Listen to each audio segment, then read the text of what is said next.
So, last week was an interesting one. We found out that Pequod had vanished for 2 weeks before seeing her in the apartment and seeing a rather cold reception to Julius. Come to find out, she was rightfully pissed at him about hiding parts of his past and also seeing another girl. Not seeing like in person, but seeing visions of another woman.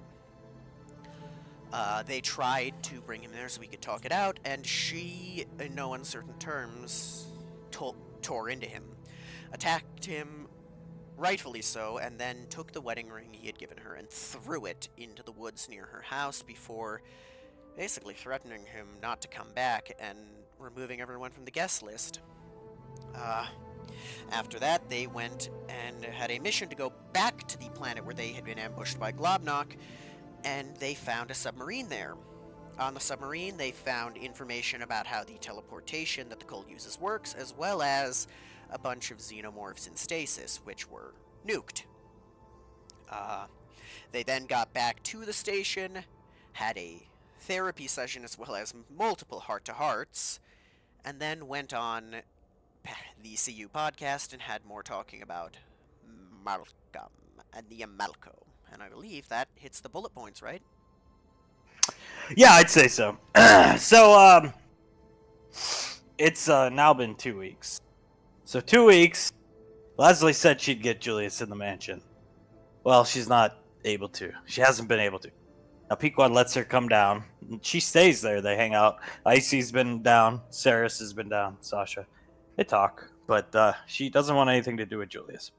So 2 weeks of that. How does Julius feel? Basically realizing his chances are most likely this is the end. I mean, he is, in no uncertain terms, not doing great. I would assume so. I would assume so. So I imagine there's the level of self-medicating and stuff like that there. Yeah. Nightmares are back, so he's been taking sleeping potions. He hasn't been cooking as much recently. And he's just been really depressed. How's Ash doing? As good as he can be. He's trying to keep everything together to be a rock for Julius, but really he's just upset and depressed as well. Okay. Well, lucky for you, you're not alone. Icy's been drinking every night in the apartment. It's very early in the morning. Ash, you got him up. You got Julius up. Gotta get him up. Stop sleeping in. So it's like 6 a.m., maybe even earlier. Nobody is awake except the three of you and the usual suspects in the armory. You hear noise down in the armory as you come down the stairs, but the usual people who are out and about in the morning are not here. Rocco's sleeping in here. Again, you hear ruffling coming from the armory. The early birds that like to get the worm, so to speak, are awake. Even Mercurius is in his sleep mode state down here. The three of you are coming down the stairs. Go. Alright, come on, we're gonna go talk to everyone in the armory. You need to get up and get moving. Fine. Come on. And then we're going to go and figure out how to finish that ring, because we have the bands pretty much finished. Come on. You have the rings completely finished. You've even gotten the stones. Oh. They've sent you the stones. So they're done. It's just Julius hasn't got his opportunity to go. So unfortunate, but it is what it is. Feel free to continue. So what did it feel like in the process of the stone itself being formed?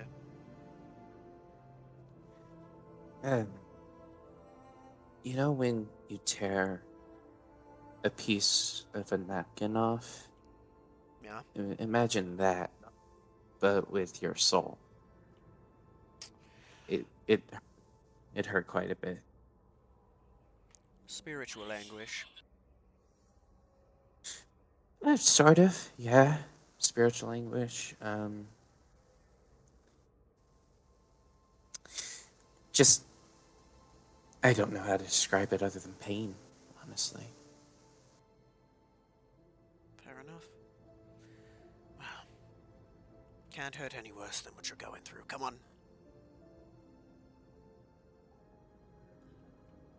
So, in the armory here, you see the usual suspects that are always up early in the morning. Davine would be familiar with them being up so early. You see Zap covering up Icy in a blanket, who's thrashing in her sleep. Snarf's working, keeps his mind busy. He's got the rings. He's got them here in the armory. They're safe. Safer than the cube, even. So he's got them here in the armory. Jennifer is throwing away empty whiskey. One empty whiskey bottle and a couple cheap beers. As Commander Integra just shakes her head and watches Zap cover Icy up. How long has she been out? Commander Integra, 2 hours. Poor thing.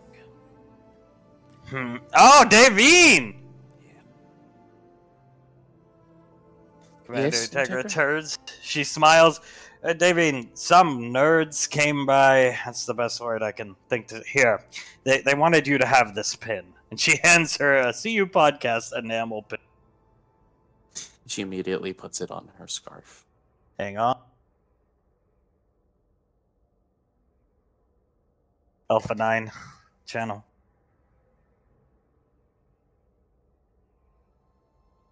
So Davine takes the pin, puts it on her scarf. That's what the pin does for Davine. And only Davine. Commander Integra, yes, they also brought these, Davine. And it's a CU Podcast poster. But there's like 5 of them. I'm sorry, a stack of like 50 of them. And Commander Integra gestures towards the stack of the posters that are in the armory. And she, those nerds, those boys were wondering if you would sign a few of them. You can keep one, they said, to kind of counteract the Malcolm decor of this apartment, if you will. But if you would sign them, they're going to auction them off on their podcast in a couple weeks for some charity event, something to raise money for something about Malcolm. Don't know. Oh, of course I would. Well then, you could keep one, put it up anywhere you'd like, maybe in your gym since you like to spend so much time there, and sign the other ones in your leisure time. Oh, yes, of course, of course. You really are a fan of those 2 dorks, Davine? Yes, Integra, who wouldn't be a fan of them? Commander Integra looks puzzled. If they stood up for you when someone said you were married to Malcolm, you would too. Commander Integra looks confused. Oh! They, anti-Malcolm podcaster. Aye. Yes, very anti-Malcolm. I see. Well, I can see why you're a fan of theirs. Where would you like this poster? We'll have Mercurius hang it up when he's out of sleep mode. In the gym, please. Sounds good. Right next to those beautiful flowers Commander Jiren bought you. Yes, yes. How is that going for you, Davy? Well, it's probably the most healthy relationship I've ever been in, other than Carter. So, pretty good, damn good. That's good. Well, if you'll excuse me, someone has to start breakfast around here.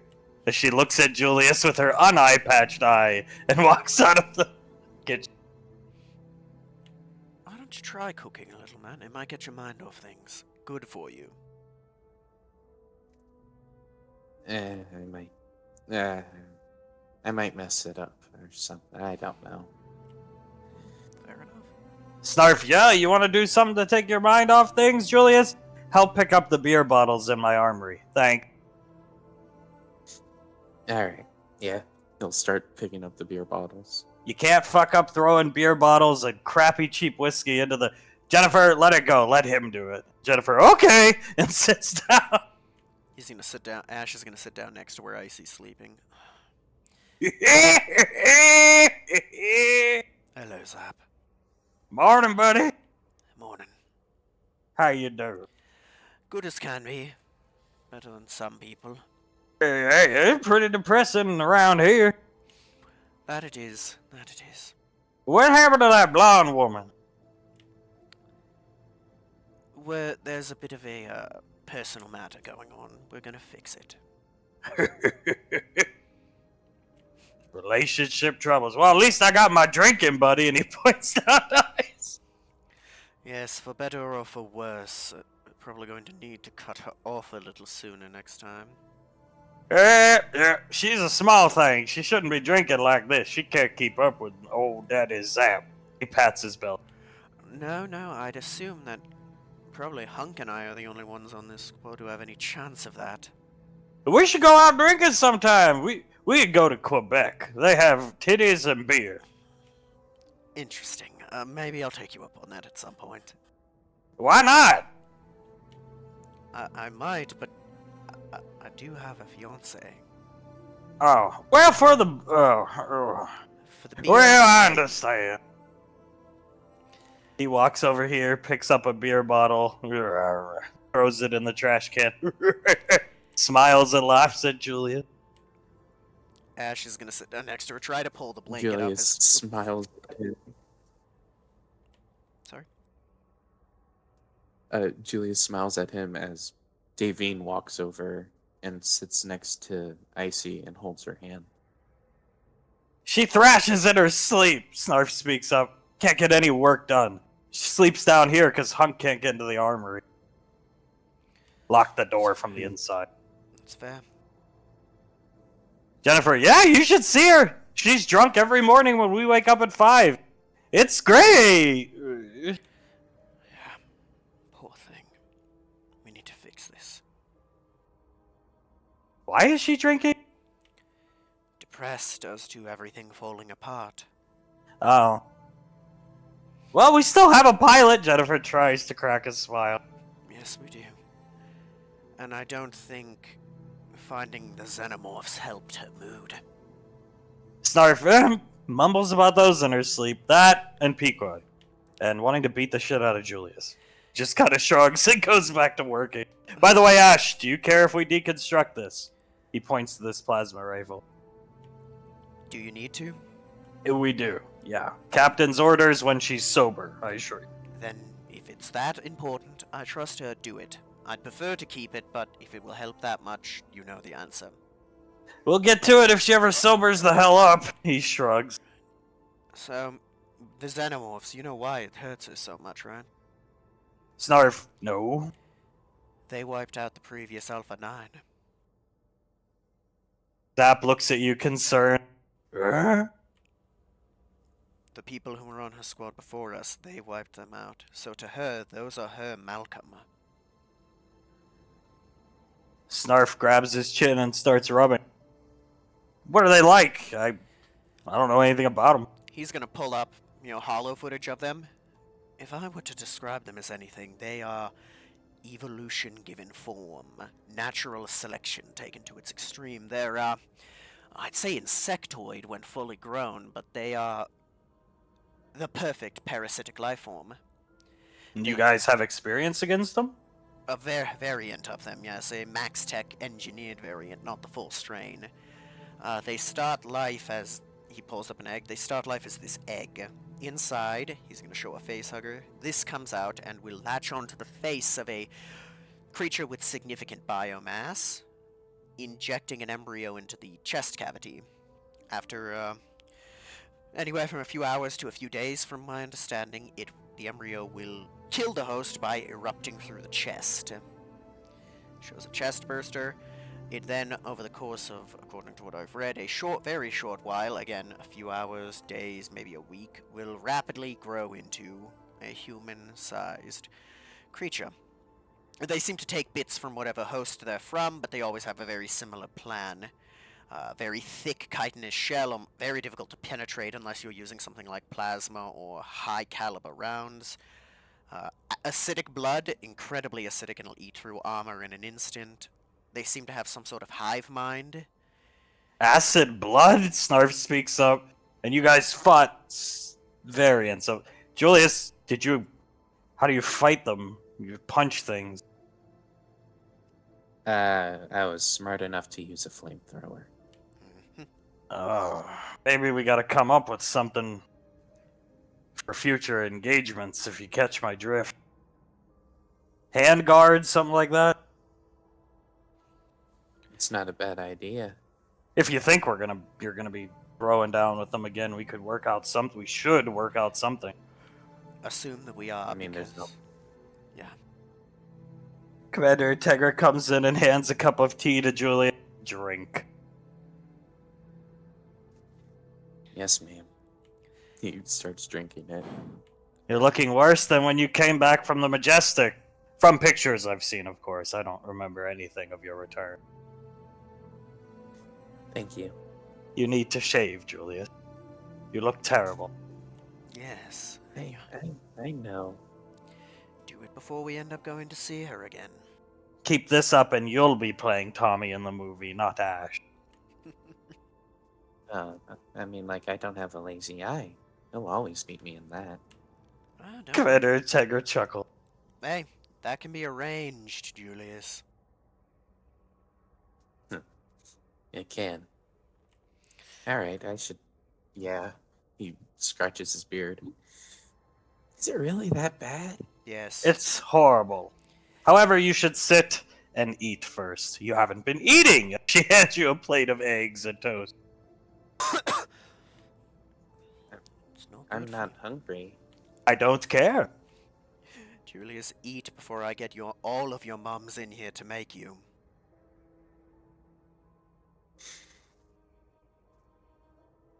Alright. Go over to the kitchen. After picking up everything, he'll go into the kitchen and eat. No, you get back here. She comes. You'll sit with other people and converse. And relax. And she blocks you from leaving the room. The thing I'm worried about. No more hiding, no more antisocial behavior. Aye. Agreed. He brings in food for everybody else. Gonna start eating while he talks. I can't blame her for being worried about those, and the pure strain from what she says are even stronger. What I described to you was drones of an imperfect Max Tech experiment. You see Commander Integra look over at Julius. Clean the plate. Yes, ma'am. I'm sorry, Ash. What are you talking about? Just telling Snarf more about the xenomorphs. They're dangerous, beyond dangerous. And that's not even getting into the higher castes like we saw. That king.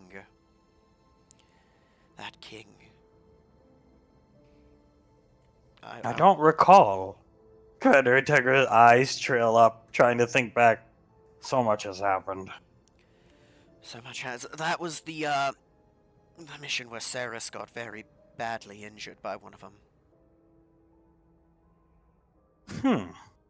Oh! I vaguely remember. Most of the footage from that mission was immediately classified. For the best in that case, because these things, they're something that shouldn't be messed with. They're something that should be either left alone or exterminated. No other options. Commander Integra hands Davine a cup of tea and a plate of eggs and sits right down next to Julius and slowly pats his thigh. If I had to rank how dangerous the things we faced are, these things would be at the top of the list alongside things like Bayagona, Dagon, and just Tawaz. Commander Integra looks concerned for a second and, well, I think there's something quite dangerous, takes a sip of her tea, in this room right now. That is spending her nights thrashing in her sleep, talking about beating you to death, Julius. And she looks over at Julius with a grin. Yeah? She is, she's right there. He looks over at Icy. Oh, Jesus. They were quite good friends. She sets down her cup of tea. Icy was always there for Pequod, and vice versa. I think time together while you two were away brought them much closer together. That and when you raise somebody else's child. Commander Integra rolls her eyes at Julius. Yeah, that'd do it. Alright. She shouldn't be sleeping down here, it's not good for her. Leave her, Ash. Don't need any more drama around the apartment, Ash. Hunk yelling at her for drinking. Yeah, he's going to need to learn that she's not a child anymore. Commander Integra shrugged. It's hard, whether she's his daughter biologically speaking or what have you. It's hard being a parent. I understand. I can understand that. The only people he's gonna hurt is him and her. Where the hell did this white streak in your hair come from, Julius? Oh, when the soul fragment got taken out, I got this, and he pulls up the white strand. Snarf hands you a box with both the ring. Commander Integra, Thank you. it looks good on you. Really? I thought it made me look, sort of stupid, like a skunk or something. No, it's subtle. Adds to your character, I think. Your handsome facial feature. Makes you look a bit more grown up.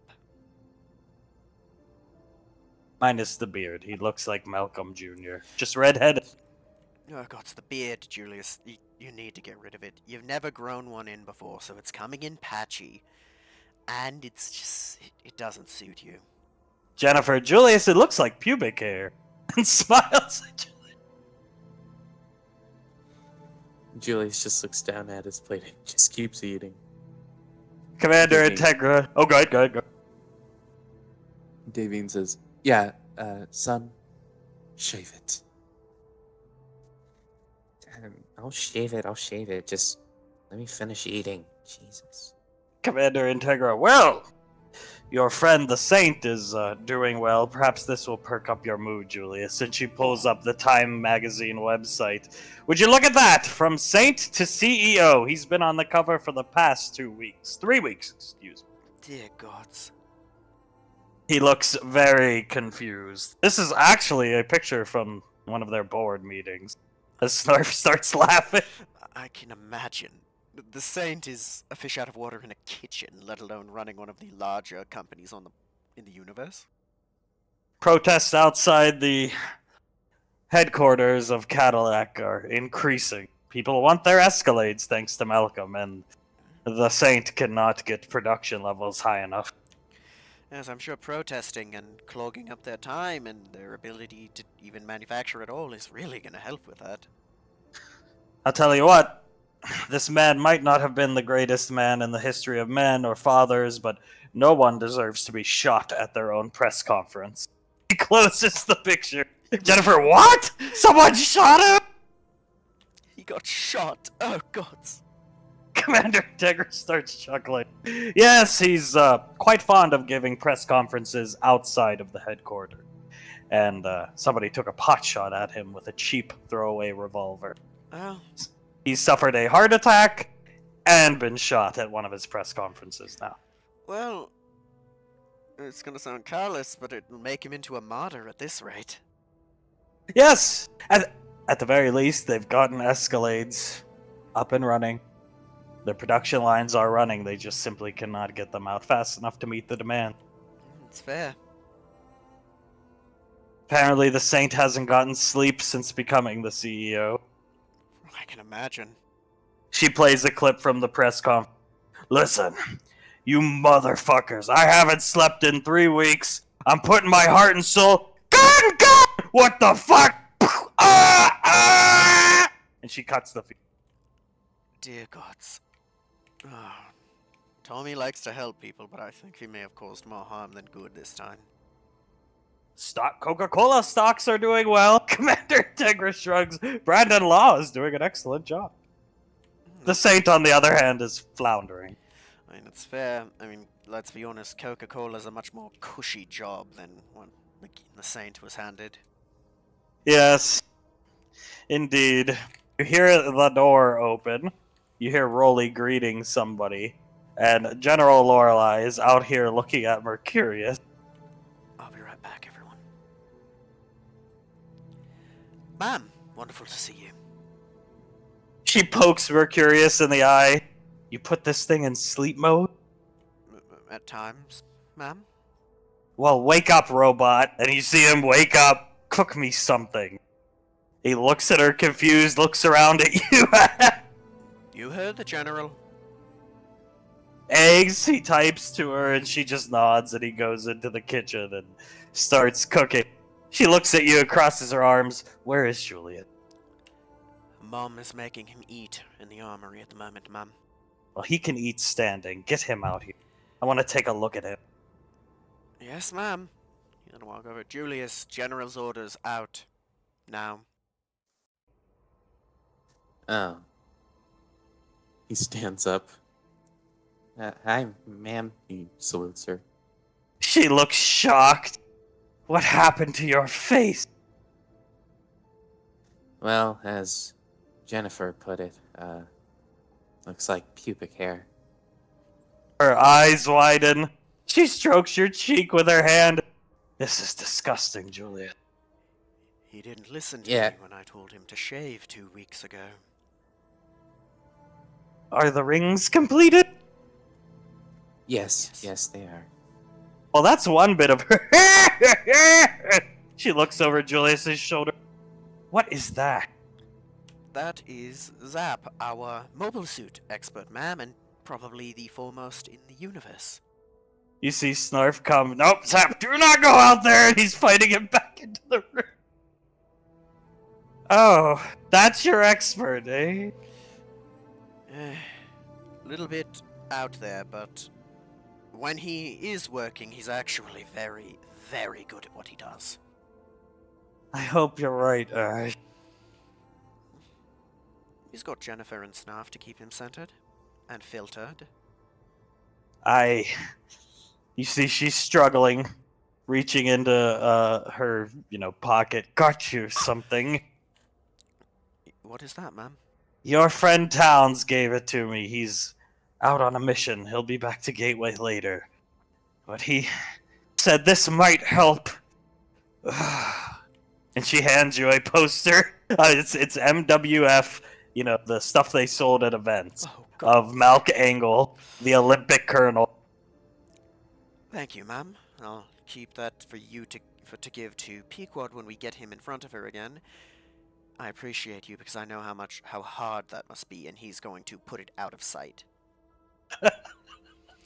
Appreciate you, ma'am. Malcolm in an Olympic leotard. Yes, fun. Very fun. Speaking of very fun, I see not in a good way, ma'am. What? She looks at you confused. Well, all the stress over this, looks at Julius, and the re-emergence of the xenomorphs. She's been drinking very heavily and won't listen to anyone when we tell her not to. She doesn't drink. She looks confused at you. She does now. How many Does bottles? now. How many bottles was it? An entire bottle of cheap whiskey and like 5 bottles of beer we just had to clean out from last night? Yeah, about that. She looks at you, Julius, annoyed, and doesn't say anything.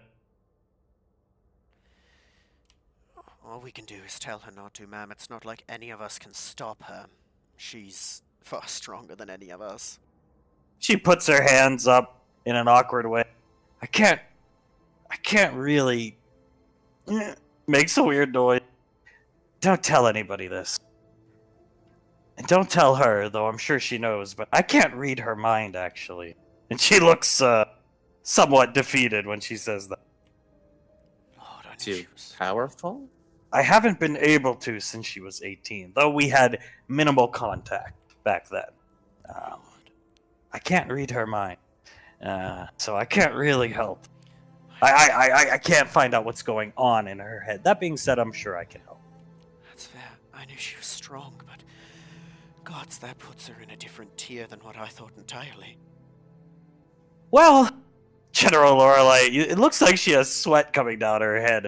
There is a reason the Arcane Council was somewhat afraid of her. Master Chance feared her, to be sure. I don't give a damn who he feared. She's powerful. I don't care. I have entire, complete, and implicit trust in her. I have no reason to doubt her. General Lorelei shrugs in agreement. Yeah, I agree. It's just... when you've been around as long as I have and you can't read somebody's mind who's barely old enough to drink, it's almost insulting. And somewhat intimidating. Well, how many times do you get to meet a legitimate genius, ma'am?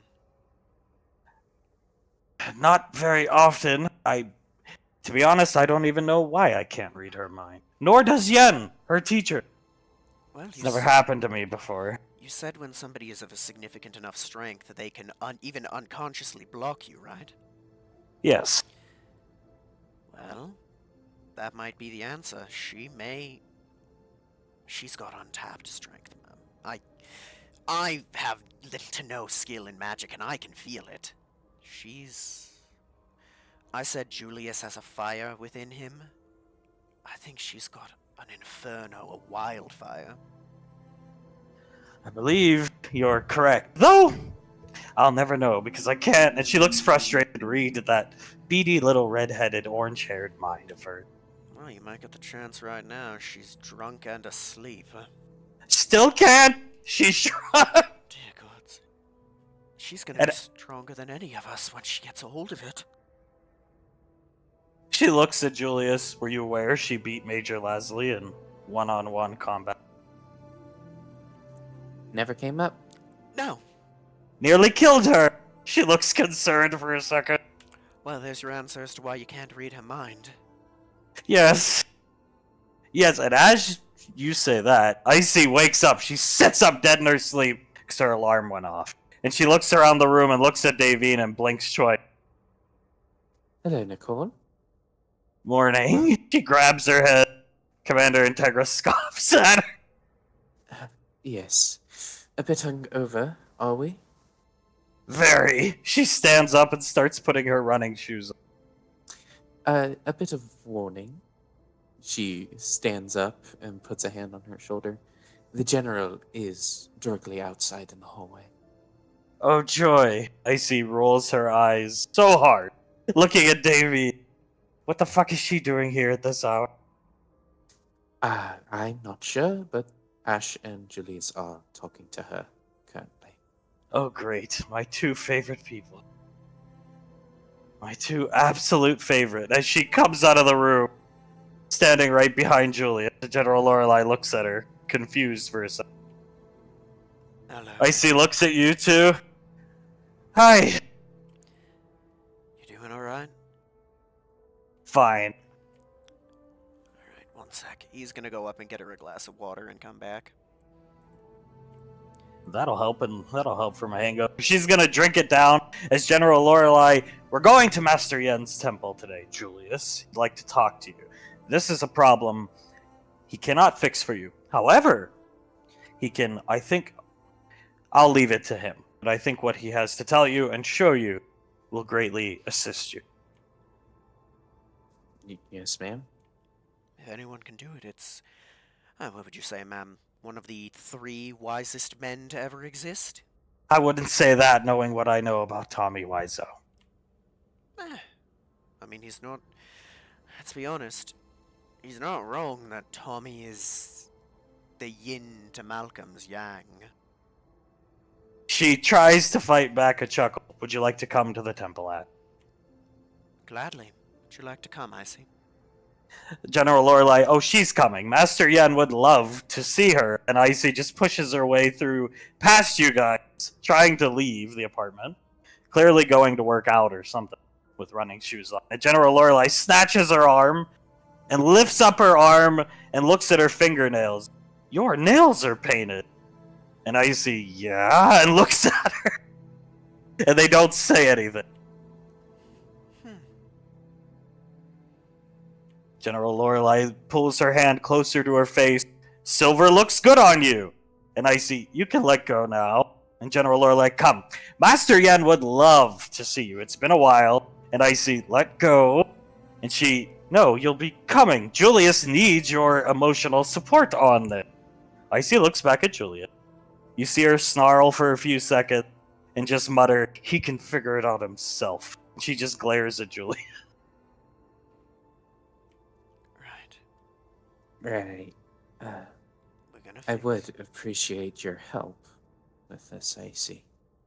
Icy grabs Lorelei's arm, and just like when Lorelei would get angry and lose her composure, you see only Icy's aura's dark blue come around her, and her eyes glow dark blue. She grabs Lorelei's arm, and you see smoke coming off of Lorelei's military dress jacket. And General Lorelei looks stunned. And Icy, let go, or I'll make you let go. General Lorelai's head retracts in shock, and Icy says through grit teeth, unlike everybody on this station, I'm not afraid of you. And she rips her arm away from Lorelai and storms off, disappearing out of the apartment. And as she leaves, General Lorelai doesn't notice it because she's grabbing her temple, looking like she's in pain. But you see her nose, her left nostril, start to bleed, but she doesn't realize it yet. Ma'am, he's gonna pull out a small, piece of cloth he keeps with him and come here and wipe the blood from her nose. She puts it to her nose. What the hell did you do to piss her off, Julius? Everything that I've done to piss everyone else off in this apartment, ma'am. I fucked up my relationship. My nose is bleeding. Yeah. Gods. Nobody's ever done that to me before. She's squeezing her nose Great. with the handkerchief Ash gave. She's mature, she's a good leader, ma'am, but she's also still a 21-year-old child. It's scary to have somebody that young with that much power, because I don't think she truly has an appreciation for what she possesses yet. She's squeezing her nose with the handkerchief. No, I think you're right. You see her hand shake for a minute, and she composes herself. From experience, people don't know what they're capable of until they lose control. I know what that's like. I'm afraid, to an extent, for when she loses that. I trust she won't go too far, but the day she loses herself in that anger is not going to be a pretty one. Oh, the last time that happened, she nearly killed Major Lazuli as she wipes away the blood. Thank you, Ash. I'll dispose of this. And she keeps the bloodied handkerchief. Very well, ma'am. That's why we gave her her armor. It was her reward for defeating Major Lazuli in 1v1 Well, combat. once we fix it, maybe we can try to talk to her once we've removed some of what's bothering her, but I don't think it'll help until... Ma'am, you remember the way that Julius and I are haunted by our pasts and by Malcolm? She puts her arm out into the kitchen. Yes, continue, as she smells Mercurius is done cooking. So, Come, join me. I think those creatures, the xenomorphs, haunt her the same way. Perhaps. General Lorelai takes the plate of eggs begrudgingly. Julius's would be better. As Mercurius kind of awkwardly shrugs at her and goes back to cook. You don't mention things in your sleep if they don't hit you on a very deep, primal level. I honestly don't know much about these creatures. From what little I know, she points her fork between you two. You encountered them years ago. I know the basics, but they've never come up on the radar since your infiltration into the submarine. By the way, Buck and JD are almost done with your sneaking suit. Appreciate it. Thank you, ma'am. I think it's good for you. You and Towns work well together. The squad having 2 stealth-oriented operatives is better than 1, in my opinion.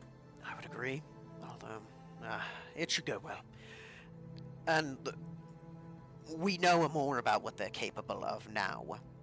We won't get ambushed the same way with those things. We can handle them.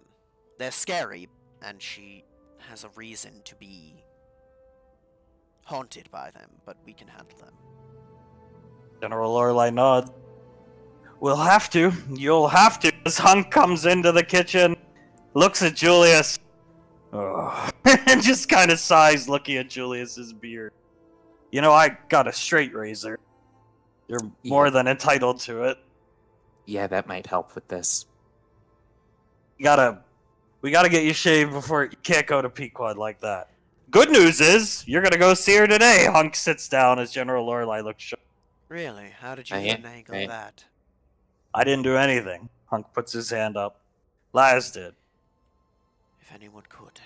Her and Pequod have been hanging out back at the bunker. You know, old time's sake. Nice place, good vibes, good memories, all of which revolve around her best times in her life with Julius. Leslie's a lot smarter than she looks. Hunk kind of points at you, Ash. So, I just got off the phone with her. She's gonna be back here in a few hours, and then we'll go. Good. Well then, we should probably head out to Master Yen's now, Mum. General Lorelei, oh, he's not awake yet. That idiotic turtle. Fair enough. There's no way he's awake yet. Fair. Yeah. Julius stands up. If you'll excuse me, ma'am, I have to, he scratches his cheek, pulls his hand away. Gross. I have to go shave. Go Shave ahead. And shower. Yes, you're starting to stink, Julius. You smell worse than Nicole. She smells of booze. Aye. Poor thing. Saris is gonna wake up. You see her stretching at the door, yawning. She comes into the kitchen. Hey, pubes! Hey, teeth. He's gonna walk up the stairs. Hello, love. Kiss her. She waves at you, gets some blood, sits down, and starts drinking. Going to Yen's today. Aye. Can't wait. Sounds exciting. You never know. That crafty old turtle probably has something in store. General Lorelei, yes, I'm sure he has something in store. That old bastard. Anyway, what's this all about? She pulls up a picture. Julius goes up and shaves and comes back. So he comes back. What exactly is this all about? Where did you find that? Well, it's all over the Enet. This is from your POV, Ash. Yes. It's from, I could tell from the topography and the city. It's from the Geist incursion. So he was cursed that early on into the journey, Julia. Yes, ma'am, I believe so. Aye. You may have only gotten word about things like Bayagona more recently, but we fought... what would you say? Within the first, 6 months, Julius? We'd already fought Dagon? Yeah, it was pretty early on. Well, this is from the Geist incursion. We were airdropped in, you know? Less of a chance of getting shot out of the sky, and more of a chance of surprising them. First off, he made Davine get into one of the drop pods, despite her being a civilian, and him lying to her about what it was. He said it was a gentle drop into the city. It was a personal ship, right? He lied to her face. But that picture was taken about 3 seconds before Malcolm vomited all over his camera. Let me play the clip for you, Ash. She played. Oh, yes. Why did we have to do this? We could have just taken the ship. This is a worse day. At least I could mess with his. General Lorelai's playing the clip while stroking Julius's nice, smooth face with the back of her hand. Yes. She closes the clip. Mess with his. You know, that was one of, I think, now looking back, one of the first attempts on my life, right? Suletta comes in. Do tell. Sits down next. Hello, Auntie. Hugs her.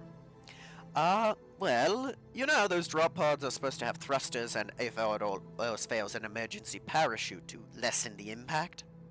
Sasha sitting down. Yeah, been in a few.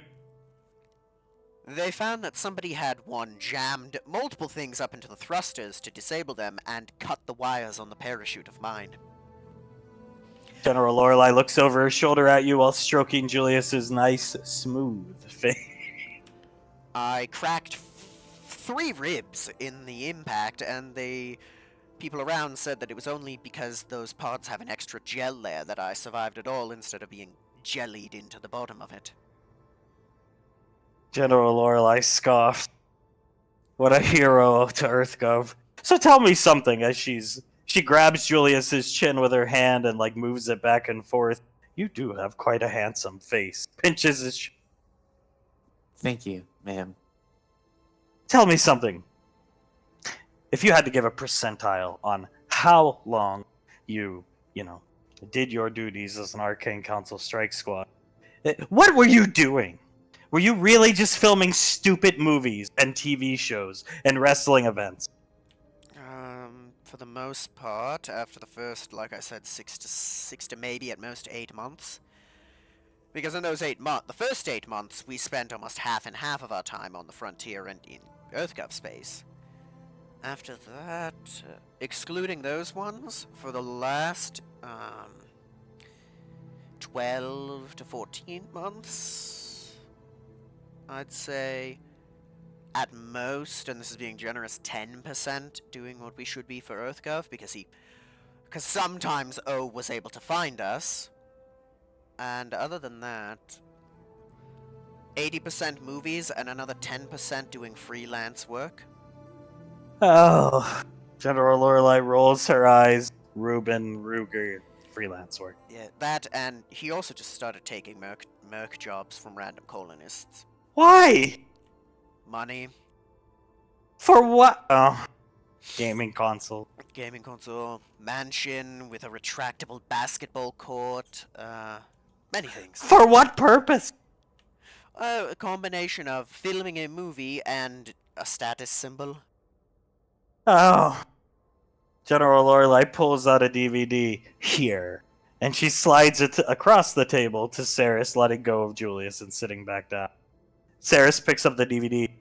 Spider Colonel? Spider. Oh, go. Did they change the name? Spider Chance? Spider Colonel? Spider Chance. It has multiple names and marker all over it. Spider Chance is the one that's in the credits. Yes, I remember that one. That one is actually one of the few I enjoyed working on. Oh, you enjoyed doing one of Malcolm's movies. I assume it's based off Spider-Man. Yes, I played the Green Gunslinger, ma'am. Everybody starts laughing. Yes, I enjoyed working on it because, one, I read a bunch of the comic books when I was trapped in the room for a while, and I very much find the character of Norman Osborn intriguing. So there was that. And for some reason, Malcolm really took a shine to my acting and had me set up in a penthouse suite for the entire few weeks we filmed. Saris looking at the DVD. We get Pequod back. I think this would be a good watch. And she holds the DVD up, aiming it at Julius. Agreed. You mean when? When? Saris tries to crack a smile. Well, that one's fun. Oh, gods. You get to see a whole bunch of things, including... Oh, that kiss. The kiss. General Lorelei, kiss. So, Don't, Ash, don't. I'm not going to mention much about it, just, have you seen the original, ma'am? General Lorelei, maybe a long time ago. Probably when it was new. Well, if you've seen the iconic kiss scene in that... In the rain, and remember that Malcolm plays the hero, and who ends up playing the love interest, I don't think I need to say any more. General Lorelei just puts her arm around Julius's shoulder, trying to comfort him. Oh. Davian gags. Yes. You also got to see, me get stabbed, legitimately, so there's that. Hunk, is that the movie where there was like this Leogan guy? Here, I have a clip. And he plays the clip of Scar getting blasted out of the Statue of Liberty. Oh, do I have it queued up to where you can show it? I have it right here. Don't worry about it. Perfect. Alpha 9, there you go. Ooh, it downloaded. One sec. No problem. General Lorelei's going to... Leogan? You had a Leogan on your ship? What? Looking at Julius. Yeah, his name was Scar Freetooth. Does not want to show it, so one sec. Scar 3-2. You see her scratching her chin. You're sure he was a Leogan? Yes, ma'am. He was a Leogan. She looks puzzled for a second. Let me, one sec. Did he die from this fall? Or was he there at the end? He was there at the end. You are sure? 100% Yeah. Yeah, I think someone said they saw his body in the crash. Was he the one who played your father, Julius, in I can't even say it. Chancellor 2 promotion, Nuke the Colony Day. Yes, ma'am. That's him. Oh, the wooden acting. Alright, there we go. Now I can play it. Hunk plays.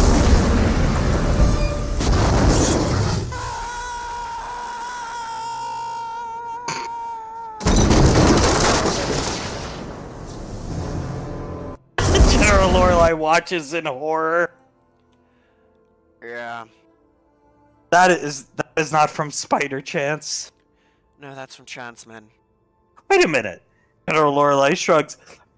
If he's basing this off of the original movie from, I can't even remember, maybe it's Tobey Maguire or something. Was Malcolm playing a teenager? Yes. Yes, ma'am. And he's filmed it with actual high school students for the most part, except for, oh god.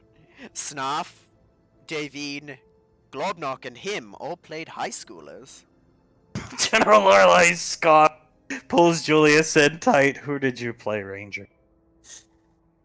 Julius Jameson Jr. Oh, that's a. You typically you have big roles in these movies. I find that strange. I appear more than you think. That, and I think, knowing what he had planned for and kind of motions to Davine, he probably wanted Julius a little farther away to stop him from interfering. So if that clip isn't from Spider Chance, whatever, what clip is that from? Chanceman, and based off the X-Men movie. Did That- Malcolm just have a Marvel comic book phase? Yes. Oh, Chanceman, Spider-Chance, I think he made the Fantastic Colonel. I don't know if he ever went through with that one, but he talked about it. the fantastic. The Incredible Chance. Oh, The, what did he call it? The Chance Vengers? oh. And so while you guys were making these, Agent O was spending 80 million worth in fuel, flying around in circles looking for you. You realize this? Oh, I do, ma'am. You can read my mind, but I don't think you get the full picture of how many nights I spent sleepless with a distress beacon pumping off my wrist computer. Turns out Malcolm had a signal jammer on the ship the entire time. You see Hunk grab his mask. Yeah, me and the old lads. I don't think we spent 80, probably up there 50, 60 looking for you guys. Hopeless, really. But we didn't want to give up. Appreciate it. No way we were finding you guys with that ship you had. No, the most advanced stealth drive to ever exist. And he just thought he'd be the next movie star to impress. She gestures over to Julius's beautiful mother. Yes. Right. Right. Well. Oh, gods. Poor Scar got looped into it. The man could not act. I mean, poor Scar is in the same boat. From my understanding, he started it to try and impress Dr. Gonzalez. General Lorelei puts up her finger. Speaking of Gonzalez, if we can ever unscramble, I should say, the coordinates she embedded in that video file that Towns found, will you be going after her or not? I would like to. think so.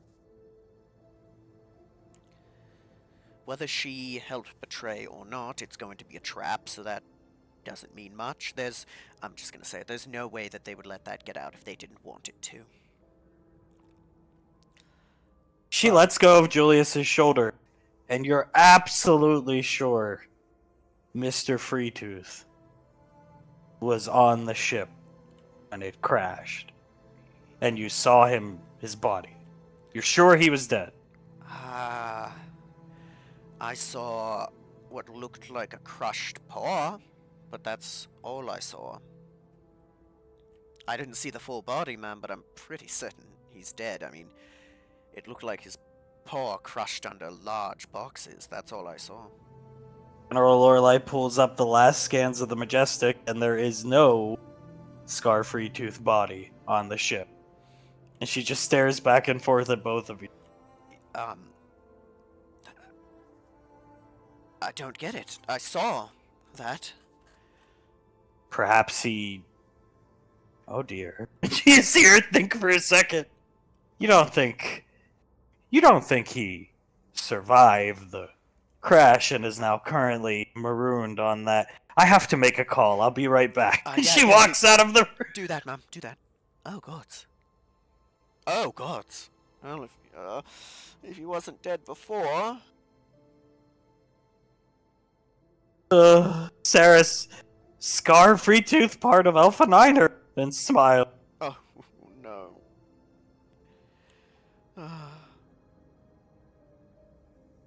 General Lorelei comes back into the room, sits down next to Julia. We're going to scan the planet one more time.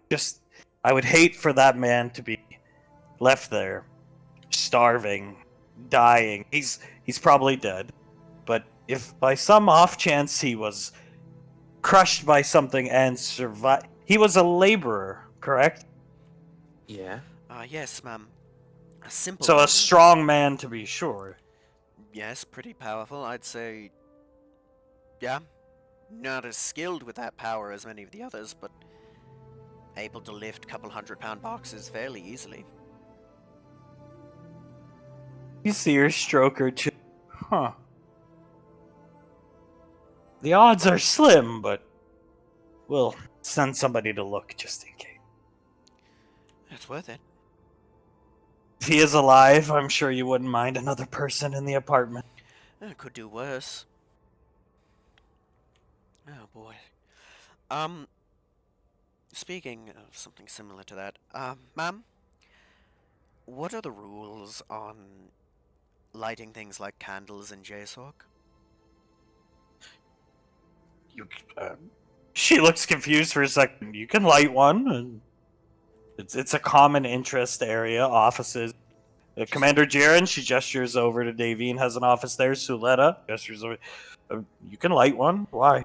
I was making sure because, well, it is a command area, and I don't know what rules on outside things are there. But, where I grew up, they worshipped a god. There was a god that was worshipped. They called her, Demora. And she was a goddess of death. And there was a belief that if you lit a candle or a piece of incense and said a small prayer that it would help a dearly departed person find a better place in the afterlife. And, well, I'm not very superstitious with things like deities. I don't really feel the need to worship them, but I felt it couldn't be a bad thing to do for, Lizzie. She nods. That would be fine. Thank you, ma'am. Just, again, making sure because I didn't know what regulations may be in place for the area. You see Sasha leaning over past Suletta looking at you. You could probably find candle and incense down on Gateway and a rocket launcher. I'm working on it. I've got to see what I can scrounge up to trade for it. General Lorelei, rocket launcher for Globnock, I suppose. Yes, Globnock, and heaven forbid if we fight another one of those things. Towns comes into the doorway, puts a thumbs up at Lorelei. Yen's awake. Lorelei looks everybody over. Everybody's welcome to come. The temple is one of the most relaxing places in the galaxy. Julius, you can shower there. How about that? Yes, ma'am. That sounds good. From there, we'll go to the doom of our time. Your time, I should say. Good. Would you like to come, my dear? I mean, I'd love to see you in a place such beautiful as that. Might even hold a glimmer to you. Saris gives you a thumbs up. General Lorelei, I believe Commander Jiren's planetside waiting for you, Davy. He trains there. Oh. Well, now I must come. I figured as much. Can't imagine the kinds of energies that are wherever Master Yen are. Or wherever Master Yen lives, I should say. I can't imagine the types of energies that permeate that place. She stands up. Go see if the rest of the family wants to come in the armory. Even the laughing Walrus, I suppose, will proceed without. You see her grab her nostril for a second and check her finger for blood. Nicole. And she looks worried for a second and walks out with Towns to the ship. Gonna walk in. Alright, everyone. We're going on a field trip. Would you guys like to come? They all turn, zap where we're going. We're going to Master Yen's. Is that bar? No, it is the house of one of the oldest beings in existence and one of the most powerful magic users ever. Oh, you see Jennifer run past you to the ship. I've always wanted to go there. It's a beautiful, from what I understand, it's beautiful and filled with wonderful nature to look at, Zap. Zap, no problem. I'm all. Hey, Banksky. He turns and looks at Julia. You wanna come, Snarf? Mom? Snarf. Commander Integra's already getting up to go. Snarf sets down your Magnum. He was just looking at it, and yeah, Ash, it smells like fucking booze in here. I gotta get out of here. I'll work on the M4 and the MP5 some other time. I'm not a drinker, Ash. I can't take this smell. You're fine. Cigarettes and booze. You're fine. It's a good thing you're not a drinker anymore because it wasn't good for you. No, it's not. And that little girl shouldn't. Captain, excuse me, shouldn't drink it. Well, all I can do is give her advice. She may not listen, but it's not like I can stop her. No one can.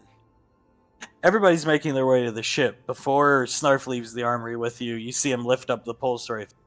This is a nice piece, Ash. This, I don't know. You're in the market for a ordnance launcher, rocket launcher, whatever you want to call it.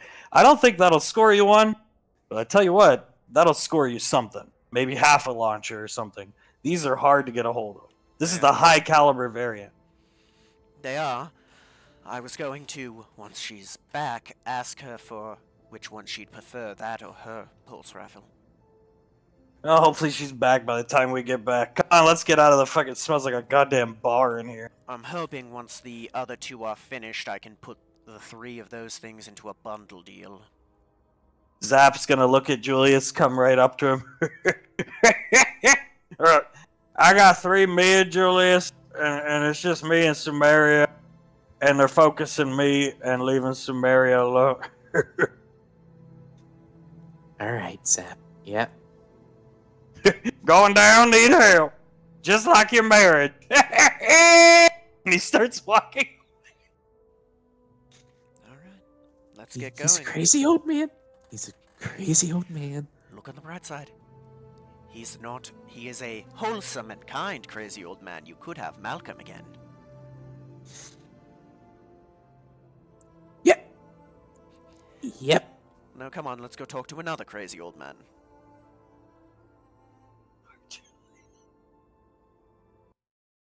So, Leslie's here too.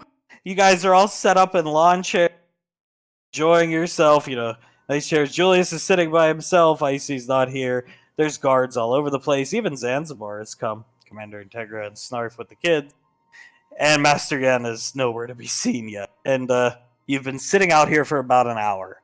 And General Lorelai's starting to get very frustrated. She's pacing back. Oh boy. Give me a sec. Give me a moment, Cyrus. And he's gonna walk over. It's alright, Mom. It'll be alright. We've got time. No, we don't have time. As Hunk watches Julius down here, sitting by himself. Worst comes to worst, we'll just have him tell her the truth and how he really feels. Oh, it'll be alright. It'll be okay. General Lorelai, I actually don't have too much concern when it comes to Julius making peace with Pequod and them getting back together. I just don't like to be kept waiting. Nobody keeps me waiting. She paces back and forth. And actually, I am quite nervous. I see her losing her cool since Icy made her nosebleed. I am quite nervous about a great many things, including everything going wrong with Julius. How could he do this to me? She's just staring down at this guy sitting alone. I know, ma'am. Trust me, I get it, but he's gonna put his hand on her shoulder. You're not gonna help anything by giving yourself a heart attack. She turns around. What if this doesn't work? this gesture of a soul ring. She imitates Julius's voice perfectly, unlike I can. What if this doesn't work? What then? He's going to be a depressed loser forever. We should come up with multiple contingency plans. It's going to work. Blind faith. Faith, not necessarily blind. I just believe in the both of them. I've seen nothing ever to make me doubt them, ma'am. He's an asshole and an idiot sometimes, but him and I, we have a nasty habit of coming out for the better. It'll be alright. Not only that, but my nose. This morning, she's rubbing her nose. You see a vein popping out in her head, looking around. Breathe. Breathe. It's alright. We'll fix this, which will take a load off Icy's mind, and then we can work on helping her with the xenomorphs. You're not going to be able to fix anything. He's gonna rub where the vein is by giving yourself an aneurysm, ma'am. You see General Lorelei looking at you blankly. Good. It's alright. One problem at a time. There's a lot of problems in the world, and I'd love to fix them all at once and stress over them, but like you said, a ranger keeps looking forward. So, we'll fix each one as it comes, one by one. Jiren sitting next to Davine leans into Davine, and across this whole planet, there's a very calming, relaxing presence. You feel at peace here. He leans into Davine. This is where I've been training my new Spartan fire team squad, Fire Team Crimson. Oh, yes? Are they promising? Yes, I think so. They're all very young. Carter's nephew is actually among their ranks. Oh, is that so? Yes, indeed. I've been bringing them here to train, center themselves, not physical training. But it's a good place. That is why I have been away from Gateway the past 2 days. And he puts his hand on her thigh. You don't need to explain yourself to me. She puts her hand on his. I trust you. And Julius, how bad? He looks right at her. Oh, Jesus, you should have seen the beard. The pubes, as I've been told. The pubes. Ugh. You see him roll his eyes. I'm glad I can't grow facial hair or head hair for that matter. She chuckles and kisses his cheek. Zap is up here, and you see Zap walking around with something. He came out of the temple, and now he's up here walking around with something in his hand. Leslie looks over his shoulders at him, and gets up and walks down and sits next to Julia. She sits down right next to you, Julia. Puts her arm around you. How are you feeling? About as well as I can be, Mom. Well, she is willing to talk to you. And actually talk, not just scream and yell. So I think you're okay. I think you have a chance. Oh, that's good. Better than I've had within the past month. I understand the need to want to fix it and get right down there. But girls need time, Julius. They get angry. They don't think straight. I honestly don't think pregnancy has anything to do with it. Especially her at her age. It'll be fun. You know, I understand. See Hunk come sit down with you and he takes off his mask. How are you, Dad? He looks at you. It's not a good thing to see your children in pain. You feel their pain. You truly do. I might not have helped contribute to making you, but you're like a son to me. So you're feeling bad. I'm feeling bad. I appreciate that, Dad. Thank you. Especially after everything you've been through with Malcolm. It's no way to go about it. We gotta fix this. You're telling me. On the bright side, we fix it and we can go see Spider Chance. Please don't tell me he nuked that colony. No, he didn't nuke that one. Oh, good. Great. So have you thought about what you're going to say to the old quad? I'm just gonna be honest with her. Tell Good. her, tell her how I feel about. Say the things that I should have been saying this whole time. All the things that I feel about her. All the things that I. Yeah. Lasley's going to pat your thigh. Are you going to lead with the ring, or what are you going to do? I don't know. The ring feels like a cherry on top. It doesn't feel right to lead with it. It feels like I'm trying to buy her affection, or whatever the correct term for this situation is. If I lead with the ring. Lasley nods her head, sits a little closer to you.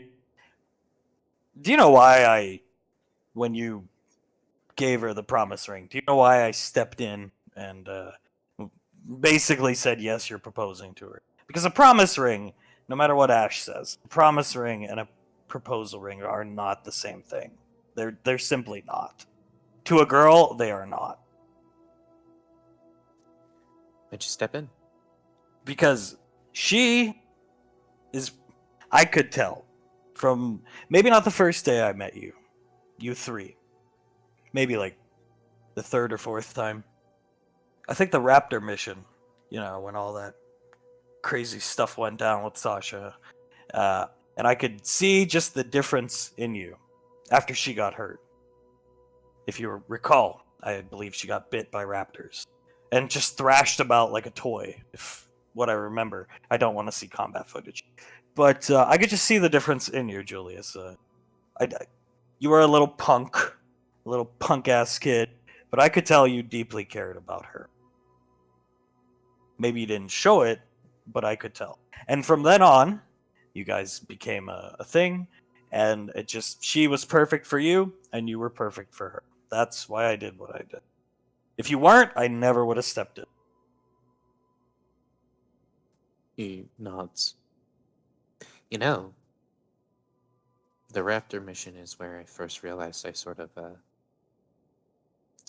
I wanted to be with her past just physical attraction.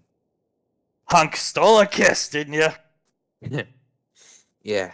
It wasn't that, actually. It wasn't that. What was it? Just heat of the moment? No, it was afterwards on the ship after we got saved and she was stable and everything, and I sat down in the room with them and she came over and fell asleep on my chest, and then eventually I fell asleep too, and I thought I was gonna have a nightmare because I always did, and I thought I was gonna shoot awake because I always did when I didn't take the sleeping potion, but I didn't have a nightmare. I had a good dream. Dream of her. Lasley nods and smiles. I think you two were always kind of puts her fingers together awkwardly, meant to be a thing.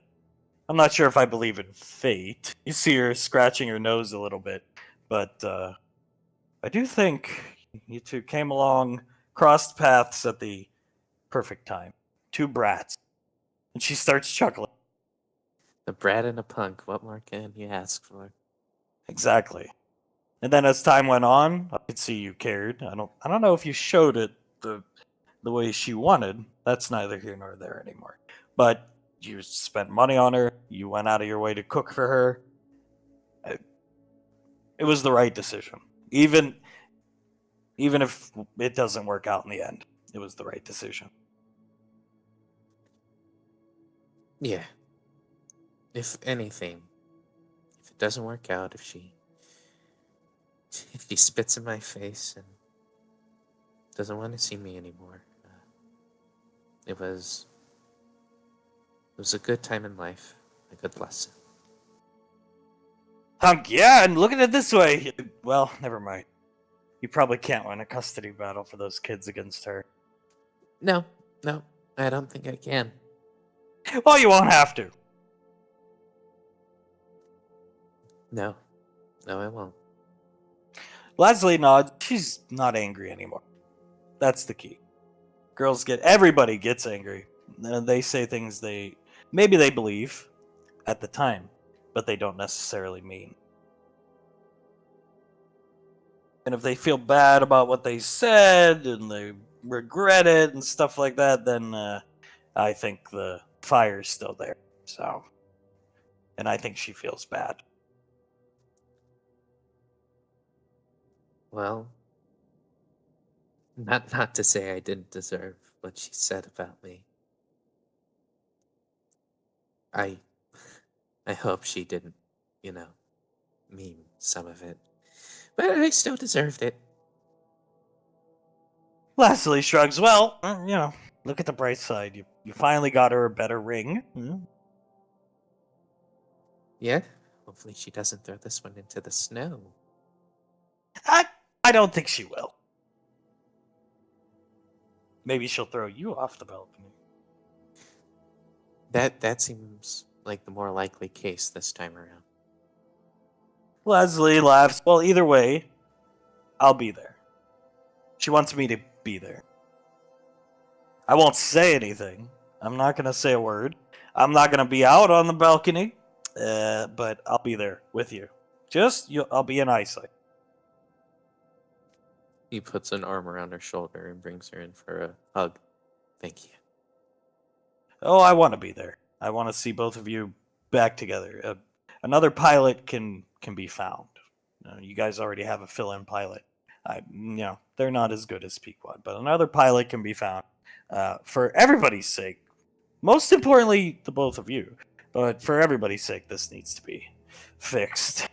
I hear Nicole's taken to drinking, and you just see Hunk make a pissed off face and look away. Fucking. Julius rubs his face. Yes, she seems to have. She seems to be that way when she's depressed. Yeah. Leslie nods her head. She's. You see her rub her chin. They're good friends. Yes. And she's angry with me. Xenomorphs probably didn't help. Everything on top of everything. Depressed, anger, loneliness, maybe. I don't know. It just compounded into. And he closes his eyes. Her drinking, alcoholism, whatever you want to call it. Hunk, if you're gonna drink, at least drink the good stuff. Buying cheap crap. Yeah. I would rather she didn't drink at all. Hunk, Cyrus was an alky. He makes like a gesture with his hand of somebody drinking a bottle. Yeah.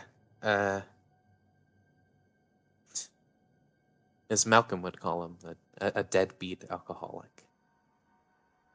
You see Hunk nod.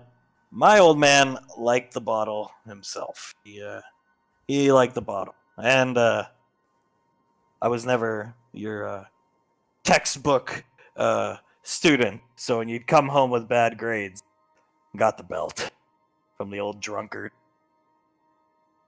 My mom divorced him, and I got a stepdad by the time I was 15. But it was awkward, having a stepdad is always awkward. I think we kind of went through something similar with Davine, but we got over it. But that's kind of why I wanted to join the military. Not good at school, weird dude living at my house with my mom. I love him to death now, but I needed to get away from home. Yeah. Yeah. He puts his other arm around Hunk. Awkward times all around, as of late. Very much so. Miss seeing that big baby bump swaying around the apartment. Julius just starts laughing. How many kids are you gonna plan on having, Julius? He shrugs. However many she wants. And an Escalade. Need an Escalade. And an Escalade. Oh, maybe you have 10, 20 kids? If she... He rubs his chin. If she wants that many. You see, Hunk, well, I understand Ash and Sasha, being the godparents of the first. But I'm kind of looking forward to hopefully being the godfather of the next two. Well, I chose the godfather for Laz. And she chose the godmother, so we were gonna switch it this time. I was gonna choose the godmother, she was gonna choose the godfather, so that would be up to her. No, I'm sure she'll choose me. I mean, Ash is already one of them. I don't think she'd choose the Towns guy. He hasn't been around long enough. Or Jiren. I doubt she'd choose Jiren. I think I'm next on the list. What can I say? He chuckles. I'm sure you are. Well, I better be. I mean, who else is there? He looks up. Snarf. Oh, I could see Snarf or even old Zap up there, but I think I'm next in line, ripe for the picking, and I'd like to have a godchild or two. Yeah, that'd be cool. I hope so. I mean, I've been looking forward to being a godparent. I'll take good care of them. Yeah. And Leslie, yeah, I wouldn't mind being a godmother. I think Nicole's probably next in line before me, but if you have more kids, and Hunk looks right at you, you'll make sure it's me, right? I'll suggest you, but it's up to her ultimately. Oh, I know that, but just kind of sway that suggestion. Yeah. Oh, of course. I'll definitely suggest you. Ash doesn't need to be the godparent of every kid she pushes out. I agree. And plus, I trust Ash will probably make you the godparent, goddad of his first child, but I'm sure I'll be second in line for that too. Ash wouldn't let me down like that. I sure hope he wouldn't. If only Hunk knew. Oh boy. Okay, up here, Ash, General Lorelei. She whips her head around and looks at the temple. Where is that stupid fucking tortoise? I'll go check. Just calm down. He's gonna walk up and look at the door. The door is closed. You can knock on it if you'd like. He's gonna knock. As you make your way up there, you see Zap making his way to Lorelei. Whatever. And knocks. You knock on the door. You don't hear any response. You do hear somebody moving around, like coming towards the door. You turn and look over your shoulder, and you see Zap presenting General Lorelei with Malkiana Jones. You see General Lorelei grab the poster. Ah! She screams at the top of her lungs right in Zap's face and starts ripping it up. And Zap... Great. She grabs Zap by the throat. You stupid walrus! And she lifts him with one hand, even though he's big and fat. And he... and she throws him all through trees. And he lands right next to these two guards up here. You can't see them, but you hear these guards go, what the fuck? And these guys ducking up here next to Mercurius. Mercurius watches him sail across the sky. Going down, need help. Leslie looks at you, Julius. I'm gonna go, come on, Hunk. Check on Zap. Ash is just Yeah. gonna... Oh, sorry. Good. Just knock again. Hunk puts his mask back on. They're gonna go check on poor old Zap. And the door of the temple opens, and you see poor Master Ebenezer. Bags under his eyes, pipe hanging out of his mouth, and a huge mug of coffee. Huh? Yes, Wonderful to see you. Sorry for the intrusion, but we're waiting for Master Yen. The General's about to rip somebody's head off if he doesn't get out here soon. Ash, my boy! He staggers out here with you, puts his arm around your shoulder. How have you been? Been better, but good. I haven't been out of this temple in months. This is the headquarters of trying to figure out the Malcolm stuff. I can understand that. You've got an ungodly web to untangle. He pulls you tight. How is the arcane studies going? Oh, decently well. Icy was able to help me gain a new mastery over Hex. Good. And how is the personal life treating you? Me, well. Julius, that's why we're here. I've heard. He puts his hand up. I have enough problems on my hand, I don't need to think about that. You see, he pulls another pipe out, puts some tobacco in it, and gestures towards. Ah, very well. I typically prefer cigars, but this'll work too. This will relax you. If it wasn't for this and coffee, I would be a dead man. Trust me. That is fair. You know, when they made me a part of the council, a full-fledged member, I would have said no if I knew this was going to be my job. I understand that, but if there's anyone who can handle it, it's you. I hope you're right. Between Master Chance, who puts a pipe in his mouth, and Malcolm, we're looking at a total gross sum from everything Malcolm made, promoted of 6-7 billion credits. Oh, gods. Malcolm was a rich man. You see him shrug. Why the fuck did you stay on the frontier? I don't understand. He was rich! He didn't want to have to answer to people like you. Smart people who were higher ranking than him. When we were on the frontier, Malcolm was God. He shakes his head. The bastard marooned me for saving your life filming that ridiculous Vietnam flick. And I am eternally in your debt. I should have killed him right then and there. But we are taught compassion as wizards. That's the first thing we must learn, is compassion. You wield great power, so you have to have compassion for what sometimes, in a moment of anger, you may see as a lesser being. And you think back to Lorelei when she would refer to you as insects and stuff like that. So, my compassion got the better of me. That's fair, and what I hear from that is you are a wise and, in my opinion, actually powerful man. Because the ability to look past one's, I'm going to call it what it is, that's a bit of a primal urge right there.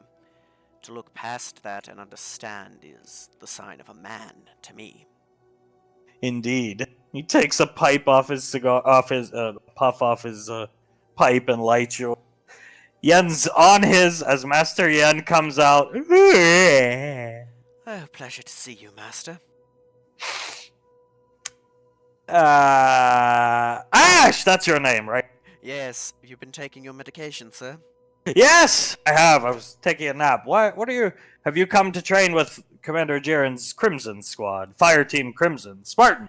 No, we were told to come here because you had something to tell Julius. Now, hurry out before the General kills poor Zap. Julius. General Rico's daughter's husband. How's that going? Yes, he was. You should know, not very well. Come. Ebenezer sees Lorelei, and you see him shiver before you go, farewell, Ash. And he goes back inside. Look who I found, ma'am. He walks up, looks at Saris. My, beautiful as ever. As Lorelei grabs his throat and starts squeezing. You stupid turtle. Ma'am. He's here to He help lifts Julius. him off the ground. Hand on her arm, ma'am. He's here to help Julius. You can't kill him yet. Think of the wedding! Think of the food that would have been there yet! Whose wedding? There's never gonna be a wedding if you kill him. She throws him into Towns. Oh! Fucking Towns falls out of his chair. Ma'am. Alright. Master Yen pops out of his shell. What's the problem? You kinda did keep us waiting here for an hour when you were gonna help Julius fix his marriage. I was napping! He helps Towns stand up. Sorry, Agent. Yes, but you kept the General waiting, something that nobody does. Master Yen cleans off his shell, the front of his shell. So, What? Who's the problem? What's the problem? I told you! She goes to choke him again. Mom. You see Saris grabbing her arm. Ash. Sasha grabbing the other one. Master Yen, what's the problem, Ash? Comes over here. Julius and Pequod's marriage issues. Right. And where is old Carrot Top now? Over there by the water. Oh! Perfect! Right where we need him, as General Lorelei, they're holding her back from killing. He's gonna step in between them. Go help him. Mom, it's okay. It's okay. It'll all be worth it if you can fix this. Help Julius fix this, right? It'll all be worth it. She's snarling at the mouth. Master Yen, why don't you come with me? Come on, Ash, you're from Gallia too, aren't you? I suppose, yes. It's okay. It's okay. Come on, you're like Julius's older brother. Come on, young man. Just breathe. It'll be alright. Just shh. I'm going to go help. You can count on that. It's alright. You see her pulling away from Saris. Sasha, Towns! Towns has to come grab her from behind. Motions to Jiren to help. Jiren, excuse me, Davine, kisses her on the cheek and stands in front of Lorelei. Let's go quickly before she gets out of there. I don't see what the big deal is, as Master Yen looks. She has many things weighing on her mind at once and is having a bit of an anxiety attack. And you kept her waiting during said attack. Oh, Master Yen, listening to you as he walks down here, sits right next to you, Julius. Well, all good things come to those who wait. How are you doing, Julius? Not too good, Master. Come, Ash, sit next to your brother. Okay. You see him reach into the little lake here, and there's a little lake there. Grab some water with his hand, put some pills in his mouth, and down the water and pill. You know, he shakes the bottle of pills. Master Chance was giving me the wrong medication the past 4 years. To get his way. Yes. An incompetent old wizard, Master Chance then took over. I was the leader of the council. Anyway, so, Julius, tell me everything. You have to be honest with me. Everything about what, sir? About your marital relationships, your problems. I suppose it all stems from me not being completely honest with her, me not telling her everything that I should have. One, with my past, and two, just to show my love every so often, you know? You see him nod. You shouldn't show it every so often. It should be done all the time. He nods. There's something different about you. He's looking at you, tilting his head back and forth. Is it I can see the essence of one's being. He sits up a little bit. The general over there can. Most high-level magic users can. You're missing a piece! Yes, I am. But what happened to you? Oh, he pulls out the ring box and shows Yen the ring. Oh, that's what they wanted those for! Yeah. This is an excellent gesture. Who thought of this? Well, I suppose I did. Yeah, Ash knew about Soulfire, so he told me about it, and then the ring thing came up. He nods his head, looks around, and where's my Nicole? She did not want to come, sir. Didn't want to see the old man, did she? Well, I tell you what. He inhales sharply. I think I know what can assist you, what can help you. But you have to promise me, the both of you, that you'll look after her for me. I'm old. Clearly she doesn't want anything to do with me if she didn't want to come see me today. You look after her for me. Of course, sir. You promise. I promise. He looks over at you no matter how bad things get. Yes, sir. Good. I don't think you quite grasp what you're dealing with. I think you will in time.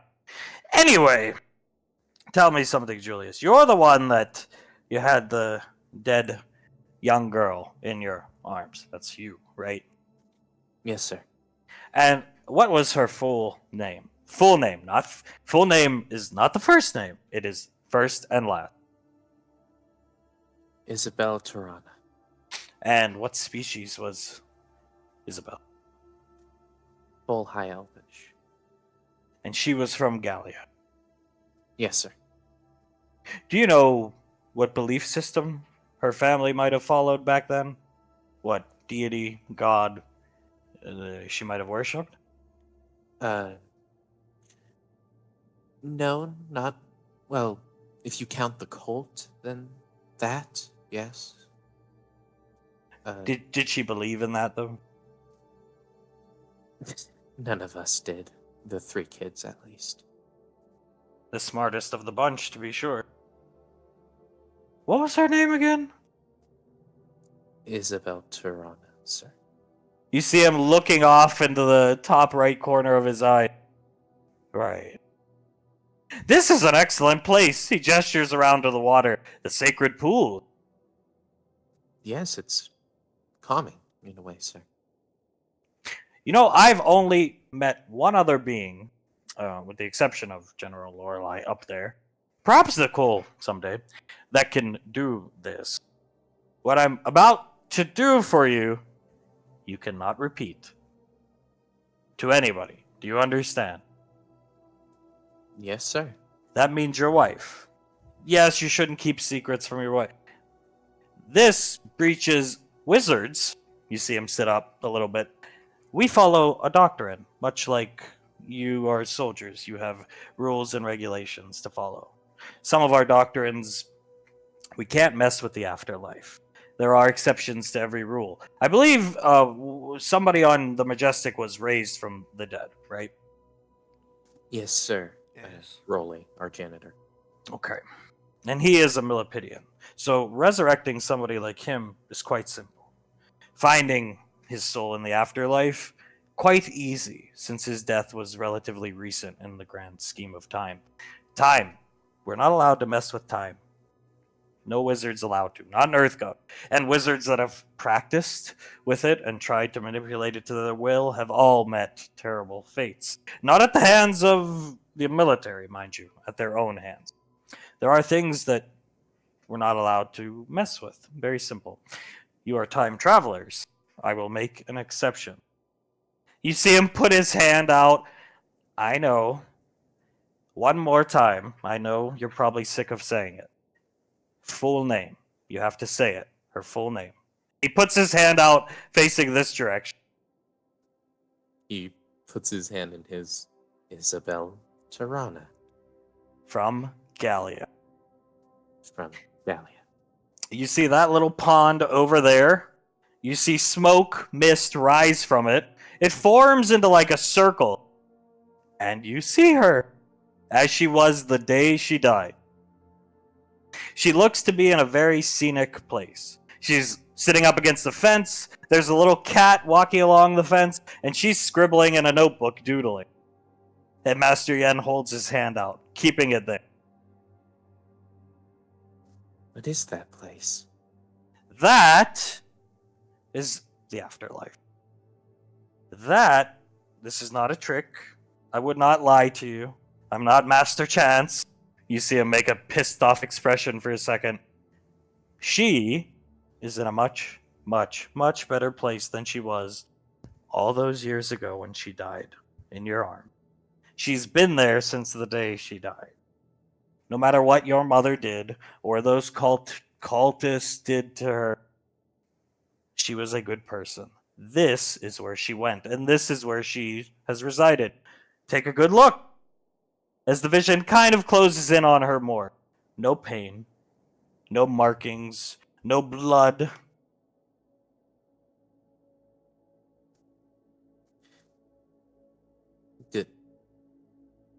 She's okay. She's been okay. for over 400 million years.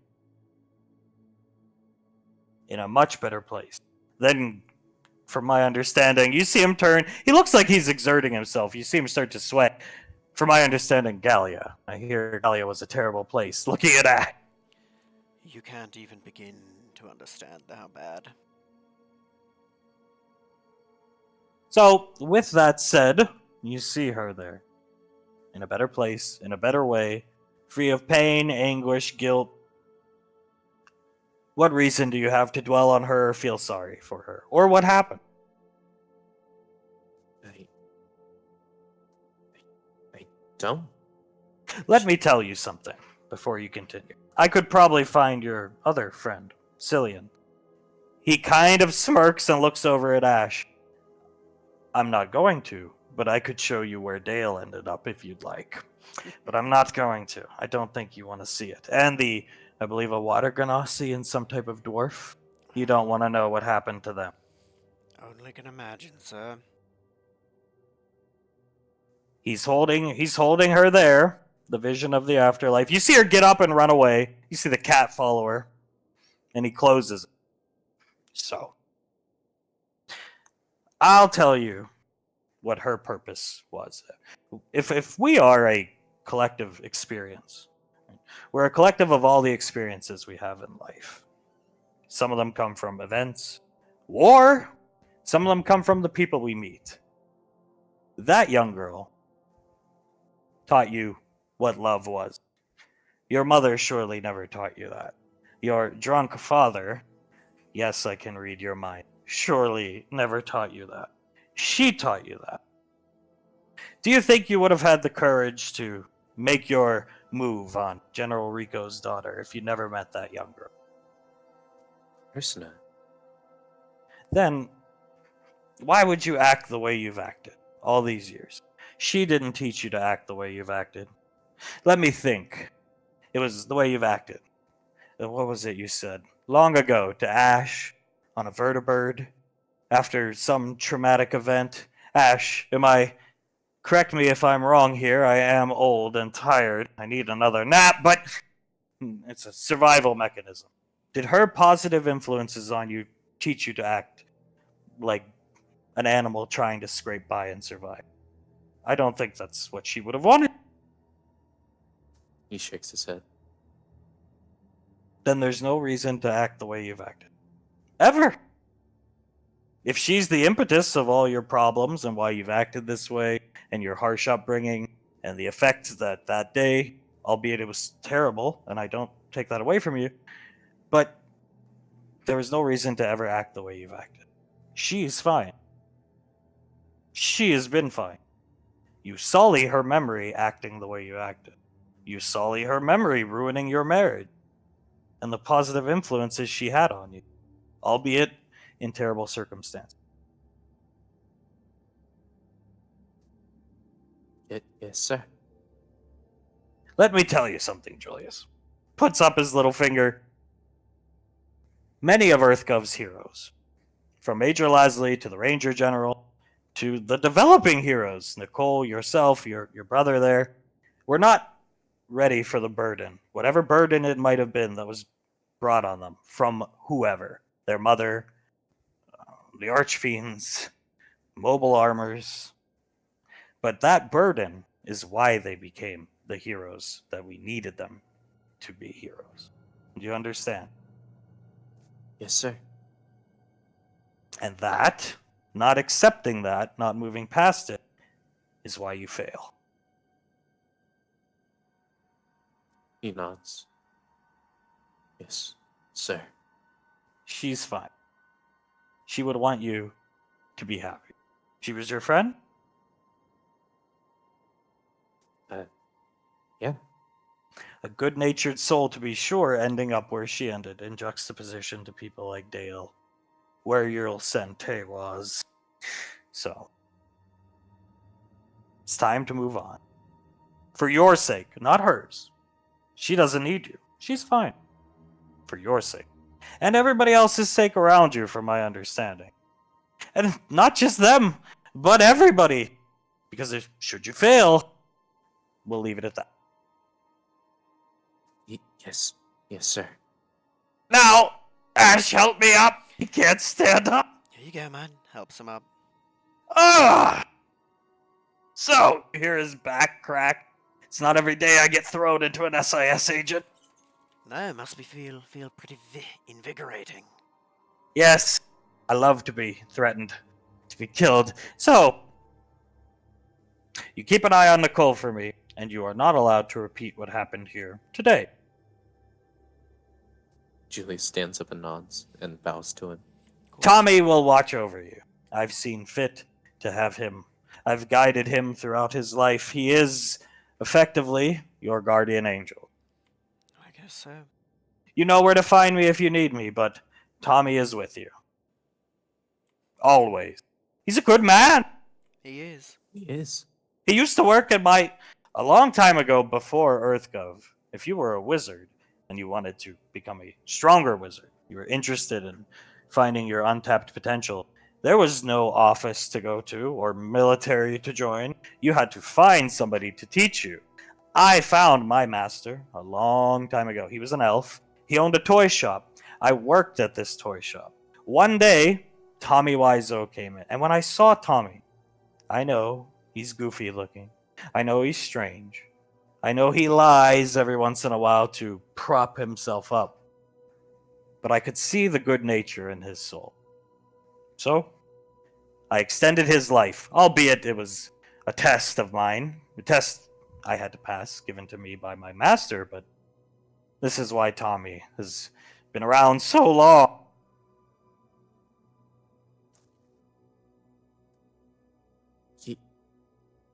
So you extended his life.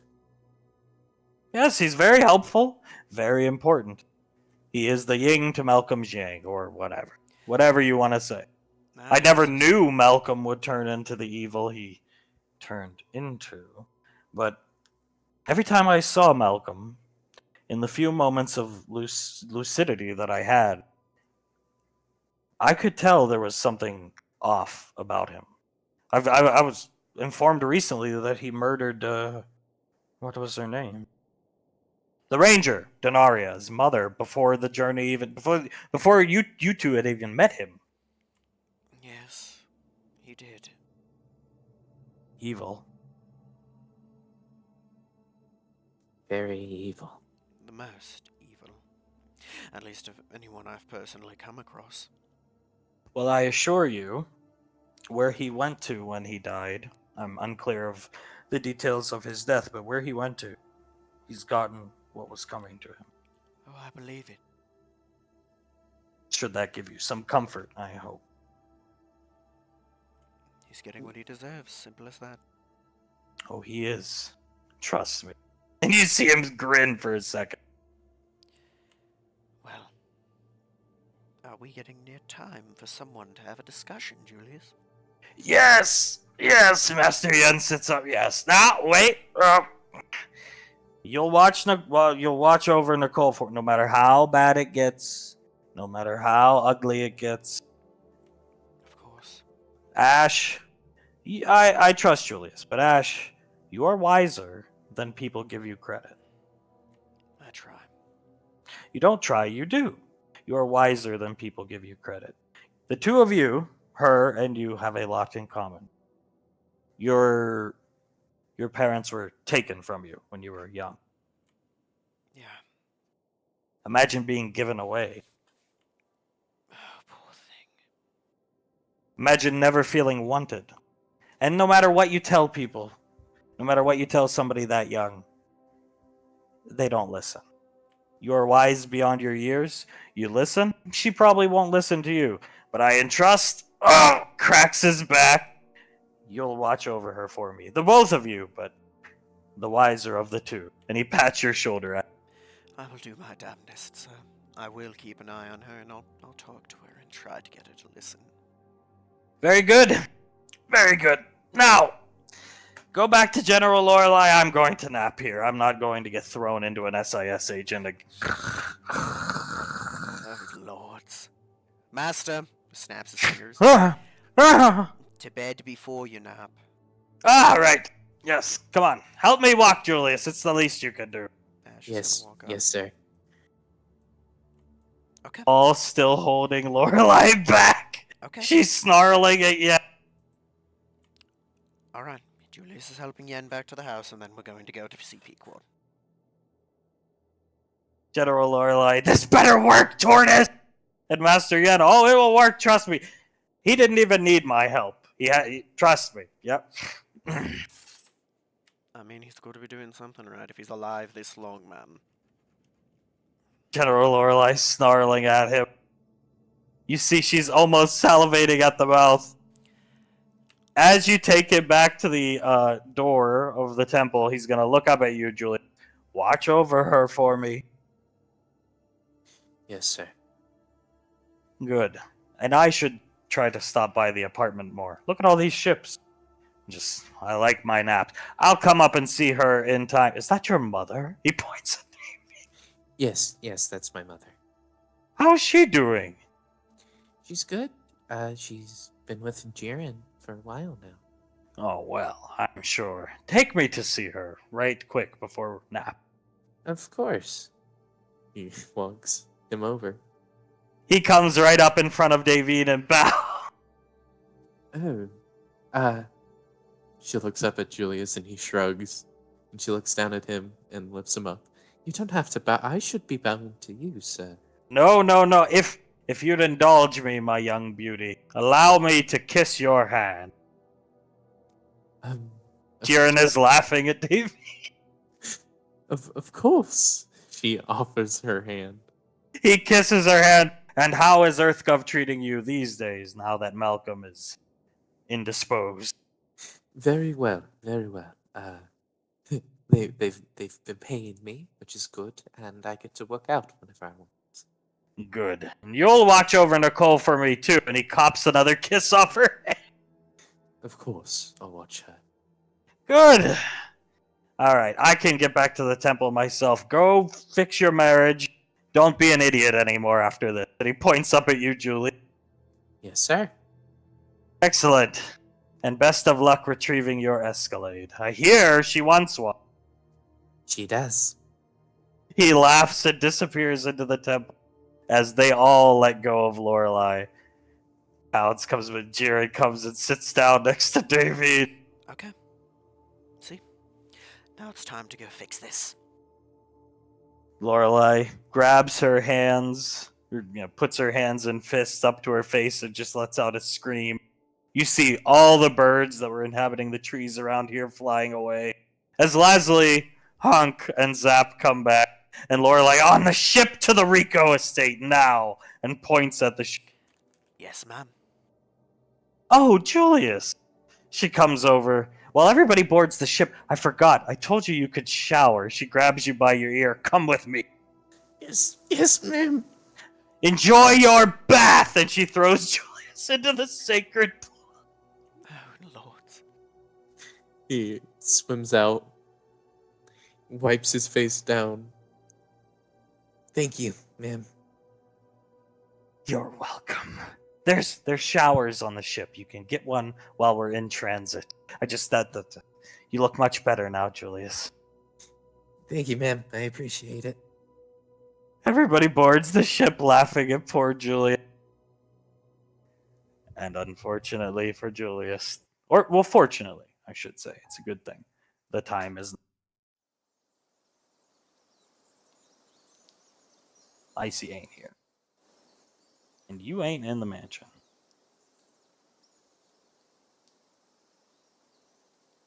Nobody else has come with you, just Leslie, as she promised she would. And you guys. You see the Escalade here, and the guards don't bat an eye at you this time, and they just open the door because Leslie's with you. She comes, she leads the way in. Come on. Let's do this. The Spartans, instead of encroaching or backing off, even though they were never really going to hurt you, but Leslie's here. There's nothing for them to worry about. Nods at them. They nod back. Leslie looks at you, Ash. Anything you want to say to him before he goes up there? Yeah, he's gonna slap him in the face lightly. You better tell her exactly what you feel. Because if you don't, I'm gonna have to be a big brother and put you in the hospital.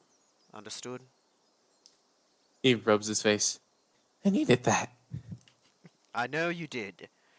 Because like Yen said, I know more than people think I do. Yeah, the white hair ain't for nothing. Yeah, look who's talking as he yanks Julius's white streak. There's one. There's a difference between one white streak and he gestures to all of Ash. Ah, That. let's talk about the man whose mom gave him the most powerful hair dye to ever exist. Oh, ha, ha, ha. He's gonna sit next to Lazuli. It's alright, Mom. He'll do just fine. Lasley, yeah, I think you should go up on your own. I would say don't let me down, but you've never let me down. So I know you won't here. And she gives Julius a big hug, good luck, and kisses you on the cheek and sits with Ash. There is nothing else I can say but follow your heart, because that's something you have sorely lacked. You know, it's. Alright. Time to meet my maker. You hear Leslie chuckle as this time when you come up the stairs, this guy's waiting right here for you. And he doesn't say anything, he's just staring you down. Is she, out there? He tilts his head and moves aside, and the door opens here. And he gestures just the same time, like last time, out to the balcony. Thank you. He walks out. Now, this guy's doing the same thing, just leaning over the balcony, looking out. He looks bored to death. She's sitting in a chair with her cat ear headphones on, playing a game, man. Looks even more pregnant than the last time you saw her. And she doesn't even notice you.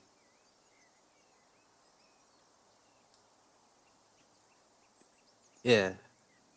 Pequod? This guy, huh? And looks over his shoulder and, ugh. Then he groans. He mouths sorry at him and he. He walks over and taps her on the shoulder. She looks up at him and smiles, and he points. And she looks over at you, and she has a shocked expression on her face, and he, oh, then just goes back to looking off the balcony. And she takes off the headphones. Hi. She struggles to stand up in her pregnant state, but she gets up on her own and doesn't say anything. I I want to talk this time, please. Okay. I love you more than I can ever truly express, and that's a big problem with me, but I am going to try my damnedest right now. Pequod, you are my life. And he puts his arms out. You are everything to me, and I can't live without you. She looks at you, okay, and walks one step closer. Is this guy, Jesus, oh, walks.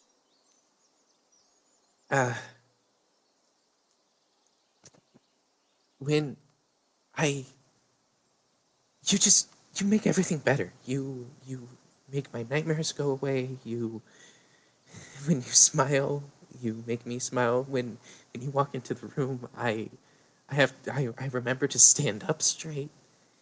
Yeah, I still hunch. You just never see it because I try to stand up straight when I'm around you, and you are fucking everything. Everything, and you gave me children, and that's the best present anyone's ever given me, and you fill a huge void in me, in my heart and in my soul, Pequod. She smiles, and then the smile goes away. What happened to your hair? She comes up. Oh, that's the next thing. He takes out a ring box, and he gets down on one knee and opens it up to her. What's that? He looks down at it. It's a strange looking ring. What does that have to do with your hair? That's a part of my soul, Pequod. In a ring? Yes. How did you do that? Master Yen, I went through a ritual to fragment a piece of my soul off and put it on a ring for you. And he takes out the ring and shows her an engraving on the inside that says, one second. My soul forever bound to you and only you. With the stone of promise, my soul is bound to you. You see her fighting back tears. He stands up. You remember how I said you fill a void in my soul? Well, I definitely need that now since some of it is missing. She puts her hand out. He hands her the ring. Does he put it on her? Yes, he does. She collapses into you and starts crying. He hugs her and kisses her head. Julius, you look terrible on the CU podcast I 2 know. weeks ago. You looked horrible. Your pubic hair. Yes, I did. You know, I just can't compete with a ghost, Julie. You don't have to. You're my life. And he puts her chin up to look at him. You're my life. You're my soul. Not her. She's sobbing. I'm really sorry about what I... And she gives you a big... He kisses her back. I think it goes both ways, Julius. Ash treats Saris like a queen, but... I need to treat you a little better, too, I think. He shrugs. Sometimes I wouldn't mind it. But I'm okay with... I'm just happy you're back, and he gives her a kiss.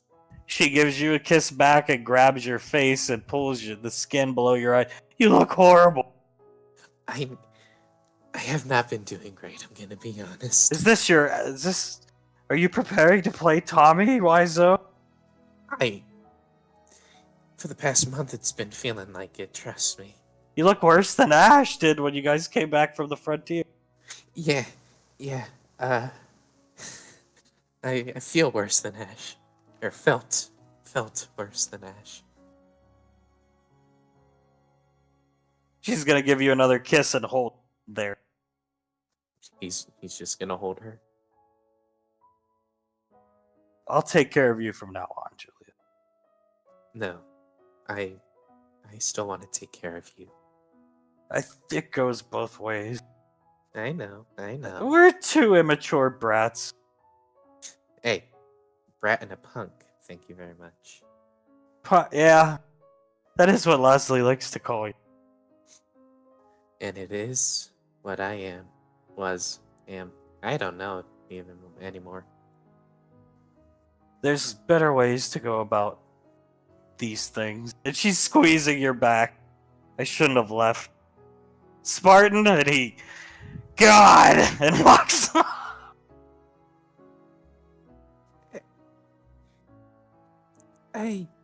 Yeah, there was better ways we could have handled it. But it's okay now. We're together. No parent shouldn't be able to see their child. I felt like an ass after week 1. The Spartan comes out with baby Leslie and hands her to you. And he... You know, the sooner you two get out of here, the sooner Gauntlet Squad can get out of here. So, wrap it up. And she glares up at it. And he goes and stares off the balcony. Julius hugs little Asley as hard as he can without hurting her. That's my little girl. Pequod cries, seeing you two reunite. Okay. Well, I'm sure everyone would like to see you. He looks at her. I'm not sure all the talking is over yet concerning one Nicole Winters, but Yeah, I heard she turned into a drunk. yeah. I'll take care of it. Thank you. And he kisses her again. Pequod, look at this! She pulls up her wrist computer, presses send. I've been waiting to reinstate myself. Or have myself reinstated, I should say. Thank God. Took you long enough, Julius. And Well- she starts laughing. Well, I couldn't come down here without your permission, and you didn't give me your permission. That's true. I half expected to see Ash climbing the balcony to get in here, dragging you over. Oh God. Yeah, it probably would have come down to that if probably like next week at least. At least next week that would have happened. You know, I actually sent one of the elite guards, the guys in the red armor outside, I sent one of them to the hospital. How? When I threw your ring, one of them was having a smoke break in an MRE. She points out there, and I hit him in the head. Is he okay? He's fine. He's on medical leave for now. That's good. You know, this mansion's great, but I actually prefer the apartment. It's lonely here. She grabs your arm. You carry her. Who's downstairs? Is Ash gonna cry when he sees me? Oh, you know, Ash, she's definitely gonna cry. And Mom. Mom is also down there. Excellent! I can't wait for Ash to sob on me. Oh. Or is he angry at me?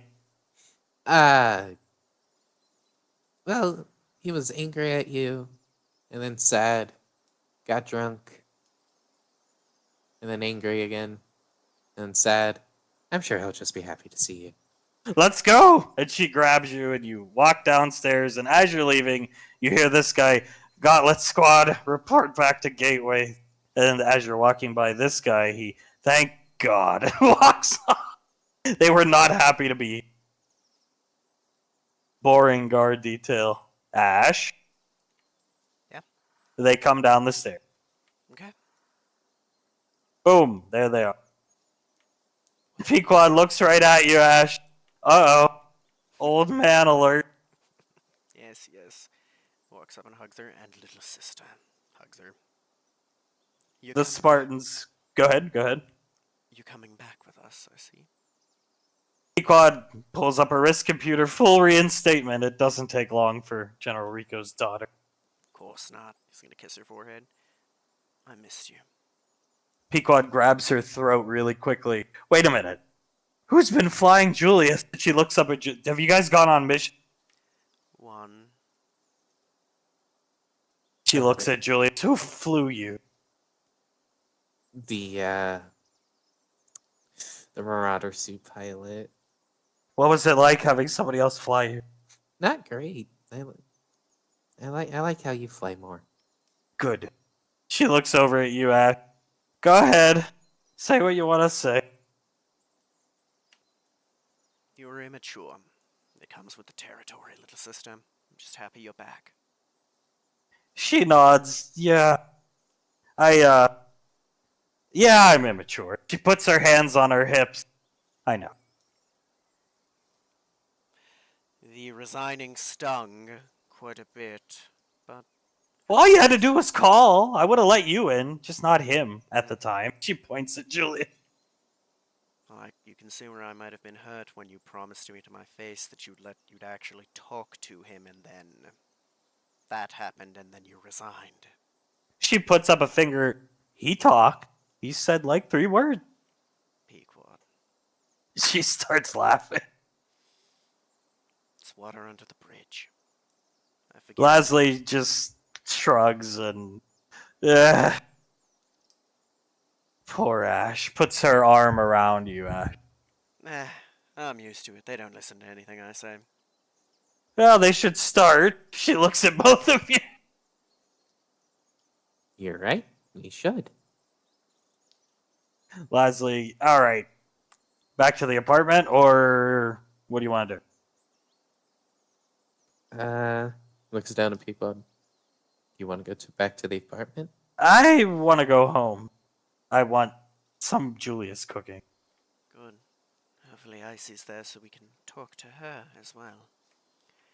We'll fix that. Don't worry. That's my mess up. It's not just yours. I think there's multiple things culminating with her. Like what? Well, let's walk as we talk, aye? Sure. So the mission we went on, you know how we got ambushed? Yeah. Well, they found where the ambush came from, staged from, a submarine under the water of the planet. It turns out there's a limit to their teleportation. But it's what we found on the sub that is messing with poor Icy. Bugs. Xenomorphs. Pure Her strain. favorite. Pure strain, a queen and a bunch of warriors. So I think that, right after the emotional distress of, and just looks at all of them, that, combined with Hunk being an overbearing fool, no offense, Mom, She laughs, Leslie. you can see why she's having a breakdown. And I think all the emotions combined with the power she has is intensifying it. I don't know much about magic, but physical power comes with an ebb and flow with emotion. I imagine ki or magic is much the same, right, Mom? Leslie, yeah. She's. I know, I heard. So intense power, plus intense emotions, plus physical distress, plus alcohol. It's not a good combination. Leslie looks at you. Do you remember when, she lost her cool about not having plasma weapons and I said, I'm not one to press an angry wizard? Yes, I would not have said that if I truly wasn't afraid of her capability. that's fair. It is. Pequod, Ash, help me over here for a second while you keep talking. He's gonna help her over. She's phenomenal. I say it about Julius, but she has the potential to dwarf, well, from what I saw this morning, Lorelei. Leslie crosses her arms and grimaces. I haven't been beaten one-on-one often. She nearly killed me as Pequod rests her head and upper body on the hood of the Escalade, and you hear her muttering goodbye. This is the only thing I'm gonna miss from here, Ash. I know. He'll get you one. And as for that, I'm not afraid of what she'll do. I trust her implicitly, Mum. I'm afraid of what she'll do to herself. Because, I'm gonna be honest, she's an adult. She can vote, she can drink, she can whatever. She's a child. Leslie nods in agreement. What she is the equivalent of a toddler with a loaded gun. I'm afraid she'll hurt herself. Leslie, yeah. When somebody that powerful loses their cool, bad vibes all around. We saw it with Lorelei, and I think what scares me even more is I don't think Icy really has an appreciation for what she can do to people. Pequod rubbing her head on the hood of the Escalade. What do you mean? Pequod, she beat Mom in a one-on-one fight. Why not? And Leslie, I don't want to talk about it. She gave the general a nosebleed just by letting out energy.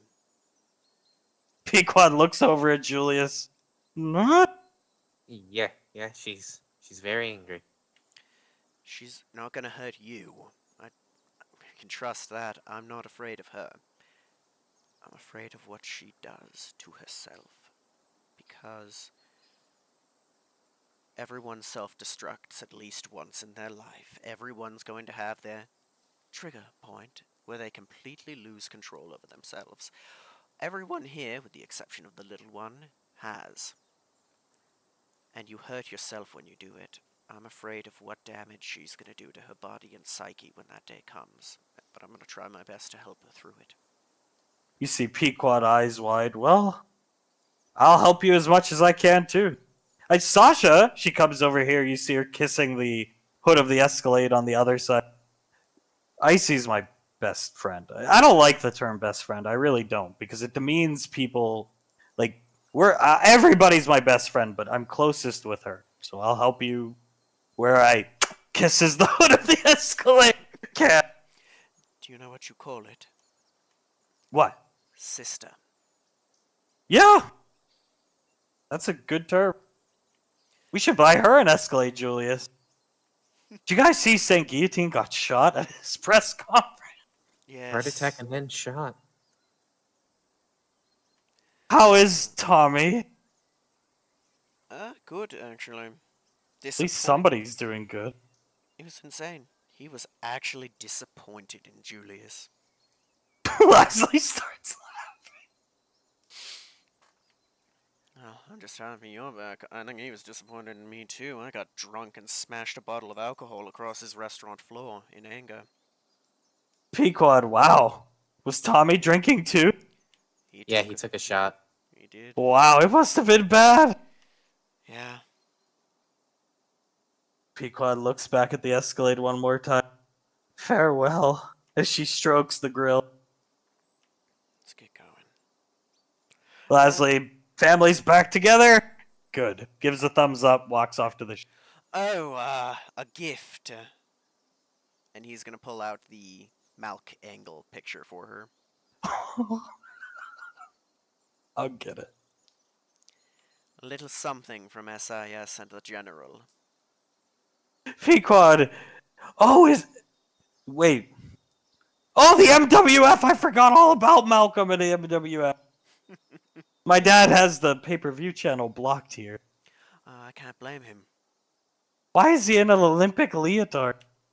Malk Angle. Malk Angle, the Olympic champion who claimed to have won 7 gold medals with a broken freaking neck. Did he really win gold medal? No, it's Malcolm. Why do you ask questions to which you already know the answer? She starts laughing, grabs her stomach. It's good to be back. It is. And it's good that it happened sooner. He's gonna rest his hand on her stomach. I wouldn't have wanted the old man next to you to have missed that. Yeah, the time's coming. It is. He also has another gift for you that was delivered from the General, today. Don't you, Julius? He flips up Spider Chance and hands it to her. What is this? She takes the DVD. Spider Chance, in which Malcolm plays the titular character, and I play the Green Gunslinger, and your lovely husband plays Julius Jonah Jameson Jr. She starts laughing. I thought I was going into labor the other night. I was watching some of Malcolm's old movies. You guys, I guess my dad's a busy guy, but you guys should see all the gray hair Dad has now. It's mostly from Malcolm, and she can't control her laughter. Oh, I can imagine. Poor him. You should have seen Ebenezer. He's a wreck. She starts cackling. The General almost killed poor Master Yen. Why? He kept her waiting. What's she mad about? Not mad as much as stressed. You've got all of the things surrounding the cult. This, you two.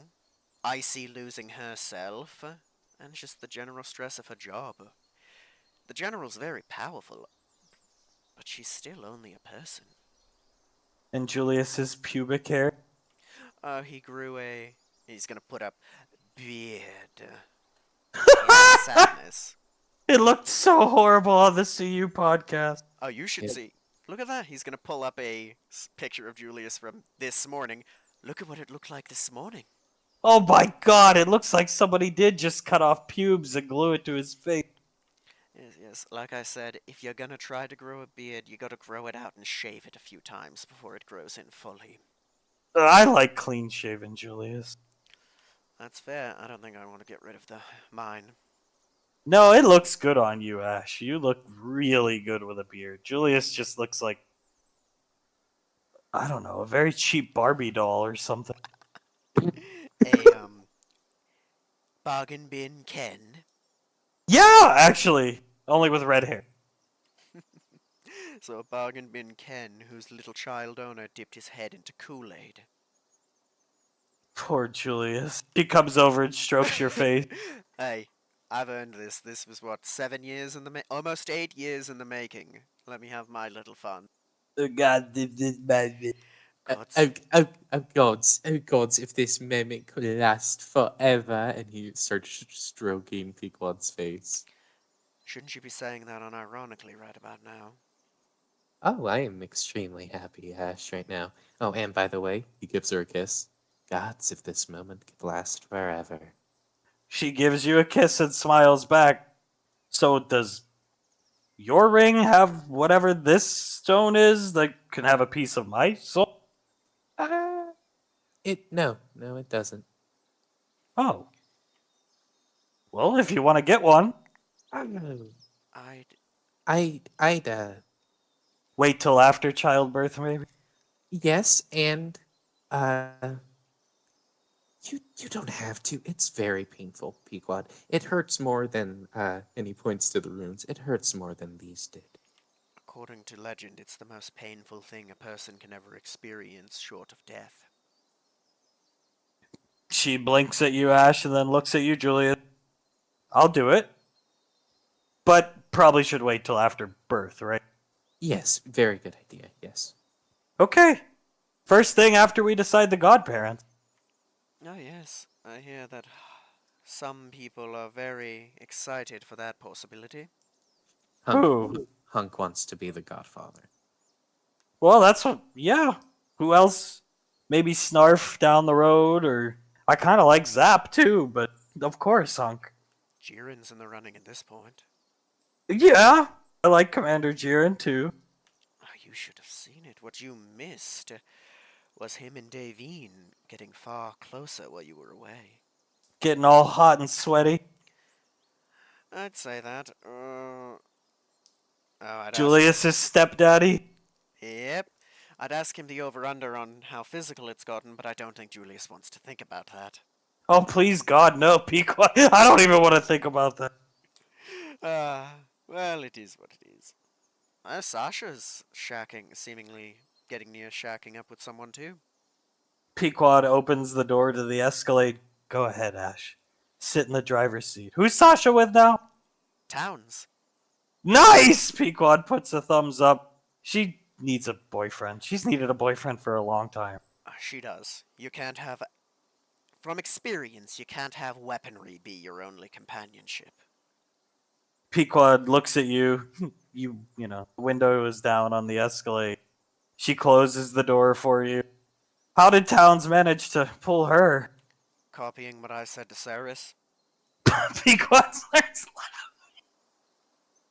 Word for word, mind you, seconds after he said it to Saris. She laughs louder. Apparently, I do something right in that regard. You are wise beyond your years, Ash. And you look it too. Touche. What do you think, Ash? It's nice. I don't know. I've always been more of a simple type of person. Any car's good for me. Saris likes Escalades. Well, that's what matters, isn't it? I'll drive anything as long as it runs. What she wants is what she gets. I'll figure it out. Assuming Guillotine can ever get Escalades lowered in price, I'm sure you could buy her one. If he lives that long. If need be, I'll try to call in a favor with Tommy. She looks over at you, Julius. Well, Julius, I could go for some crepes. Right on, baby. Agreed. Come on. He's gonna get out. So when we get back to Gateway, you two go shopping. Of course. And,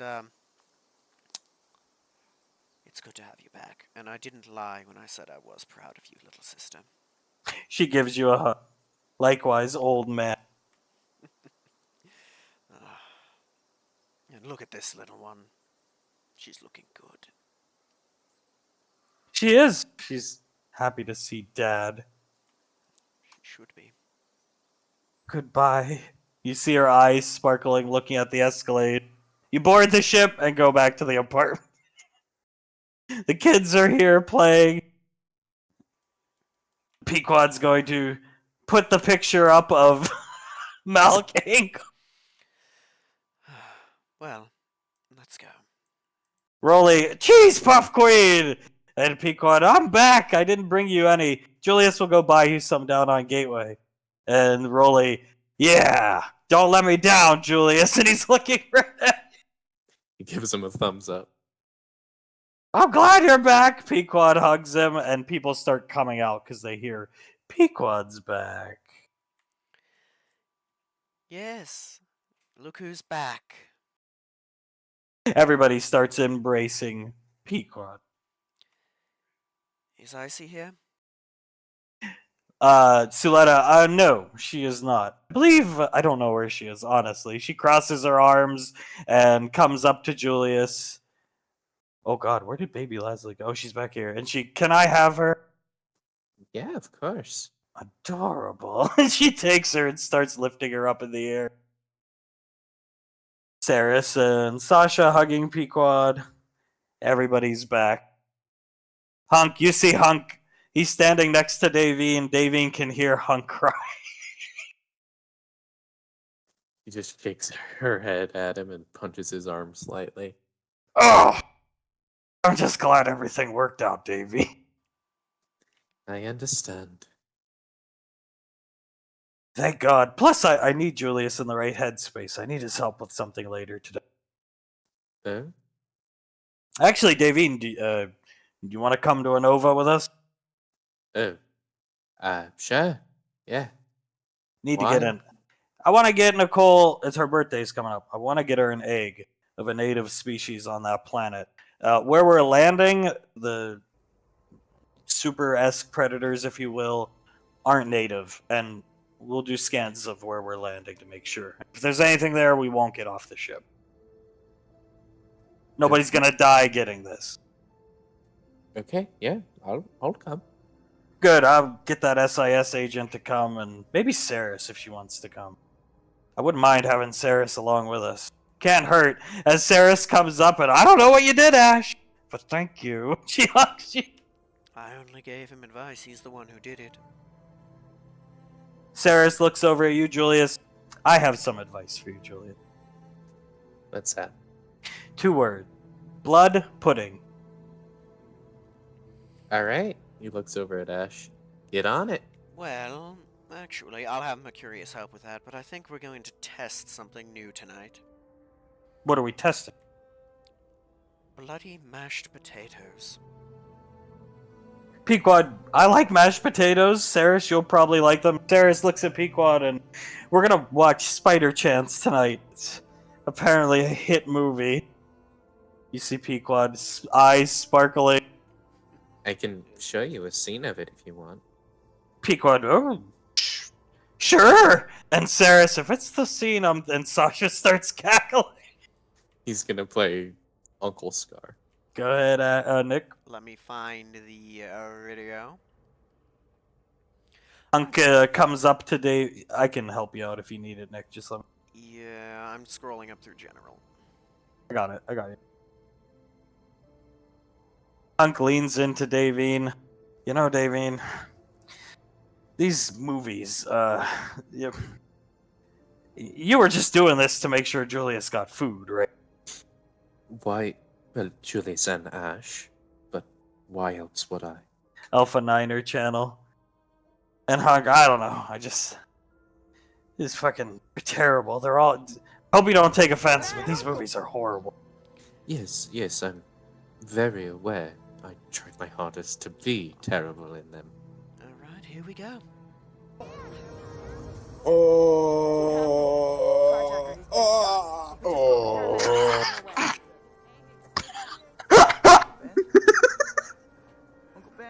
Pequod cackling at the top of her lungs.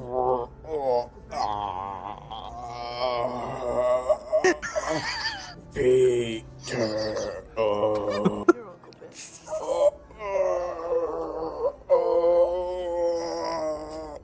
Peter.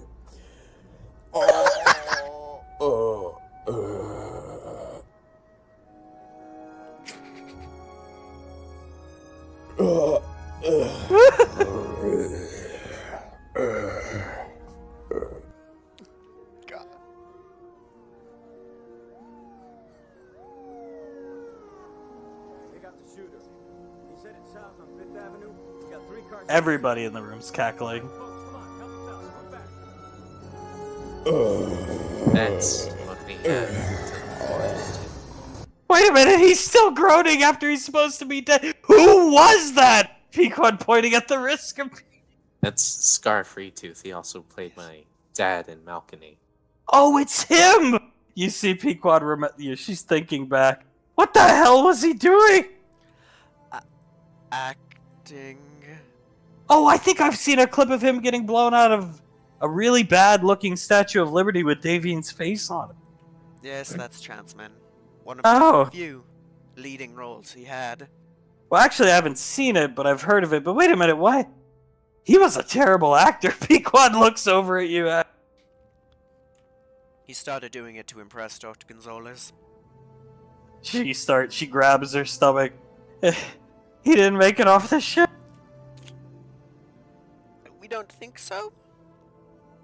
Well, not the planet. Didn't make it off the planet. Yeah, there's a chance he may have made it off the ship. Oh my god. You see her think for a sec. If he's still alive, we need him here. What was he like? He's a nice guy? Yeah, he was a nice guy. From what I was around him, chill dude. A bit... How do I put it? Overly blunt and straightforward. He talked in almost a monotone way. He just seemed like a guy. Someone you could have a smoke or a drink with, but that's about it. Snarf comes up, Pequod gives him a hug, and Snarf... He was a dock worker at Sword Base. Malcolm had him loading the ship, and then Malcolm basically trapped him on the ship, and we took off. He was never really supposed to be part of the crew, but he became part of the crew for better or worse. I hope he's still alive. I liked Scar a lot. I mean, his acting was horrible. Pequod, actually, Malcolm crying there, that's not Malcolm acting. Scar's acting was so bad it made Malcolm cry. Yeah, he had a habit of, as a result of his actions, his acting, whether it be him acting or him just being forced to act in a role, had a habit of making people have legitimate reactions. Pequod looks over at you, Ash. I heard you're a really good actor. There's review sites for a lot of these movies, and they praise your acting in some of these movies. Not the ones we've seen. Well, I'd like to say I did a good job as the Goblin. I very much enjoyed the role. Oh, the Spider-Man, Goblin, yeah. Chanceman. Malcolm had a comic book phase. All to impress Davey. Oh yes, he saw the way superheroes had gotten popular at some points and decided that must be the way to her heart. The Fantastic Colonel, the Chance Vendors... Malk. What is it? He just called it Malk. What movie's Malk? Blade. Oh my god, Wesley Chance. Chansley Snipes. Yes. Which, oh my. That's an interesting one, knowing, Malcolm playing that man's role. Sasha, don't tell me he ran around with a katana like Blade did in the movie. 2. Oh dear god. Who did you play at? I forget his name, but the Vampire Lord. Go figure.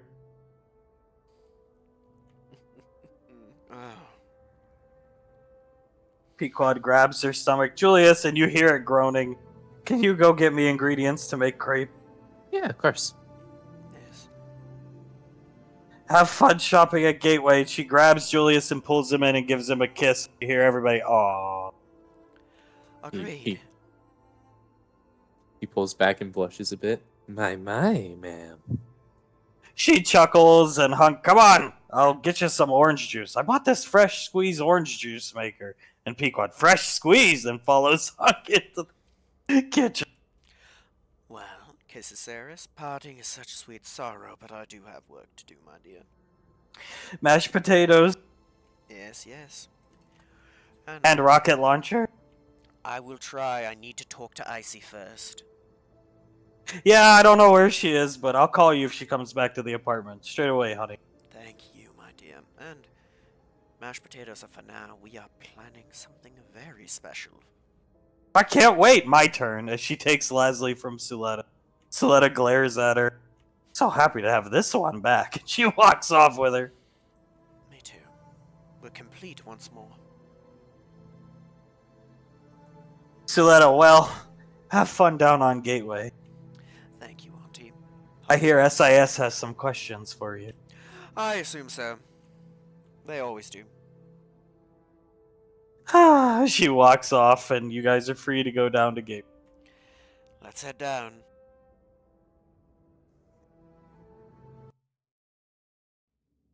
Just another day on the station. Colonel down below, still being advertised. Let's talk to SIS first and then shop. All right. Head down.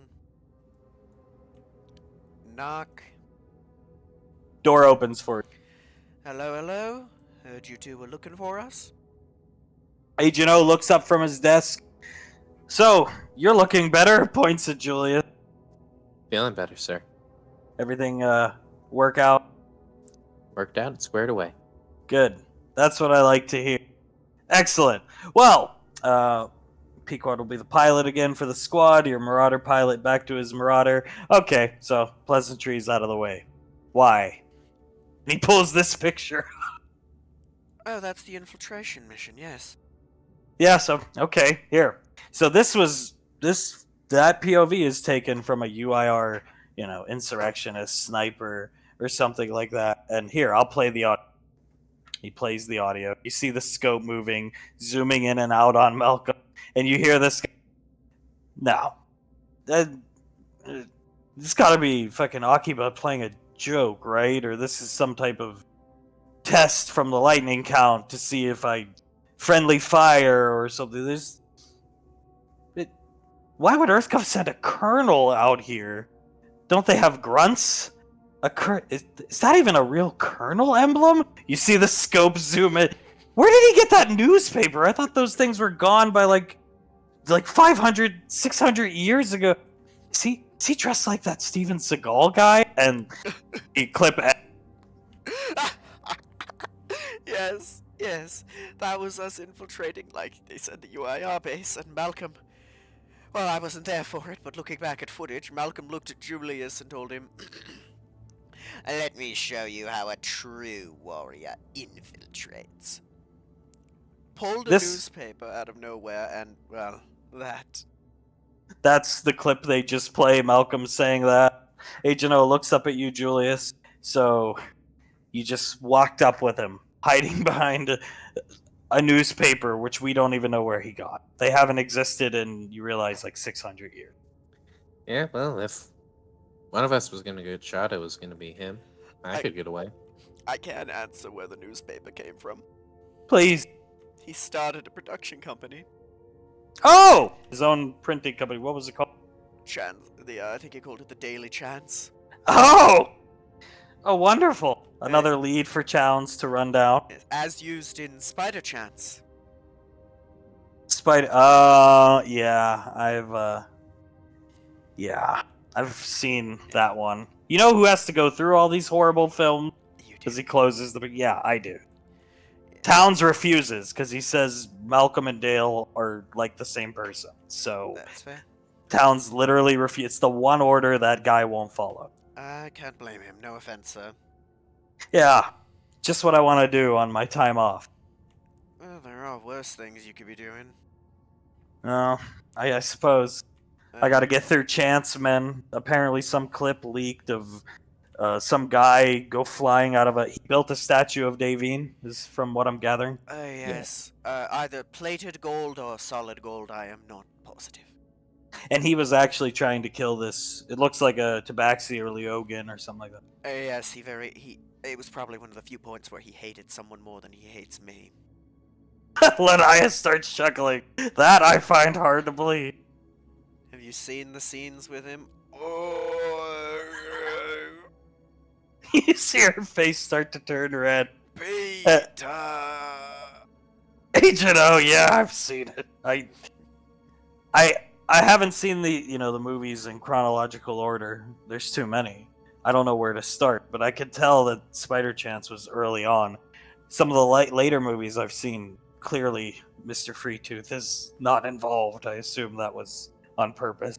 Yes, he did not get more than a minute or two of screen time across pretty much any other movie because, well, Peter! Right. So, speaking of which, well, maybe not speaking of which, but we're not far off from cracking these coordinates that Gonzalez scrambled.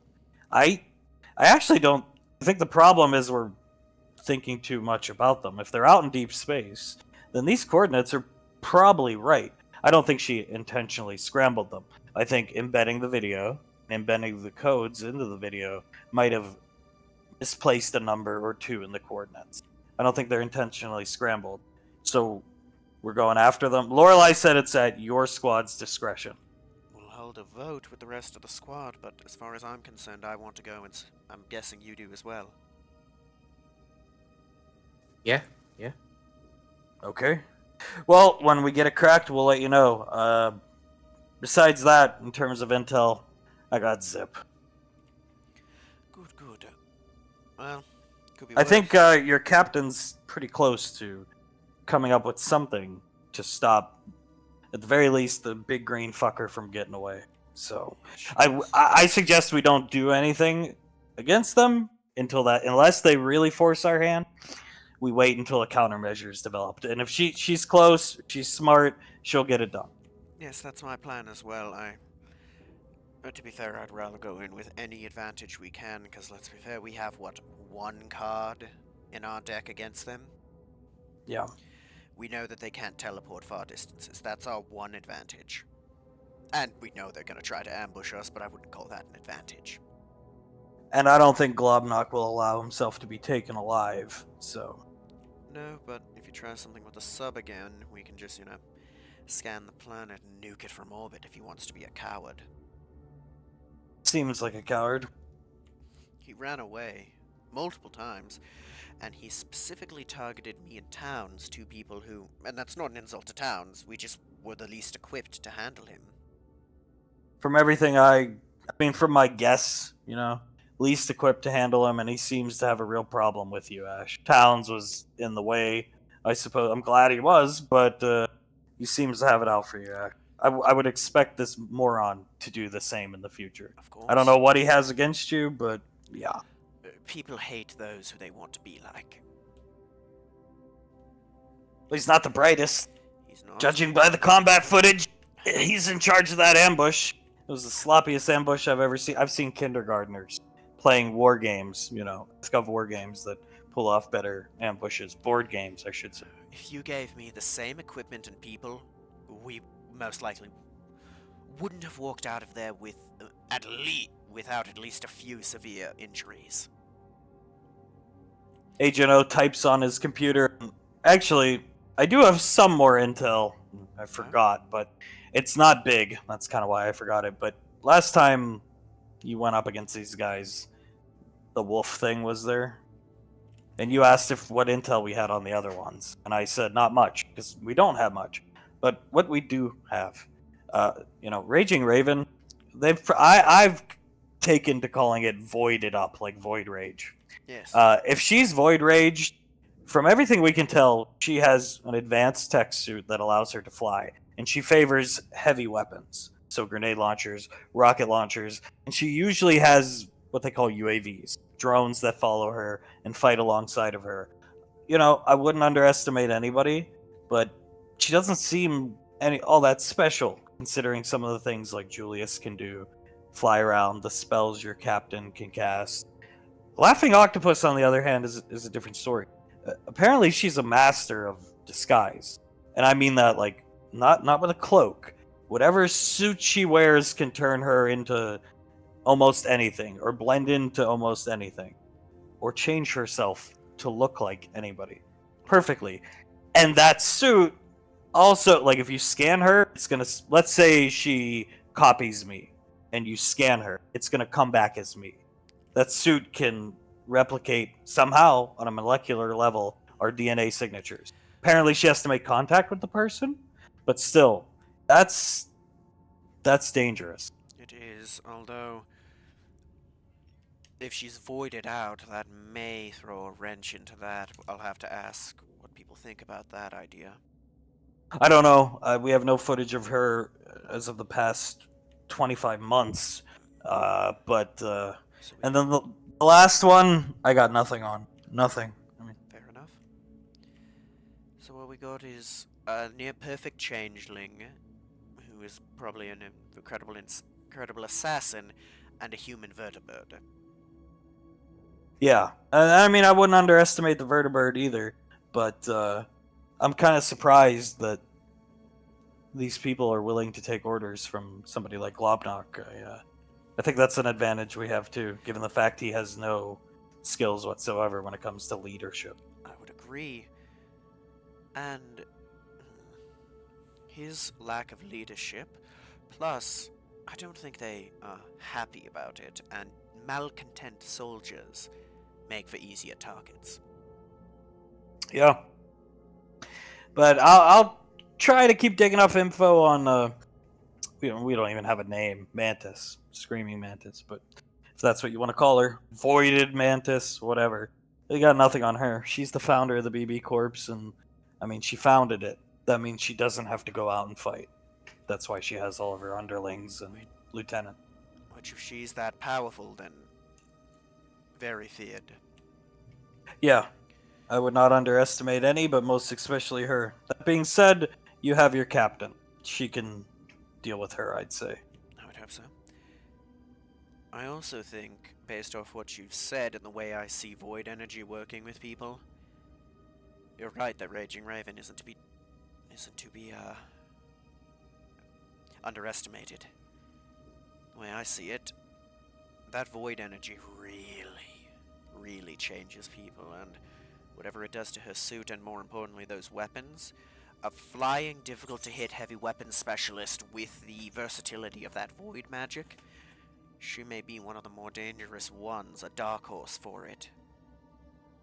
Try getting your hands on a rocket launcher. He shrugs. There's all different types of ammo you can put into, depending on the depending on the platform, and most of them have lock-on capability. So, and you got a ranger that knows how to use one.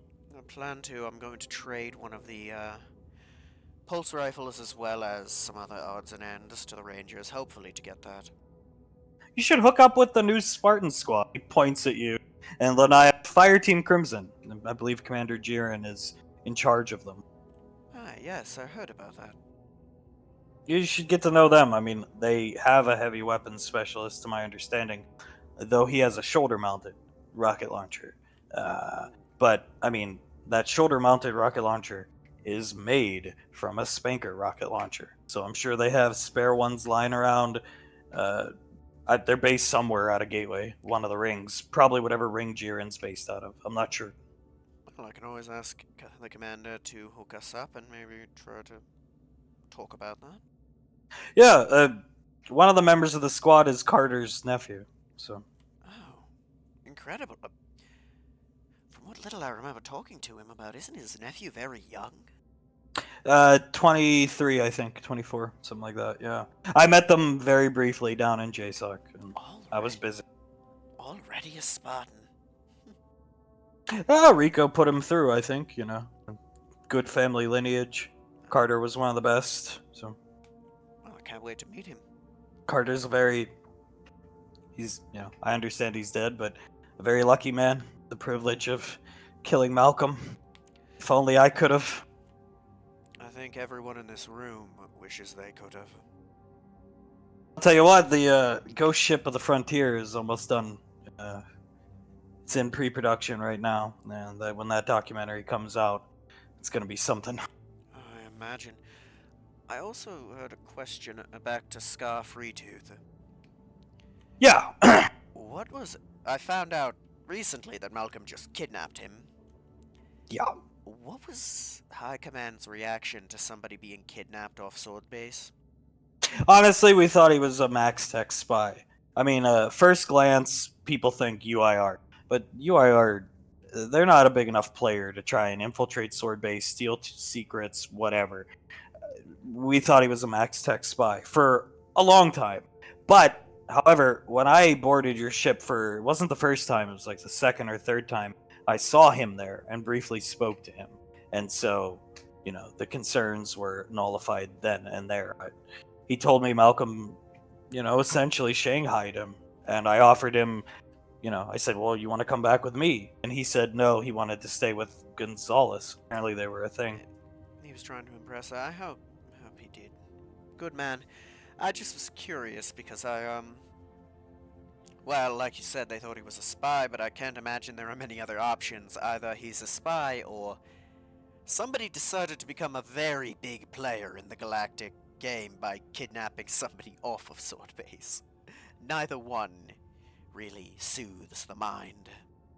No, apparently Lorelei has a hunch that he's still alive somewhere down there planetside. So, Good. well, we sent hounds. We'll see. We will. And thank you for the lead on the rocket launcher. I was hoping I wouldn't have to give away everything for it. Play your cards right. Maybe you don't got to give away anything. That would be helpful because that would allow me to leverage that pulse rifle for something else in the future. That's the job of an armory master. That it is. I'm gonna have to trade one of our kit guns away for ammunition anyways. By the way, when it comes to these, Malcolm movies, I heard you guys don't want royalties from these movies, right? All proceeds should go to people affected. Yeah. Okay, no problem. I was told I had to inform you on the number. You can't have them now. You made your mind up, but you do realize you skipped out on bare minimum. Given we don't even know an exact figure yet because we haven't put them all out, but we're talking like damn near 1 billion credits. It is what it is. Money, I don't really give a damn about money. If I can provide enough to live comfortably with those I care about, it is what it is. That's a good way to look at it. Looks over at Julius. That could have been an Escalade. I would rather earn the Escalade through different means than a movie filmed by an insane, evil madman. It's good. You don't want to take blood money. That's good. I mean, the only thing I would have even thought about using that for is just setting aside money for college for children. Yeah, well, EarthGov should take care of that for you. Good. I hear you're quite the ladies' man, Ash. Towns said he learned everything he knows from you. Pulled Sasha. I hear you got away with words. Apparently, I just tell Ceres how I feel. Yeah.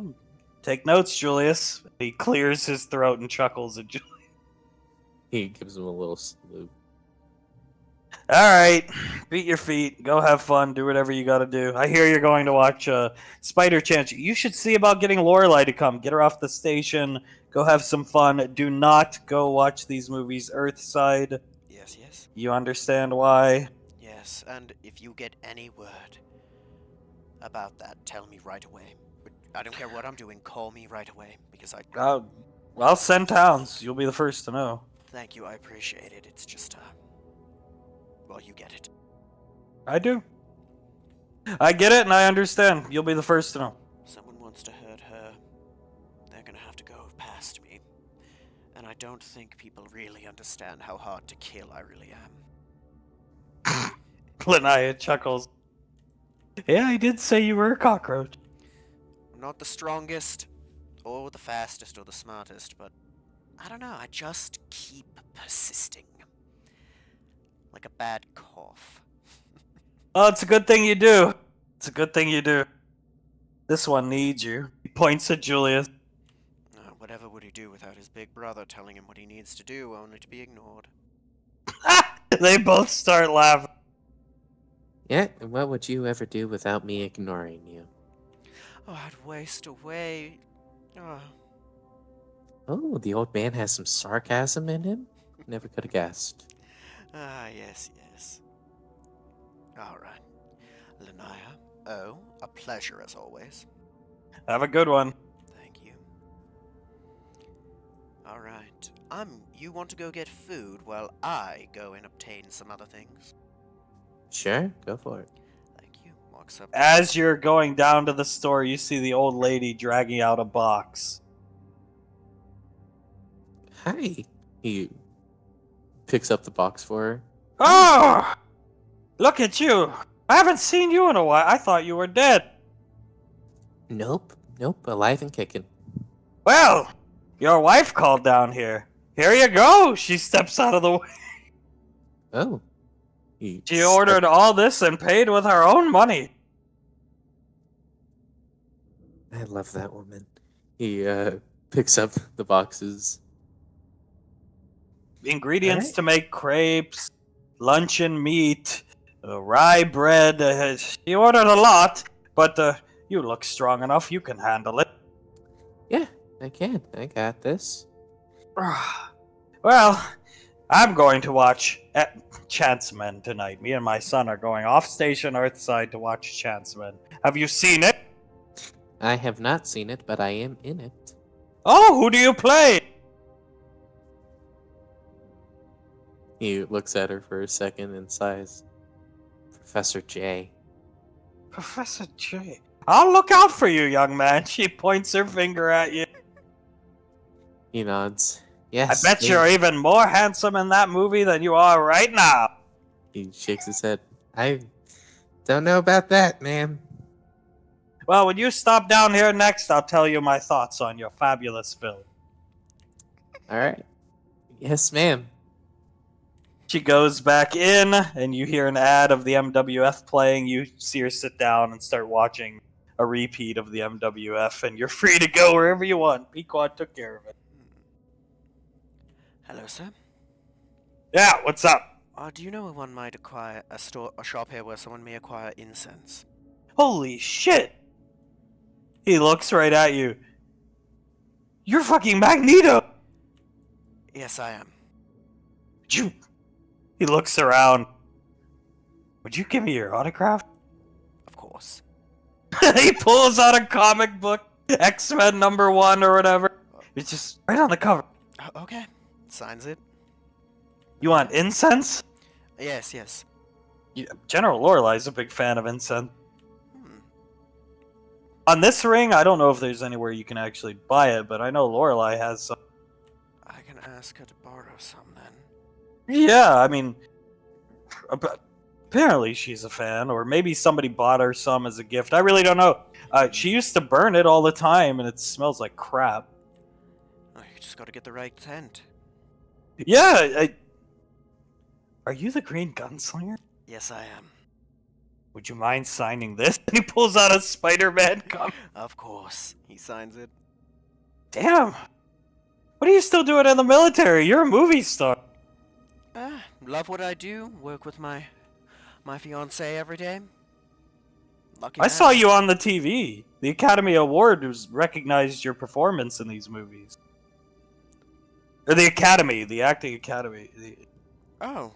They were wondering why you weren't part of the, the Actors Guild and stuff like that. They ran a big piece on you. Oh. I'm probably gonna have somebody reach out to me about that soon, I'd assume. Yeah, you should turn on the news. Try to find, maybe there's a video on YouTube. Maybe they have a channel where they upload past broadcasts, but yeah, they're wondering who you are, where you are. Since you're in the military, they can't get at you if you're always on Gateway. That makes sense. I'm probably gonna expect some mail soon. Oh boy. It was apparently you got considered for some type of nomination or something because of your performance as Magneto. And it's the scene where this guy flies out of a building. It's crazy. Oh. Considered for a nomination for... If it's an award from them, it would be an Academy Award. Oh my. An Oscar, yeah. Yeah. But you're not part of the Actors Guild, so they got to get you in the guild. They've been looking for you. Well, I may ask someone to reach out for that, I suppose. What could go wrong? You should. I mean, not just being nominated is an accomplishment. Julius is hearing all of this. Is an accomplishment in and of itself. I mean, even if you don't win, I think you should win. It looks. Oh, I appreciate that. Thank you. Welcome! Thanks for signing these for me. Oh, pleasure anytime, sir. Alright. You notice Julius is standing right behind you listening. What's Julius doing? Julius is just looking at Ash slack-jawed with a mischievous smile on his face. What are you thinking? I don't know. I know I have to think of something for this. I mean, come on, this is a golden opportunity, Ash. Walking. Come on. Awards are awards. I really don't feel any desire to, obtain one. It's interesting, but, eh. It does. You've been around Gateway enough, Ash. You know enough. If Lorelai's a fan of incense, you could also go to Gondar if you want instead of her. That's where I'm going. Is what it is. If you want Lorelai to come to the movie, you'll have to go ask her, though. Yep. That was my next stop. Sure. Looks up, knocks on the door. Door opens. Gondar sees Julius holding a bunch of food. Suppose Pequod's back. You're back to the land of the living. Yes, sir. He points at Ruger, and Ruger, give me the boxes. I'll carry them up. And he takes them from... Oh, no, we could just have Mercurius do it.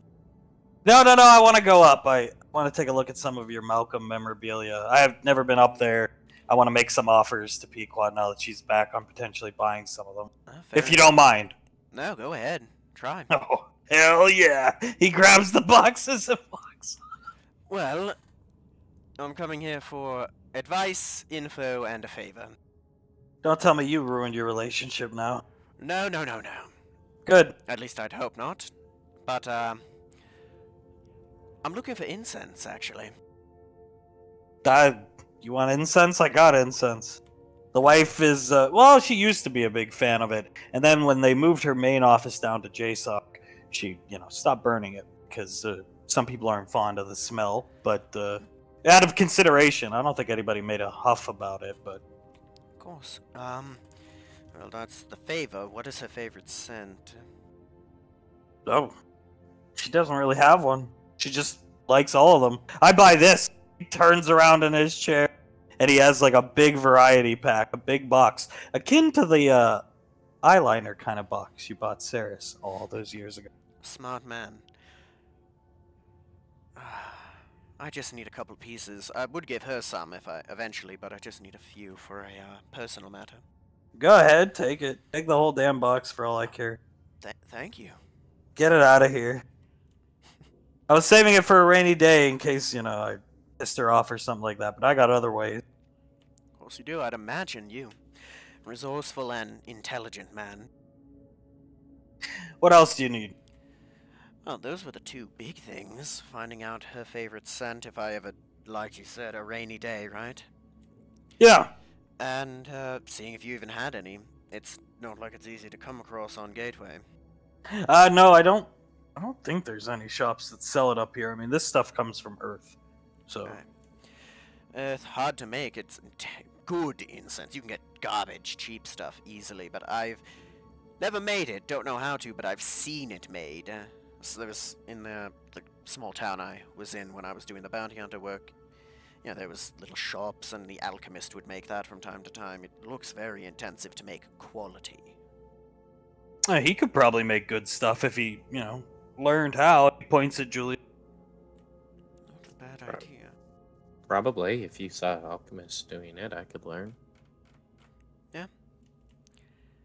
But, How are we celebrating Pequod's return? a Spider chance. Yeah. That's still on my list. I gotta see that one. We just saw Chance, man. It was fabulous. Yes. Poor Scar. Yeah, poor guy. He got launched out of the fake Statue of Liberty or something. Yes, he did. Legitimately. Oh, that wasn't CG? Oh, no. No. What? Oh, Malcolm didn't like that guy? You saw his acting throughout the rest of the movie, right? Yeah. I Malcolm- even saw a teleprompter in some of the scenes. You can clearly see it. Yes, so Malcolm got very, very angry, and, well, you know the rest. Tried to kill him. Yes. His first enemy, if you will. He'd already tried to kill me on various occasions, but I think Scar, in that moment, leapfrogged to the top of the list. Your acting chops took your head off the chopping block. Is that? I suppose I'd like to say I did well on that movie, excluding the very real fear at seeing what I thought was Scar dying, but I don't know. He just starts laughing, covering his mouth. It was a hell of a scene. It was a good shot. It He was. is definitely premeditated given the camera angles of the fall. So, and the fact that there was a boat magically placed there, he was planning that the whole time, I bet. He was. He definitely was. Well, you have any favors you need done? Any work that we can do for you? Nope, just don't rock the boat. Keep your relationship, ships, plural, going strong. Don't. I have to live with my wife, so, Continue to try and bribe her affection. keep yourself shaved. He looks at Julius. I'm planning on it from this point on. I was called Pube Face multiple times. Yeah, that's what I heard her saying about you earlier today. But either way, maybe get her off the station for a while, go see a movie. I think the last one really upset her. Spellcasters, especially good-natured spellcasters, have a tie to the ebb and flow of our world, the arcane plane, and something heinous like that, a loss of life like that, how many people were on that? It doesn't matter, but it greatly affected her. So, Of course. get her out, let me go out drinking with Ruger tonight. That's what I'm saying. That's my favor. Get her the fuck off the station. I'll try. And it can't be good for her to be here in a cooped up and dwelling on it. No, I can't. We can't change what Malcolm did. So, We can't. Thank you. Actually, problem. We're going to see her now. oh, go for it. Have fun. Thank you. Always a pleasure. Good luck, boy. Thank you. Come, Julius, come. Alright. Time to go see the general. Tommy is actually not supposed to be here. He's down at. You'll see him later. So he's down. He's not here. Hello, boys. They step aside. Hey, it's Pube Face. It's Pube Face, yeah. How you doing? Good. Better. Knox? You want me to ring Lorelai? Yes, please. We have a favor to ask. No problem. They ring her. You see her immediately come up the elevator. Big smile on her face, seeing Julius. Hello, ma'am. They're gonna walk out of the way. Julius, runs her hand down the back of her hand down his face. You've done it. I have, ma'am. You look better. You smell better. I can tell you're doing better. She puts her hand over your heart. What do you need? Well, we were, going to invite you to come along tonight, ma'am. To what? To the viewing of Spider Chance with our dear Pequod. Oh, no. I'm not going to see a Malcolm. Now that I've learned my lesson. Oh, come now. I can promise you there's no death and destruction of a colony in this one. I've seen the movie. And she oh so wants you there, ma'am. Is this the one? So those rangers that guard my guardsmen, they've showed me a clip of what looks like this Scar-Free-Tooth man groaning. Is this that one? Yes. Yes. Is it true you can see the teleprompter in one of the scenes? 2. Yes, ma'am. Then if Julius promises to cook me a surprise excellent meal, I will come. Of course. Yes, ma'am. And now that you're back on your feet, I'll be coming up for breakfast again. I expect you to be cooking every morning now. Yes, I will be. Wonderful. Good. Your company's always a gift, ma'am. I'll be up later tonight. Yes. I take your word that there is not a mass killing in this movie. There is not, I swear on my life. There are colonists who do get hurt in the movie, but no genocide. Good. Then I'll come. As long as Julius promises to go. I'm feeling seafood, Julius. Yes, ma'am. Calamari? surprise me. She throws up her hand. Very well. And I did tell you, ma'am, I had never doubted him for a moment. Yes, whatever Master Yen said, I do think helped. It did. Very wise man. He is. I'm gonna talk to Icy. We and You see her grab her nose. Hey, it's all right. She's a kid. She's learning. I'll try my best to be there for her and help guide her, ma'am. I'm not angry with her. When you Respect. can read people's mind, you know how to help them. I knew how to help you and what needed to be done for both of you. Whether you liked it or not, whether you liked being pistol whipped or not, you needed it. She points right at Julius. You needed threats. You needed to understand your place in this world. I can't help her. She shrugs. I rely on this. I've relied on this for how many hundreds of years. I can go up and talk to her, but if she doesn't want to talk, what more can I do? Nothing. And she does not talk to Hunk anymore.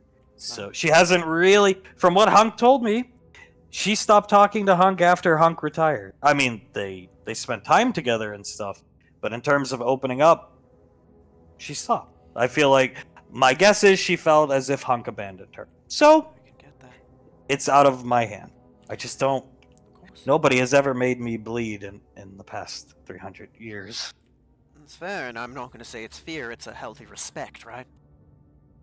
Yes, I trust the family unit can take care of this now that everybody's back together and Julius isn't going to ruin things. She's looking right at Julius. Yes, ma'am. So The long family as he can does, handle it. so long as he doesn't try to grow the beard back, I doubt he can ruin things that badly again. If he grows the beard back, I'm court-martialing him. Well, Uh. I'll keep that one in mind, ma'am. There was an old movie very popular before I was born. It was called Star Wars.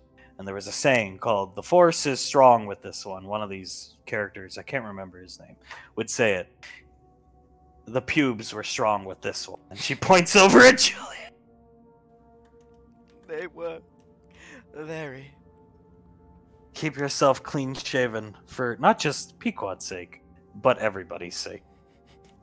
Yes, ma'am. You Run know, along. Oh, yes. again, thank you for everything, ma'am. You're welcome. I look forward to a good meal instead of the garbage I've had to suffer through the past almost month. Look on the bright side. I wasn't the one cooking. That is true. I've missed Julius's cooking more than almost anything. You should see mine. Well, nobody ever taught me, and I learned by cooking over an open flame. So you can put two and two together there. You should do a joint meal. Let Saris cook with Julius one night. You'd be surprised. She's not as good at nowhere near. She's not even in Julius's league. But the rangers around here rave about her frontier cooking on the frontier. You had me scared for a second. I thought you were going to say me. No. We all have our place. Yours is not in the kitchen. No, it's not. Run along. I'll prepare for the movie. Thank you, ma'am. All right. Before Julius walks out, General Lorelei turns around. Julius, Yes, ma'am. how would you feel if Commander Jiren became your stepfather? Out of morbid curiosity. Not that I know anything. He squints at her. 1, very believable, ma'am. 2, I respect him a lot. He's good to my mother, so I would be fine with it. She claps 3 times lightly. Good. Good. I'll see it a little bit and disappears down the Uh-huh. elevator. You're free to go back up to the apartment. You're going to Anova. You know you are. Tonks asked you. Today's the days. Unless there's anything else you want to do down here. Yep. Julius doesn't have to pick up the things he's going to use to make Lorelei's dish, right? You'll see. And Ash is holding off on the ranger discussion for a little longer. So we're good. Alright. Alrighty then. Well, you go back to the apartment. Ruger's come and gone. Pequod turned down all of his offers. The guillotine artifacts are back on display. Kids are playing. They're I don't know where Davine is, but the armory dudes are back in the armory. Sasha's in the armory too. You're free to go wherever you want.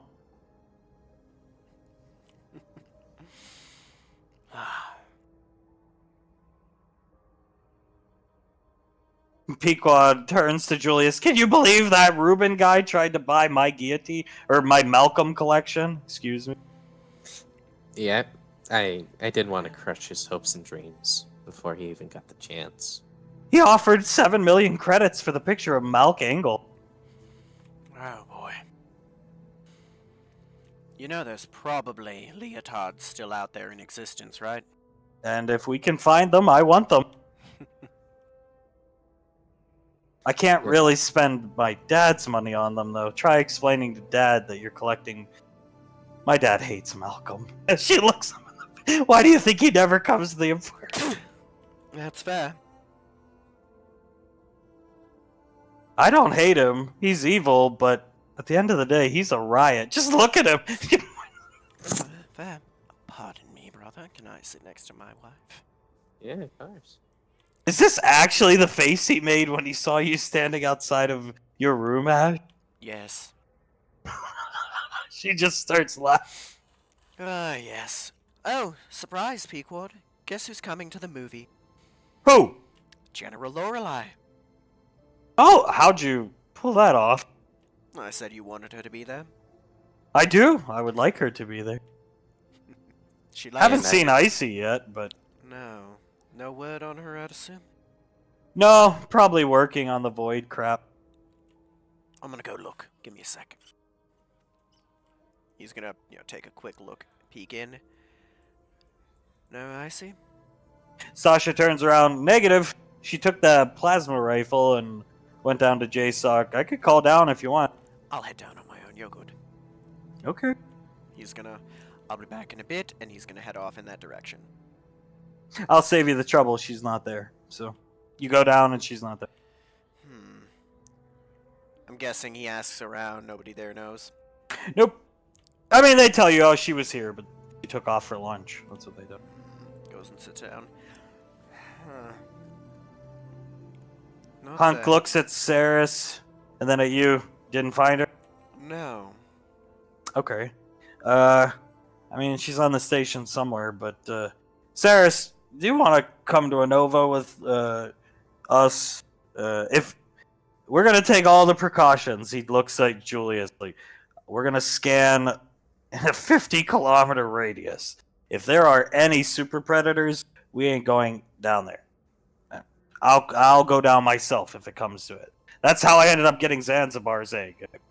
I just snuck in with cloak, but and I don't have any arcane powers, so unless they see me, they can't really sense me for the most part. But Saris, you want to come? And Saris, yeah, I've kind of always wanted to go to Anova. And Hunk, as long as it's okay with Ash, I'd like to have you along too. If you think it's safe, because we do need to be very careful. Hunk puts up his hand. Like I said, I'm gonna scan in a 50-kilometer radius. It's ground penetrating radar scan. That's not what I mean. That's not what I mean. I mean, do you think it's safe for her to go with the other things going on? His hand hits the table. Actually, you're staying here. He points at Saris. You're not coming. And Saris gets sad. I'm sorry, love, but gods, I can't even bear the thought of you getting hurt by that bastard. Hunk, if they tried something on Anova, they'd be nuts. But if I was gonna ambush somebody, it would be where, like, you would least suspect it. So, and Anova would be where I least suspect it. And on top of that, we can't be too careful. We don't know what information on us or informants on us they may have. Better to err on the side of caution and assume that they do know all of our moves. Yeah. Saris, you sit this one out. You come to the movie? Julius got mashed potatoes. He'll make you your blood mashed potato. Ceres, yeah, that's fine. I'd like this to be over at some point so I can go places. Oh, it will be. And I'm gonna give his head to the general. Nobody gets to hurt you. Hunk, I second that. Ceres gives you a hug and a. Hunk looks at Julius, ready to hit the road. Yeah, sure. All right, 1 sec. He calls Towns, who's already on his way, and Towns salutes him. And all right, to Lenova, boys. Davine, do you want to go? Oh, yes, of course. Hey, Davine. Speaking of which, what is this? What's that thing? Oh, that is a poster for the CU podcast. Oh, is this a? Do you mind? And he leans in and looks at her scarf. Oh, yes, this is a little pin they gave me. Oh, they're big fans of yours. That leather jacket. Yeah, they are big fans of mine. I am big fans of theirs. Who's the bigger fan, you or them? Honestly, I don't know. It's a tie. Although I'd say they may edge her out, given the way that Ian talks about her. I've seen some of the podcast. I think that poor guy feels vindicated. Of course he does. People actually thought Davine was sleeping with Matt. He starts walking up the stairs. Yes. I remember on one occasion he tried to write that into a movie. Think of how that went for him. What movie's that? You hear Leslie speak up. Oh, I cannot remember. I think he tried to write something like that into the Malktrix. The Malk Trick? Oh god, the Matrix. You hear Soletta let out a groan. Yes, he tried to insert a sex scene where there is not one in the movie to my memory. Oh god. Sarah shakes her head. Pequod reaches up to Julius, gives him a kiss. Be safe. Hey. I'll be safe only to see your beautiful face again. I'll be here waiting for. Well, he should be done with the crepes. He points to Mercury. Yeah. Davine, when he attempted that, he probably wouldn't have had, well, man parts anymore if Globnock and Mercurius couldn't hold you off, right? Well, I probably would have just killed him. That's fair enough. He's lucky. He really is. You board the ship. You get on the Nova.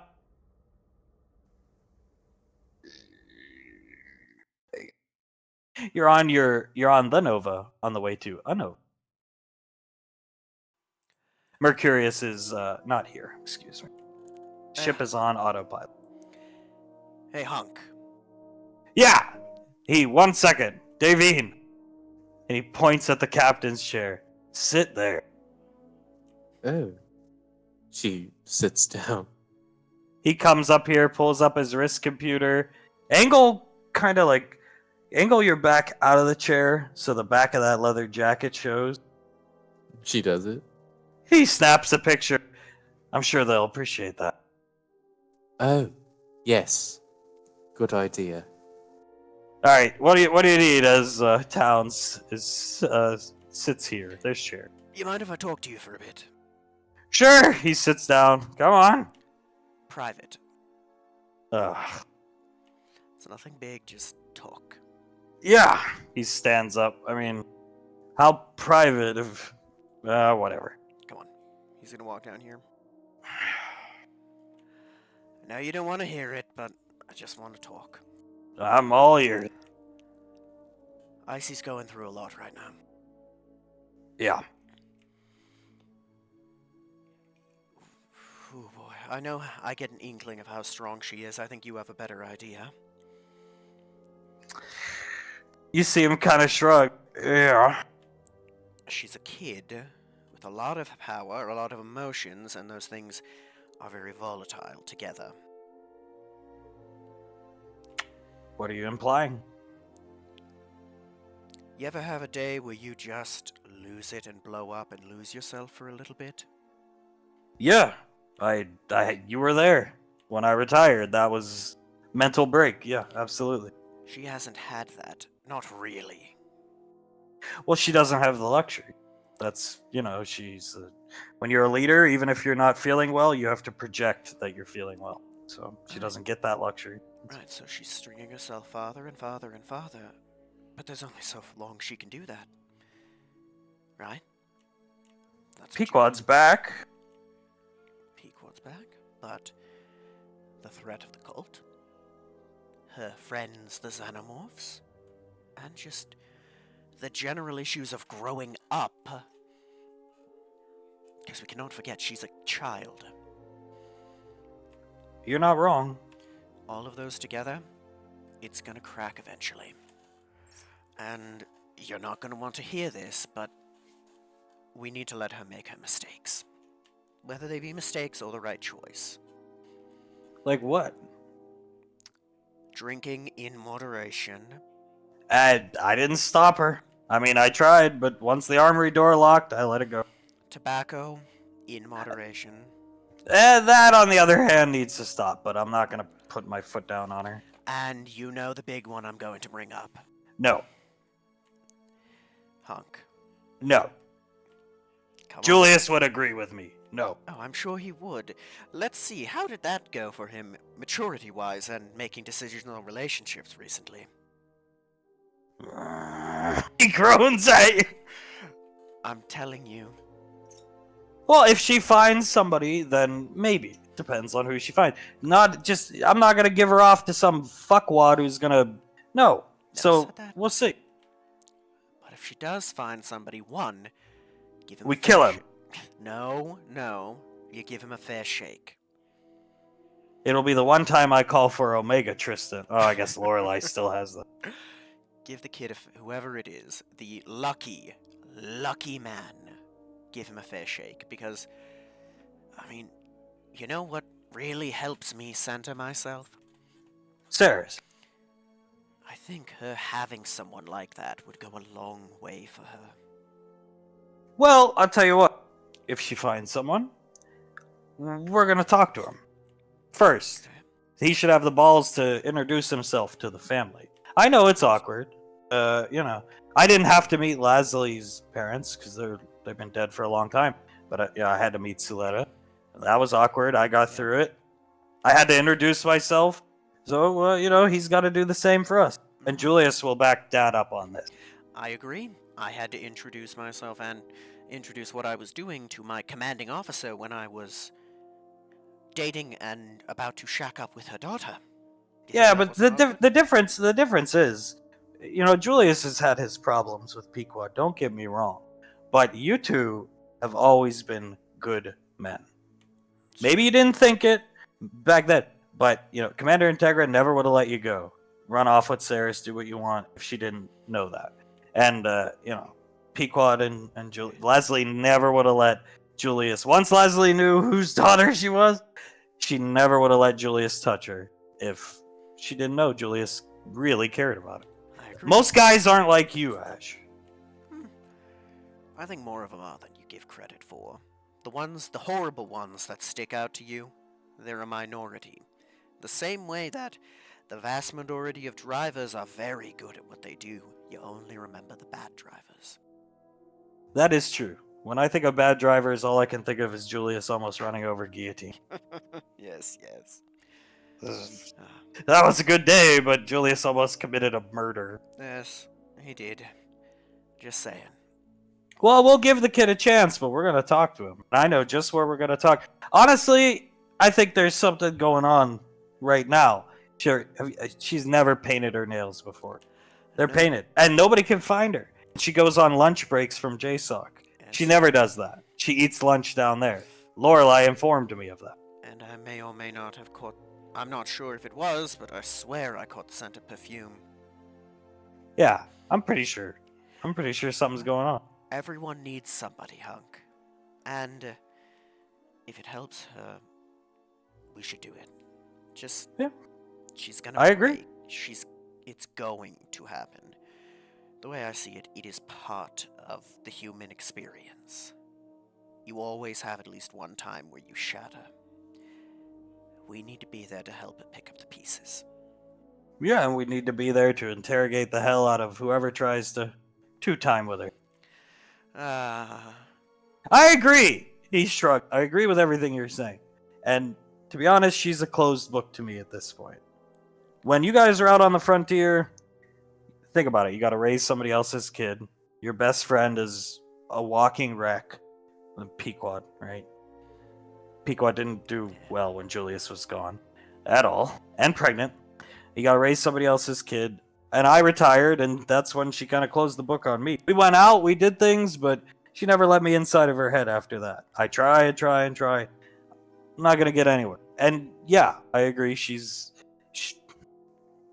anybody that can beat my wife as easy as she did is not to be screwed with. I trust her. I know she would never hurt us, but I said it to the General, and I said it to other people. I'm afraid of what she'll do to herself.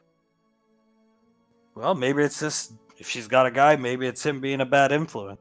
I'll find him, and we'll get to the bottom of it. It's not him being... That's probably what it is. No, what it probably is she is a young adult going through one of the most difficult times in one's life, while also being thrust into being the captain of a squad set to fight against a universe-ending deity, and facing things that she has deep PTSD from and hasn't gotten the treatment for. Well, when you put it that way, you make me feel like an asshole, but yeah. It's not that you're an asshole. You did everything you could, it's just life. When it rains, it pours, and it is pouring on all of us right now. I probably shouldn't have retired when I did. If you get sent away... Yeah, I didn't think of it till way down the road. If you get sent away by your own family, you're basically a ward of EarthGov. And then your dad retires and leaves you. She doesn't talk to me anymore. So, yeah. I can understand an inkling of the things she's going through. I lost my parents at a young age, and it hurts. Being left and sent away, that must hurt worse, but I'm gonna try and talk to her. Hopefully she'll let me in. I can peek behind the mask she wears, but I need her to let me take it off of her. Well, I'll help where I can, but only if you promise to help. If there's a guy involved, you better have my back. I will have your back in talking to him. I am an officer of EarthGov. I will not assist in the murder or torture of a young man. No, we won't go Malcolm, but we're gonna get to know this punk, if there is a punk. We can talk to whoever it may be in the future. Like Good. adults. Oh, of course! Of course. No guns needed. No guns or weapons at the table when we talk to him. Yeah, oh, sure. Mm-hmm. Uh-huh, yes. I promise. Oh, I'm sure. It's not like I can see you with your fingers crossed as you're saying it. You're supposed to hide that behind your back, hunk. I don't know what you're talking about. He comes and hits some buttons on the computer. You look good there, Davey. Yes, thank you. Now, what were you saying about rock, paper, scissors, Julius? Yeah, how do you not know what rock, paper, scissors is, Mom?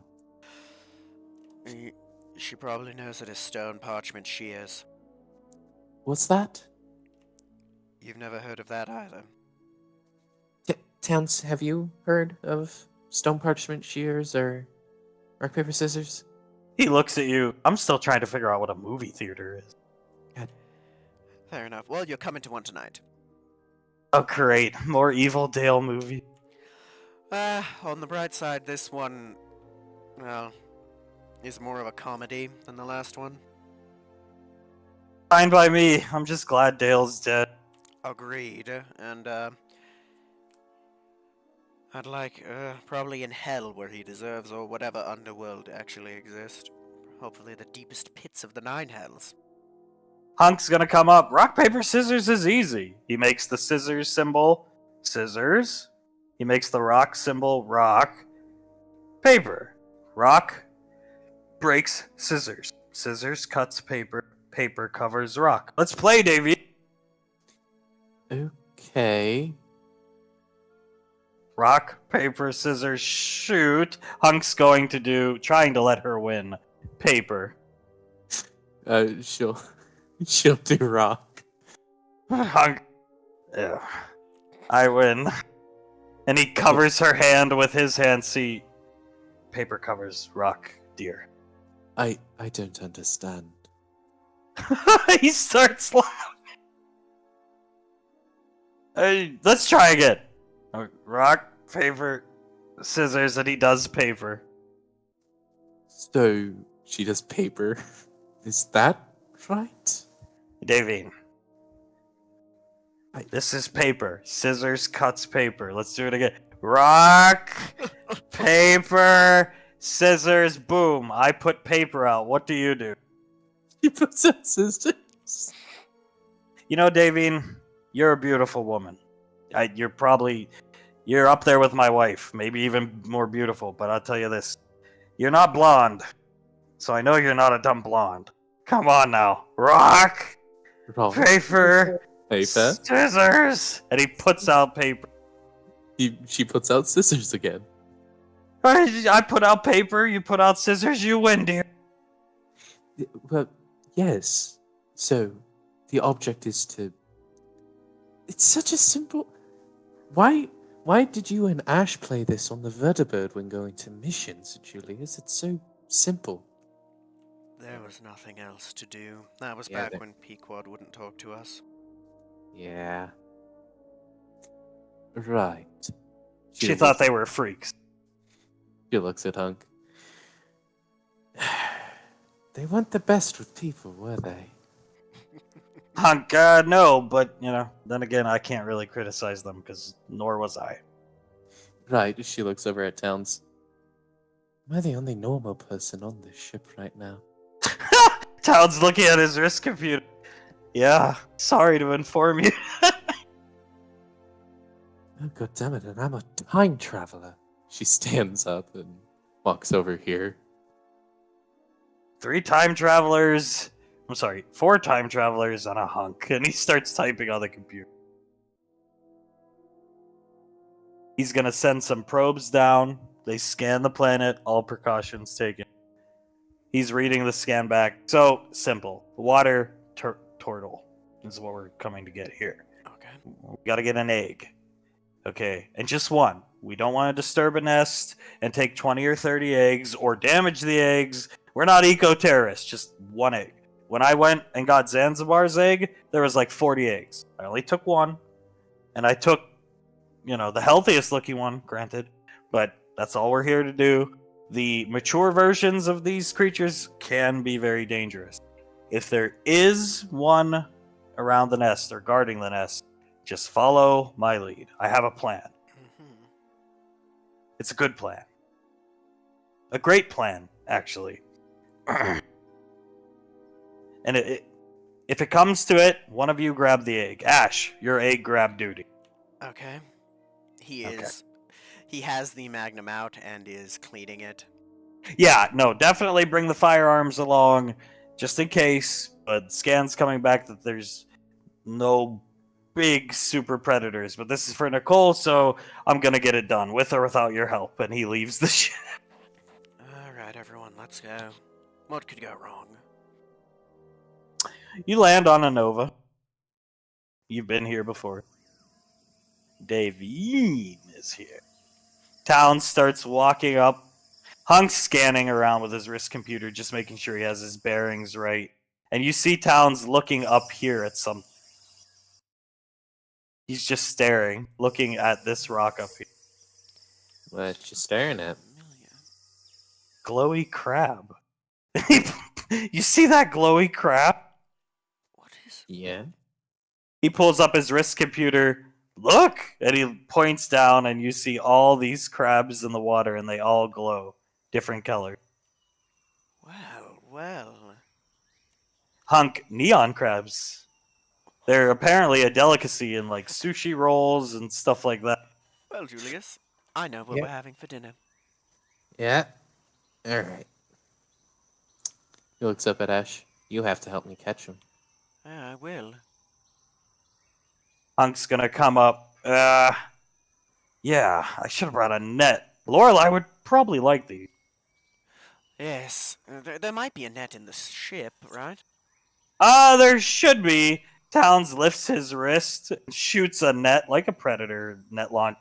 Doesn't constrict them and kill them or anything, but he just grabs 4 of them with one shot. And Towns SIS tech, pretty cool.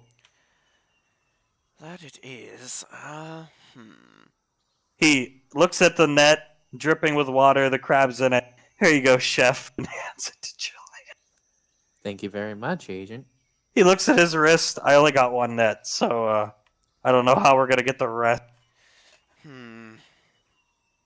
Hunk wafting in the water, grabs one of them. Davine, can you use your gear to just shoot out and retrieve them without getting, wet?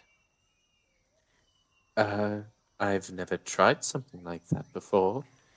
She'll point her ODM gear at one of them and try and shoot out so she can grab him.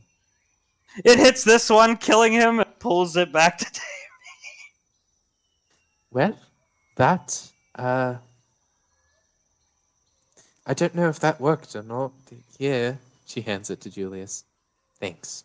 Hunk grabs another one. Yeah, fine. I didn't want to get into the water in a place like this, but tries to grab that one. You get it. Okay, next one. Hunk gets up here on the rock. You get this one easily. They're small. Hunk gets up here. It's their claws. The claw meat is what people eat. They're worth a lot of money. It's spawning season for them, so this was a nice find. It was, and I think the General and Pequod will very much appreciate it. Actually, the interesting thing about these, as you grab this one, Julius grabs this one, Hunk's gonna waft in and get this one. These things have some type of like enzyme in their meat that, like, if you eat just a little bit of their meat, you feel as if you're super filled. So, generally speaking, as he's wafting through the water, Tommy would probably know more, but usually they're served in like rolls, like sushi rolls, if you will, or egg rolls. And you could just eat one, and well, probably not Pequod given her proclivity for eating in pregnancy, but you could just eat 1 or 2 and you're filled for hours, like the whole day. Well, that means these will go a long way. Yeah, I think so. Maybe enough for everybody. Julius, you know how to make like sushi rolls or egg rolls. Yeah, sushi. Make some sauce. Soy sauce, spicy ponzu, something like that. Something, I don't know. Just something to keep the general happy. I'm shocked she's coming to the movie after Chance and I. Well, it can't get much worse than what she saw there. That's true. That's very true. I hope, anyway. Oh, God, don't put that evil on us. Alright, listen. Follow the stream this way. I'll take point. Let me go first. Agent behind me. His Towns gets behind him. There should be a swamp this way. We go into the swamp. We get the egg. We get out. If we see an adult version, you let me handle it. Okay. Julius? Tell me if I'm wrong, but I'm getting deja vu from this place. This looks a lot... Is this where Denaria got eaten? Oh, yeah. This does look like a lot. I don't think it was on a Nova, though. But she did get eaten in a place that looks somewhat like this. Yeah. It was a Nova. Yeah. Yeah.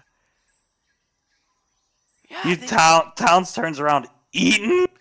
Yeah, there was some weird glowy dragonfish thing that swallowed her, and we had to kill it in time before it finished eating. Hunk, what did Malcolm do? He threw Ran. a fireball and then ran. He starts laughing. So, what'd you say, Evil Dale? I think you were quite on point. Towns, yeah.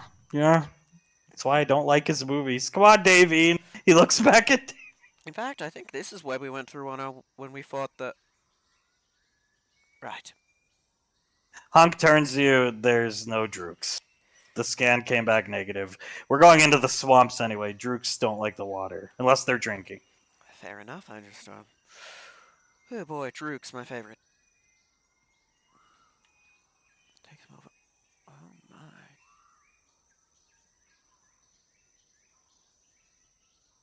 Davon is here. And you see six, glowing eggs. Hunk is not running right to the eggs. He comes right up to the water's edge and kneels down. And he's just looking at the eggs, and you see him adjusting his binoculars in his map. Towns comes up here. Ash is gonna try to zoom in with the solid eye. You see them; they are glowing. And Hunk, that is the. Give me a moment. The perception to take a very careful look around. Go ahead. You're not going to see anything. I assume not, but that's what he would do. You don't see anything. Don't see anything, but that doesn't. You mean- definitely feel the magic energy coming off those eggs, like crazy amount. Oh my god, that thing is incredible. But I don't see anything, but that doesn't mean shit. We're on a mad planet full of magical creatures. Hunk, right. Agent, use your net. And Town's like, only have one, and I used it on the crabs. And Hunk, god damn it. And you see him, anything for my... And he goes into the water, daughter. And he slowly starts wafting to the... You know, you could just have Julius fly over. As he gets here and he hears that, he sighs and turns and looks back at you. I am capable of flying here. Get your ass over there and get the fuck in it. He limit breaks and flies over the eggs.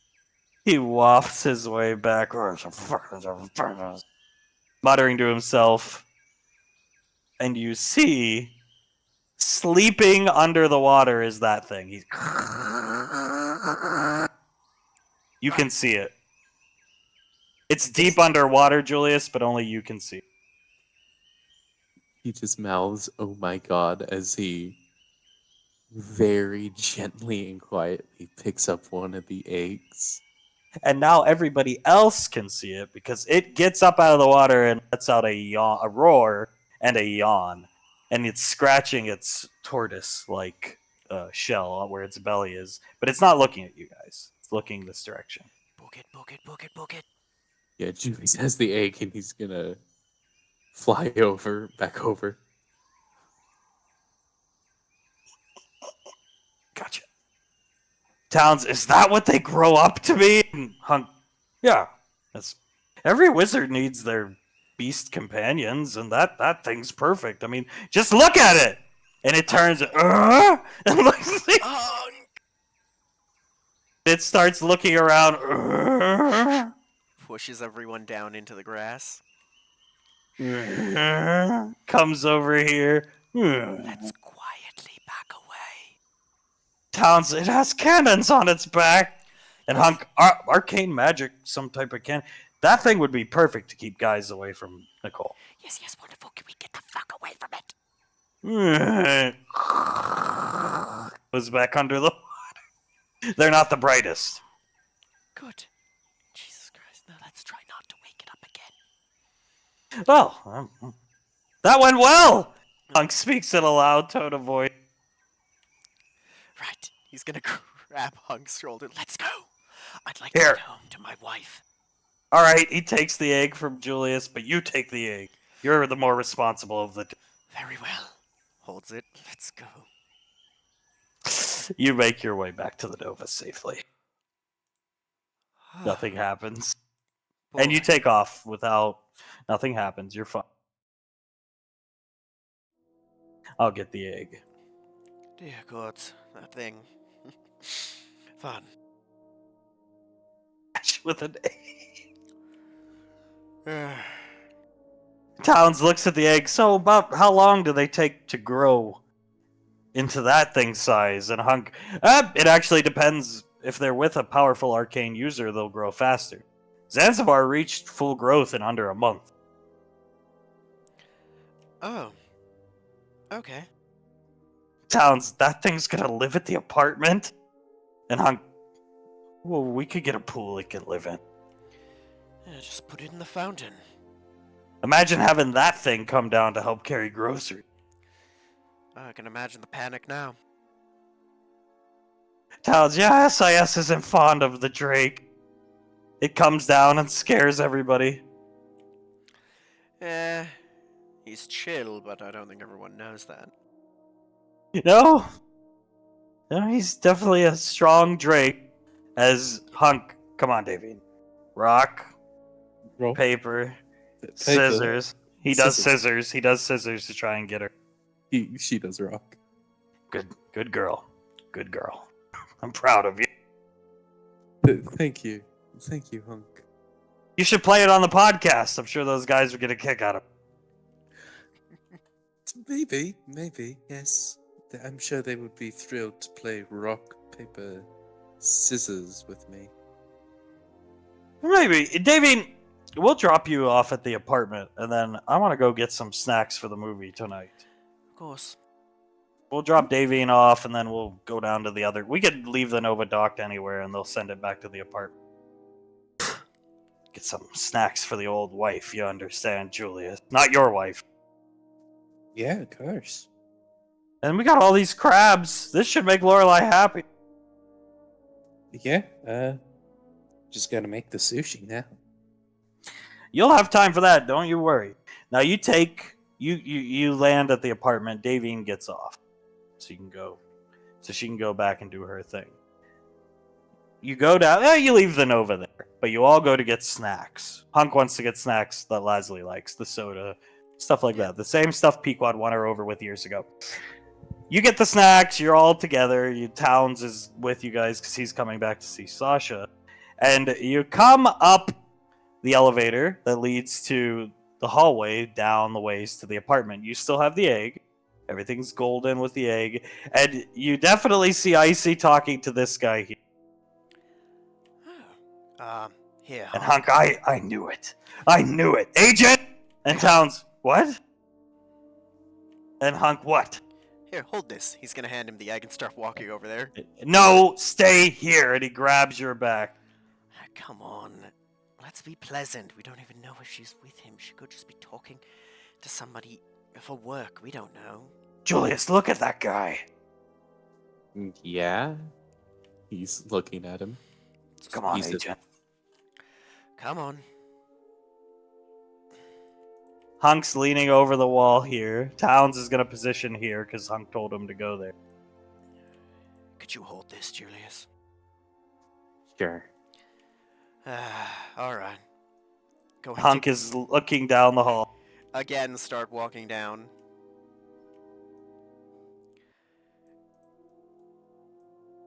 Hunk reaches back and grabs you. No, let's listen first. Oh, God. Alright, whatever. If there's just stay here behind cover. If it's just some dude, then we're not going to kill him. We're not gonna kill him anyways. That's what you think. Hunk, you promised. You see Hunk grabbing the knife that he wears on his chest. And you hear them talking, but it's just this guy doing all the talking. She looks awkward as fuck. She's looking at the ground more than anything else. Oh, it's adorable. Alright. I've heard enough. She grabs the back of her neck. Stay where you are. Sorry. She grabs the back of her neck, looks up at him, and he's saying something. And she's shorter than him. Gets up on her tippy toes, kisses his mask. He looks really confused and steps back. And she storms off to the apartment, gesturing awkwardly. Looks like she's talking to herself. And Hunk, that's it. Am I allowed to go walk up and say hello now? Yeah. He's still holding the knife. Agent, prepare for combat. No. Sheath the knife. Towns, isn't he on our side? He starts hiding behind that. Hunk, please do not make me use position rank on you. No, go ahead. You're the talker of the bunch. You lead the way. Alright. Walks up.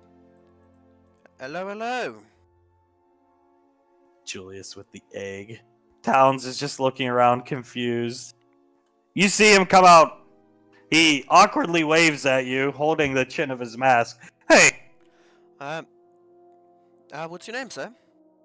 Hunk leans into you, Julius. Come on, Julius. Let's get this guy. We're not gonna kill him, just question him. Exactly. We're not gonna kill him. Let Ash do the talking, then we're taking him to Tommy's. Name's Ash. You friend of Icy's? Yeah, he comes up. I've seen you on the news. I guess so. I'm in her squad. You're the shooter Yes, sir. and the actor. Yeah, if you could call it that. Towns comes up. He looks you guys over. He looks really confused. What are you doing? Oh, we were just on our way back to the apartment and stumbled into you and her. Yeah, he looks down the hallway she went off. Yeah. Looks at the egg. Nice egg. He comes over here. Hunk, death glaring at. Yeah, water turtle from Anova. Oh, you're Julius Rainfall, right? Yes, I am. Nice to meet you. He tries to shake your hand even though you have the egg. He switches the egg and shakes his hand. And very firm handshake. He feels it through his armor, comes up to Ash, puts his hand. Pleasure. What was your name again? Just call me Banksy. That's my call sign the squad gave me. Ah, Banksy. A sherry on. I think you probably knew my uncle. He was on the Majestic. You're Carter's nephew. Yeah. Yes, I am. That's right, sir. Pleasure. Do away with the pleasantries. It's just Ash. No, I've heard a lot about your shooting capabilities on the news from General Lorelei. Commander Jiren's the leader of our fire team. It's Fire Team Crimson. It's the newest Spartan team. Yeah, Commander Jiren, wonderful man. Great fighter, you're lucky to have him. Yeah, he's a cool guy. He takes us to Yen's temple. He's definitely a warrior through and through. He is. And as was your uncle, good man, I'm honored to have gotten to know him. Yeah, Malcolm. He just kind of awkwardly shrugged. He'd be proud of you. You're following in his footsteps and a Spartan. And, well, you can't be more than, 25? 24, actually. And Hunk, Young man, already a Spartan. That's something to aspire to. Hunk, Hey, who's that? That is Agent Hunk, our dad, and member of the squad. Who are you? And Towns, I'm Towns. They shake hands, and Towns looks at you guys, and I'm gonna go see Sasha. And he disappears. That's a pleasure to meet you, and you're friends with Icy again? Yeah, and Hunk, and comes up. Ah. Well, nice. She's a wonderful young girl. Hunk, He's just awkwardly looking at Hunk. He can't bring himself to talk because Hunk's just staring right in his mask. Ah. Is there a problem? No, we don't have any problem, right, Dad? Hunk doesn't say anything and looks at Julie. We'd like to talk to you about Icy. Sure. You guys aren't related, are you? Hunk, how? Not by blood, but he practically raised her, and we've known her for almost a decade now, and she's like a sister to us. He puts his hands up. Okay. She doesn't talk, so I don't know the inner workings of your squad. Fair enough. I just found out her first name today. We've been going to lunch for 2.5 weeks. You see Hunk reaching for his knife. Hand on Hunks. Oh, fair enough. She, outside of combat and the things of the military, she's still learning. She been in the military since she was very young, so she's learning those pleasantries. We're going to Tommy's restaurant. Come on. And he starts walking off. Excuse him, he's rather protective. He just puts his hands up and walks like he's being held hostage. Calm down, I won't let him kill you. Yeah, he seems pretty angry. He's an overprotective father. Wants to protect his little girl. Understandable. And you find yourself here. I'm going to say Towns took the egg up to the apartment with him so Julius doesn't have to haul it around anymore. Hunk comes in, get Tommy, Ash. And this poor guy's stuck between Hunk and Walks up. Walks in. Tommy? Oh! Sounds like he woke up from a nap. Ash, what you doing here? Oh! He sees Julius. Ash! Julius not look like shit anymore. And he He comes up. Yes, the lover got her back. Julius, congratulations. Thank you, Tommy. He shakes his hand. I am very proud of you, Julius. You do great thing. She back in military now? Yes, she is. Back at apartment? She is. So listen to me, Julius. You are a hard-headed young man. I was much like you. Only more girls like me than ever like you. But anyway, you listen to the advice of this man. And he puts his arm around I'm planning on it. You always listen to him. He always have good in... Who is this? And he points at this guy. Why are his hands up? This is Banksy. Hunk said to bring him here and tell you. Tommy, you got that room in the back. And Tommy, oh, yes, of course. You want the private room. Of course. Anything for you. It's right back here. Right. Go on ahead. You have some fun. Tommy will be waiting here. If you want any drink, he flips the football, let me know. Yeah, I'm getting the feeling we're gonna need some alcohol. This room back there is actually soundproof. Make sure you close the door. And this guy just... Oh. Joy. Yeah, I'll take some 151 in the room, please. Of course, just don't smash the bottle this time. Won't happen again. Sorry. Anything for you, Juliet? No, thank you. Anything for you, Hunk? No. You don't get anything. This guy, fine. Poor guy. Alright, let's talk this out. Like adults. You make your way back. Hunk's standing here. You can go wherever you want. Just sits You down. can go wherever you want, Julie. This guy's gonna come in, close the door behind him, types on his wrist computer to power the shielding down on his armor, and you see him look around the room, and he points with his fingers. No cameras in this room. Hunk just moves here. No, certainly. Hunk pulls a chair up and sits this poor guy down right here. And just, okay. Julius, you can start with your question. Oh, I mean, mine is really simple. I very much care about Icy, and I want to see her, have the best person. What are your intentions with her? Hunk pulls his knife out and sticks it into the pool table, and it starts to spark with electricity. Ash, you see this happen clearly. Hunk. It's just sitting there, Ash. Don't worry about it. It's just there. You know what I'm saying? Come on. Do you like This- her? The Spartan looks at Julius and then over at you. Yeah. I mean, I asked her out. He puts his hand up. She was down in JSOC. General Lorelei asked me to carry some stuff for her. I asked her out. She said no. I said, whatever, fine. I didn't say anything to her after that. I was down there the next day. She came up to me and asked me if I wanted to go out. And so we've been going out to lunch. She literally says maybe 2 words the entire time. Thank you and thank you. And that's it. All right. I mean, oh god, what are you planning to get out of this? And he puts up quotation marks. Relationship.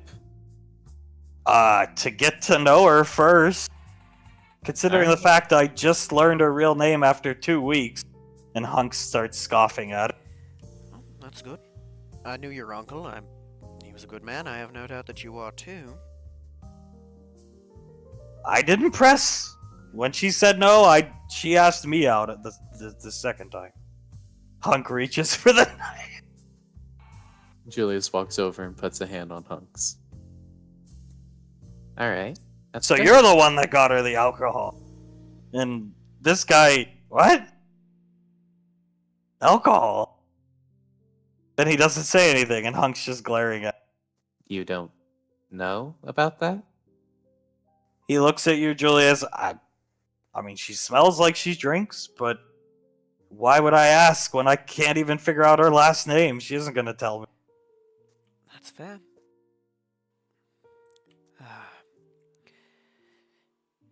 So, Well, wait. She kissed your helmet without when you just learned her name? Yeah, I was asking if she wanted to go out tomorrow. Same, we come here. He looks around the place, and instead of saying yes or no, she did that. So I don't even know. That it's a yes. yeah, She that's likes that's you. a yes. She likes you. She's awkward and is trying to figure it out. Who pays for lunch? And the Spartan, I do.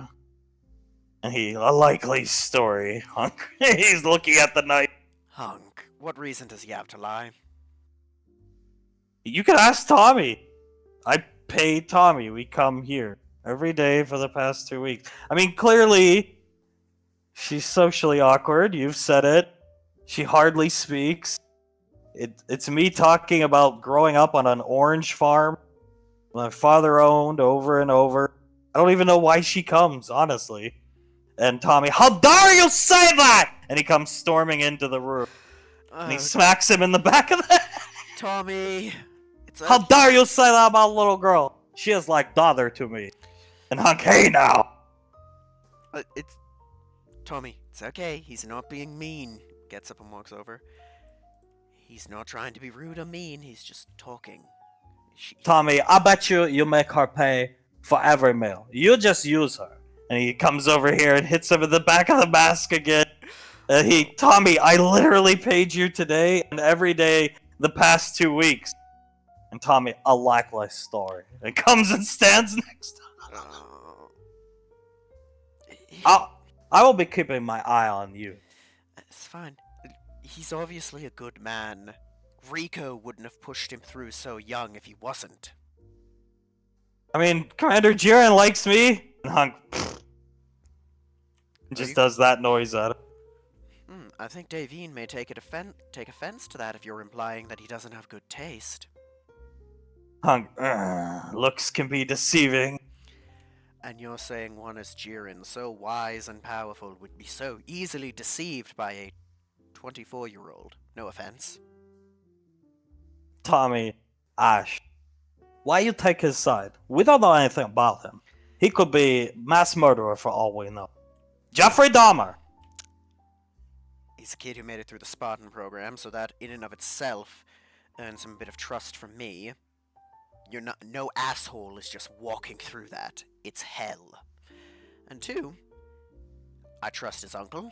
I trust Rico's judgment. I trust Jiren's judgment. And he's a kid. I mean, you guys... You wanted to talk, you're throwing the poor guy into the grinder. How long you date her? And 2 weeks. How come you not introduce yourself to family? Huh?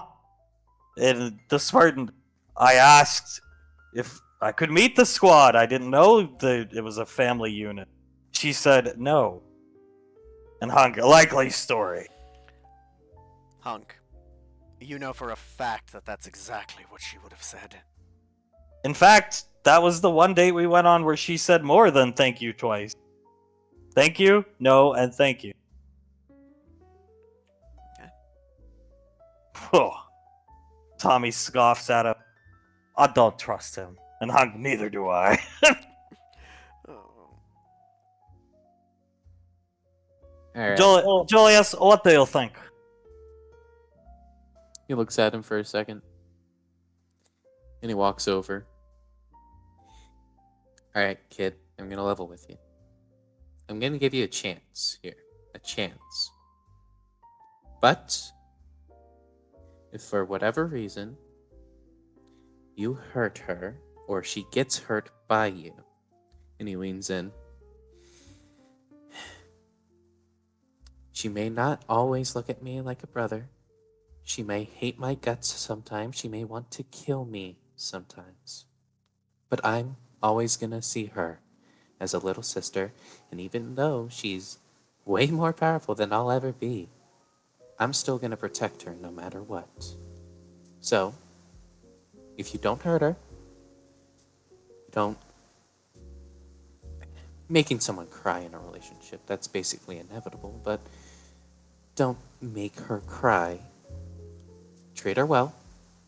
And you and me, we're gonna be kosher. But if you don't, I'm gonna tell you. I did beat Jaren in one-on-one combat. I've heard. Capiche? I understand. Cool. He stands up. Let's give him a chance. Tommy, if Julius say you deserve a chance, well, then you deserve one. But you need to go introduce yourself to or rest of family. And How about I invite you along to our little movie night tonight? How about that?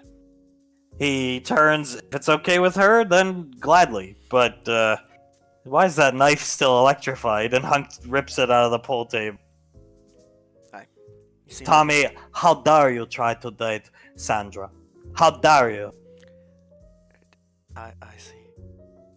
Tommy, who? Which one is... I thought Sandra was dating SIS agent. This is a cheater, you see him? She is. He's dating Icy. Little girl. The one. Oh, I'm very proud of you! He comes over and starts patting his shoulder. I was just telling Julius and Ash, during one of the darkest times of Julius's life, that little girl need boyfriend. So I think it's good. I thought he was trying to date Sandra. Ah, yes. Fair enough. Sandra is with SIS agent. Hands off. And the Spartan, I don't know Sandra. Sasha is with Towns, a friend of the squad. Alright. Well, I'm very proud. I think Spartans are excellent men. Anytime you and little girl eat for free, you don't have to pay anymore. I'm going to watch cartoons, Zach. Alright, Tommy. You seem like a good kid. And, like I said, I trust everyone's judgment, and if you made it through the Spartan program, you're a tough bastard. So, he puts out his hand. You be good to her, that's all that matters. I will. I stuck it out 2 weeks of thank you and thank you. She'll open up to you, she's just not used to this, right? Yeah, I did hear her say something about a... Looks over his shoulder. He must be... Yeah, never mind. Alright, can I leave? And he looks around. Yes. He stands up, salutes Hunk. Hunk does not return the salute, and he... Right. And walks out. Oh boy. Hunk, there's gonna be hell to pay. She could do worse. Much, much worse. She could be dating an unemployed man who steals for a living. That's true. Not a Spartan handpicked for accelerated progress by General Rico. Or she could just not be dating anybody. Hunk shrugged. We both know that's sort of crazy to think of. Oh, it's fine. I'll have a talk with Zanzibar when I get back to the apartment. Don't Good thing he wears that armor. Yes, and don't go overboard or I will tell Mom on you. Oh, Leslie doesn't have to know about this. We'll keep this just between the boys. Whispers Julius, she will be the first to know if that boy gets out.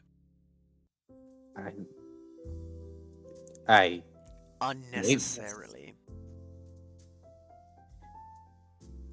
Okay.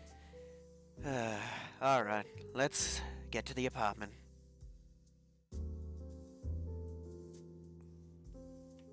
And you're back. Wherever you want to be. And Ash, wherever Davine wants to be. walk in.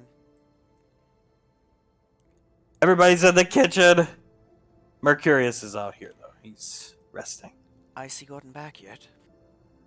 Pequod looks at you. She was here for a little bit, and she took off to go do something. She's glad I'm back, as Hunk just comes in and sits down next to Lance. Yes, I assume so. Uh, She's Huh? busy. I get it. It's just hard to do my job if I can never get a hold of my captain. Well, at least she's not marooning you on a planet. Pequod laughed. Hey, nothing's worse than that. Come on! Pequod looks at you. It was probably better being marooned on a planet. At least you were away from Malcolm. Oh, no, that's true. Those days marooned on different planets were actually nice and peaceful. You didn't have to deal with Malcolm, and you probably ate better. Oh, I did. I had to live off the land when I was very young and poor. You know, the bounty hunter days. You learn to fend for yourself when you don't have a ton of money coming in. As you say that, you see Towns running out of the apartment at a very brisk pace.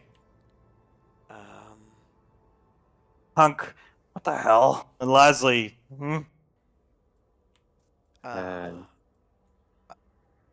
You want to go check on that? Yeah, I will. Good. Julius walks down and walks into the armory. So, what was that about? Sasha, he's going to retrieve somebody. Someone? Yeah, Agent O called him. Somebody named Scarfree, What? He's here. Some they got him. Towns went and looked for him, did a scan of the planet. They found him. Towns just sent the robots, and then they sent a ranger search squad. And apparently, they found him. Oh my god. Holy crap. He's here on Gateway. Oh. Wow. Scar is alive. Okay. All right. Yeah. Towns comes back in. Right this way, sir. And Scar. Nice place. And he sees Julius. Only Scar is missing an eye now. Julius. What's up, Scar? What? You look different. Yeah. Malnutrition would make someone look different, that's for sure. I was malnourished. I was living on the planet. Ash, you hear his voice and see him standing here. Savine sees him. Pequod. Oh my god, it's that horrible actor. Scar, is that you? He look. Ash! Good to see you, man. You look good. Better than I thought you would right about now. Everybody's looking at him in the kitchen. They can't fit everybody out there, but they're coming out. Scar, yeah, How come you guys left me under that box? I thought you were dead. Everyone else was. No offense. No, I got myself out of there and crawled out of the saw some kind of dragon, and there was explosions, and then I crawled down the hillside embankment near the mud pit. Yeah. I've been there for months. Well, good to see you're all right. Yeah, he looks around the room. Nice to see you, Davine. Is Gonzalez here? Oh, no, Gonzalez isn't here. We don't necessarily know where she is. Oh, but she's not dead. No, she isn't dead. Check this out, Ash. He pulls up his wrist computer. Look at my back pay. And you see he's now worth almost $1 billion. That's fair enough. Good for you. After what you went through on the Majestic, I can't say you don't deserve it. Pequod, how? And Scar, nice to meet ya. Royalties from Malcolm. Turns out I am a movie star. Pequod starts cracking up. Yeah, you're some kind of star. Enjoy.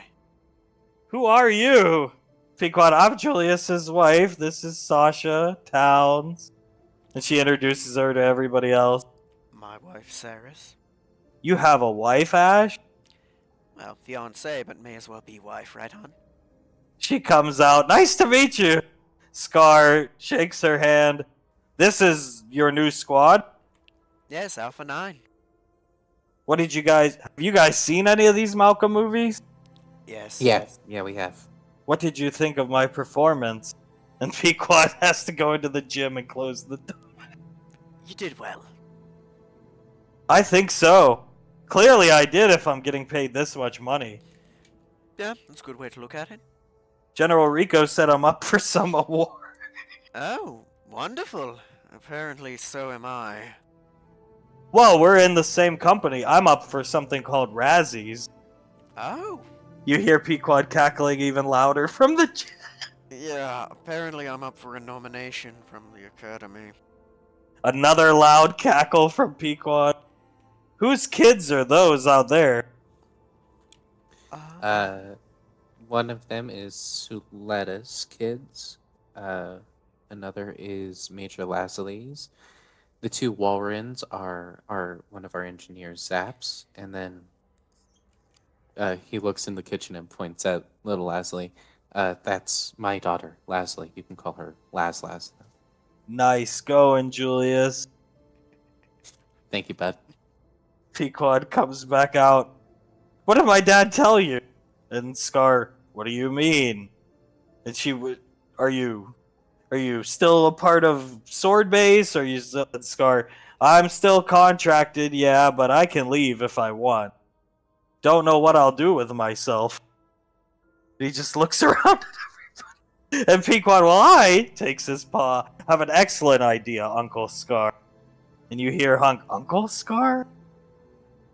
And Pequod, why don't you be a part of Alpha 9? We could use another set of hands around here. We have a lot of children. There's not a lot of things that need to be labored, but you could be like the handyman around the apartment. And Scar, sounds good. I still have a tool belt. And Pequod, then I'm sure Icy will let you stay if you ever get a chance to meet her. You will. Just, you're part of the squad. I'll put through the paperwork. Okay. Scar, sounds great. Go Omega, Tristan. And he looks. I don't really do that anymore. When I was on the ship, I didn't do anything. No, not after you broke half the bones in your body. He looks over at you. That wasn't in the script. Pequod, you getting knocked out of the. And yeah, it wasn't in the script as Rolly and Snarf come out looking shocked. Yeah. Rolly! Snarf! They come, yeah, there you go. They come over and embrace it. Thought you were dead. And Scar, me too. You guys left me. And then Scar, wait, didn't you get eaten? And Rolly just shivered. The reports of his death were vastly over-exaggerated. Is Malcolm dead? Looks Yes. good. That's good. What are we doing? Well, we were gonna go watch Spider Chance. I'd like Gonzalez to be there. Can't do that yet, man. That's okay. I think she was impressed by my performance. At least in X Chance or Chance Men, whatever Malcolm called it. Yes, I'm sure she was, lad. She pats his shoulder. I also get royalties from the MWF. My Okay. character, Scar Heyman, is up there in terms of the most favorited characters of all time. My promos are second to none, General Ricos. Of course. I have mic skills. Yeah. I don't doubt that. Pequod, if you keep this up, you're gonna make me go into labor. And Scar, what do you mean? Just looks at her. Nothing. Well, welcome to the squad. I'll get you a jacket. Who are we fighting? The same people. Nice. What was that big dragon at? A monster made by the Void. Oh. You guys aren't gonna make me act in movies, are you? No. No. I did manage to recover the teleprompter from the ship when I left. Just in case we ever need it. Oh, good. I think Pequod will appreciate having that. Pequod, would you mind if we display it here? This is kind of like a memorabilia place for Malcolm and his media. And Scar, of course. Pequod, we even have an Amalco. Scar, nice. Pequod just starts laughing right in his face. Scar, well, I'll have Rolly and Snarf show me around. I'll sleep here in the armory, and when you guys get Gonzalez back, maybe you can help me this time. Yeah, we could do that. Wait till you see my performance as Scartooth, as Pequod is almost to her knees. Davine has to hold her up. Yes, yes, of course. How many nominations are you up for, Ash? I'm not sure. I know at least the one, but I think they may have said multiple. I'm up for 2 Razzies. I've got you beat. Snarf. Oh. Yes, yes, you do.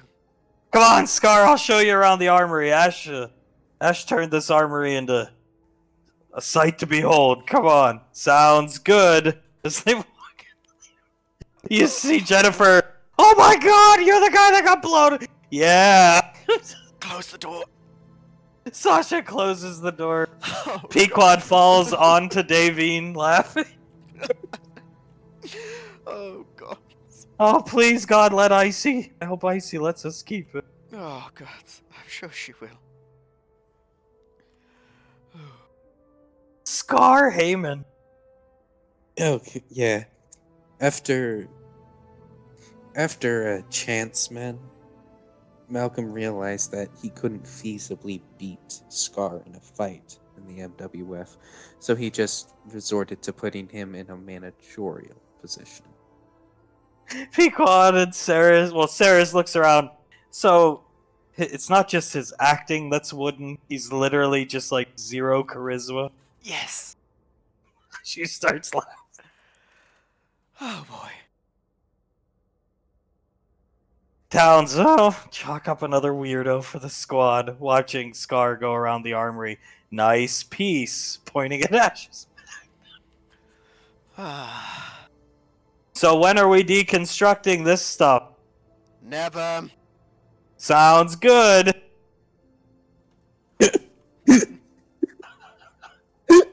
Sasha, yep, that's enough. And closes the door again. That is enough. Oh boy. Sasha, so Spider Colonel, Spider Chance, and Towns, I don't want to go. And she, too bad, you're coming. Fine. Yeah, I'm gonna go try to find Icy to get her to come. Pequod whispers to Julius, Uncle Scar. If Uncle Scar? I get to pick the Godfather. Scar is the Godfather of our children.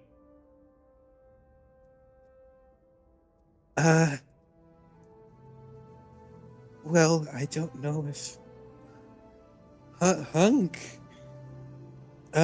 He rubs his mouth. It's up to you, dear.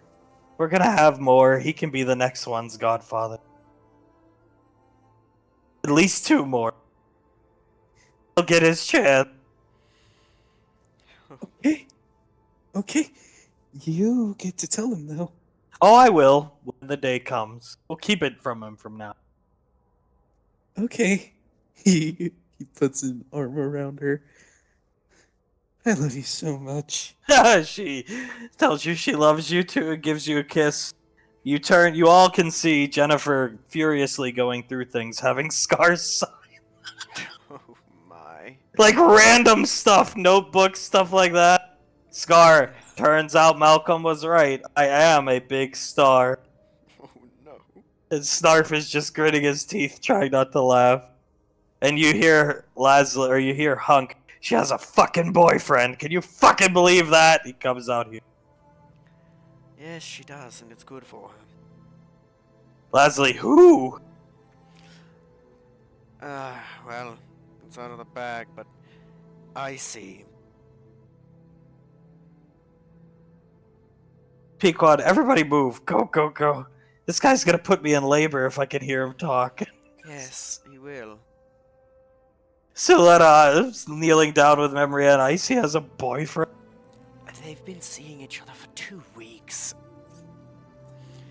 Probably should have let her be the one to tell everyone. Towns, yeah, we almost attacked him in the hallway as Leslie glares over at Hunk. Hunk does not say anything. It's good for her. Leslie is smiling. Yeah, I agree. As long as he doesn't do anything that hurts her, I'm gonna give him a chance. Give him a chance. Yes. Yes. Like Malcolm Chance, Hunk says as I get his token back. No, No? like if he like gestures over to Pequod, like if I made her angry and she gave me a chance to explain myself. Or like Suletta gave you a chance? Fash wasn't there, we could have just killed him. Thank God I was. Well, thanks a lot, Ash. You think I was gonna let someone kill him? Not necessarily. Hunk comes over, picks up baby Julius. What a terrible day. Oh yes, what a terrible day. We just got Pequod back. So horrible. Hands her to Leslie. I mean, yeah, great, but then we get the worst news ever. Uh-huh.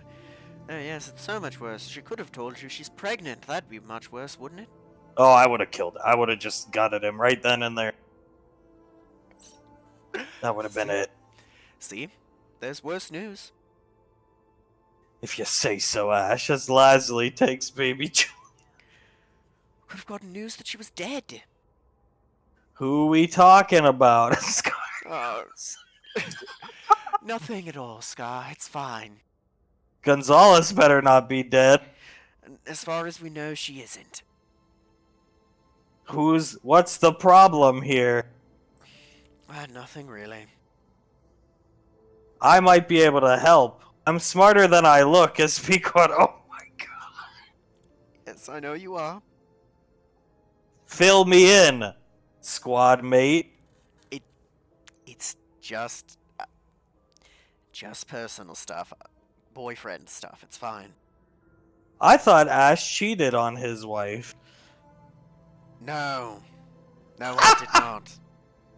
Another lie of Malcolm's. Yes. Did you guys know Malcolm nuked a colony? General Yeah. Rico told me. Yes. Yeah, we did.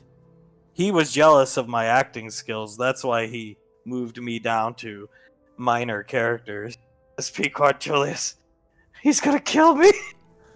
Oh my god. Yeah, he did. Anyway, I have to go into the kitchen, Pequod. Would you want to join me? Let me give you a hand. No, I want to carry my wife. So you can carry her. I'm good in the kitchen. I cooked for Gonzalez sometimes when Malcolm was asleep.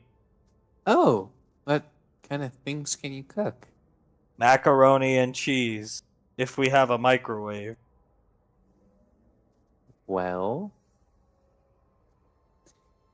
I don't think we have mac and cheese or a microwave. If we ever get it, I'll ask you for help. Wait till you see my performance in Spider Colonel or Spider Chance, Pequod. It's apparently what got me the Razzie. Pequod, oh my god! You're my favorite person next to Julius.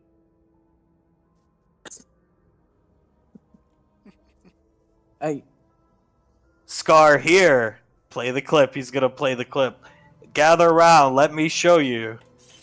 General Rico gave me a copy of the clip. The, Spider Chance one? Yep. 1 sec. I'll break the scene down. Do you see the emotion I'm conveying here? Speak on. Oh my god! Don't mind the teleprompter. I didn't need it. Malcolm insisted. What's Davine doing? Davine's just shaking her head. You're trying not to laugh. Listen to that line delivery. Peter. She immediately grabs Sasha's arm and pulls her in and starts laughing on her shoulder. This is the part where I'm dead. But the teleprompter just said death groan, so I kept groaning.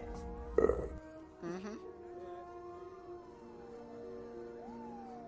You see, my acting was so good, it made Malcolm cry. He said it's south on Fifth Avenue.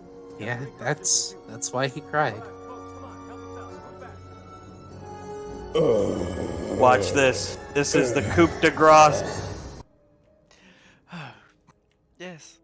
Do you hear the emotion in my voice as Pequod falls to her knee?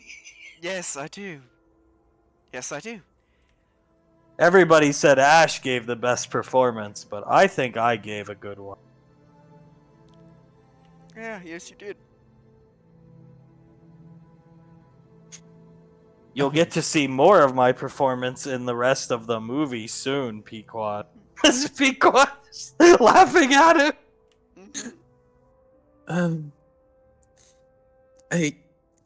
We can't wait. Scar, we can't wait. I lost my eye when I got knocked out of the Empire State Building, or whatever that statue to Davine was. I crashed into a boat. Pequod grabs her stomach. Oh my god. Julius helps Pequod up and keeps her standing upright. I'm pretty proud of myself. My mom and dad always told me I was destined for great things. I'm going back in the armory. Call me when it's movie time. Yes. He walks into the armory. Oh, God. Oh, God. Scar, Free Tooth, Commander Integra. Dear God. Mm-hmm. What a plank of a man. Mm-hmm. That poor man was shanghaied from Swordbait. Yes. Yeah. I'm surprised he lasted that long on the Majestic. Yeah. His action figure, Scar Heyman, is the highest selling action figure of the MWF. She pulls up the chart. Fair enough. Pequod, oh, I gotta buy myself one of those. Maybe 10 of them. Scar. Pequod, why would you keep somebody like this from us? He's a national treasure! He, dead. one, we thought he was dead, and two, he was just the laborer on the ship. We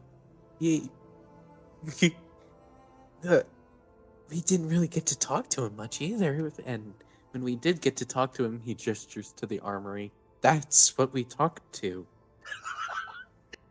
So he was always like, Pequod comes over here inspecting some of her Malcolm memorabilia. It's been a while since she's been here. Pequod, he was always like that? It wasn't like head trauma or something that made him like... No, that's just him. Oh. You see Commander Integra holding Lasley. Oh, my. Pequod, you guys know what Razzies are, right? Yes. Yes. The anti-Oscar. For bad He's up. performance. He's up for 2 of them. Yes, yes, he is. Oh, God. Lasley, well, in a strange way, he fits. What can I say? He fits in around. Yes, yes, he does. We'll get used to him. Plus, another set of hands on that mobile suit, Ash.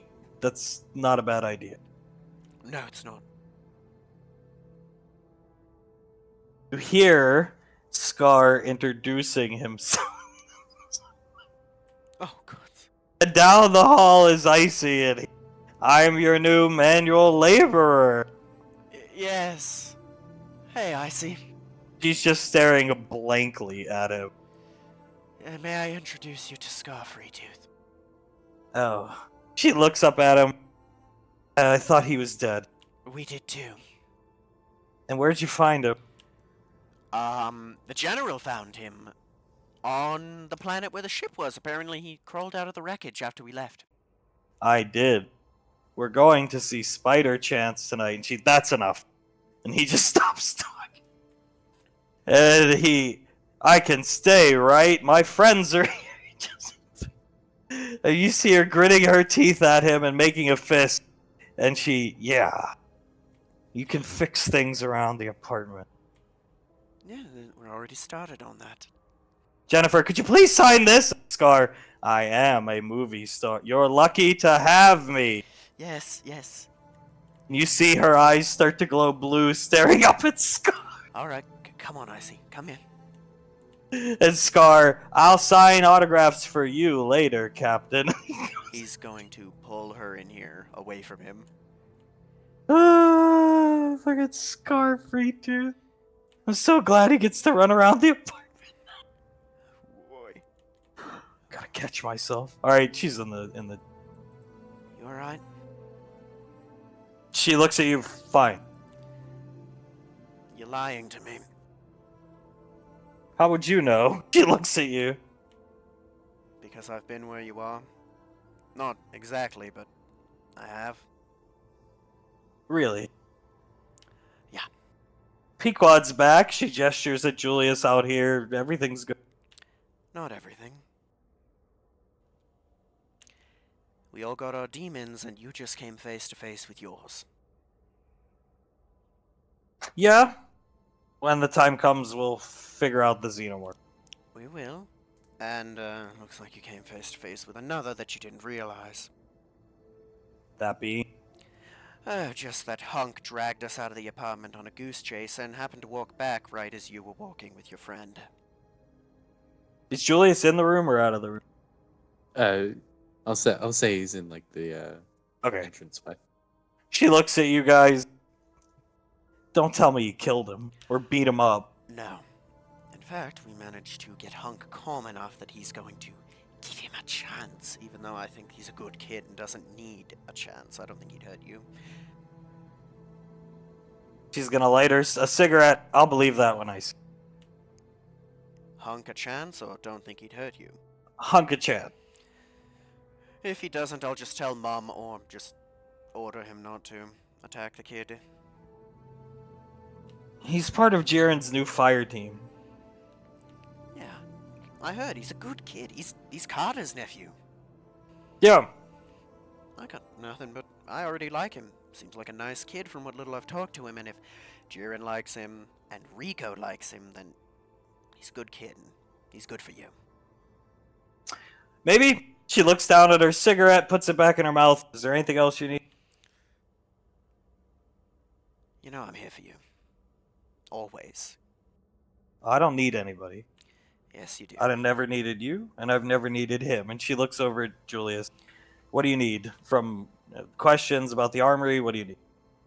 We can talk about that later. You never think you need anyone, but there are burdens that are too much for one person. I care deeply about you. You're like a little sister to me. I just want to help you. I don't need any help. She looks right at Julius when she says that. And then back. Had to fend for yourself for a long time and grew self-sufficient, right? Something like that. Same.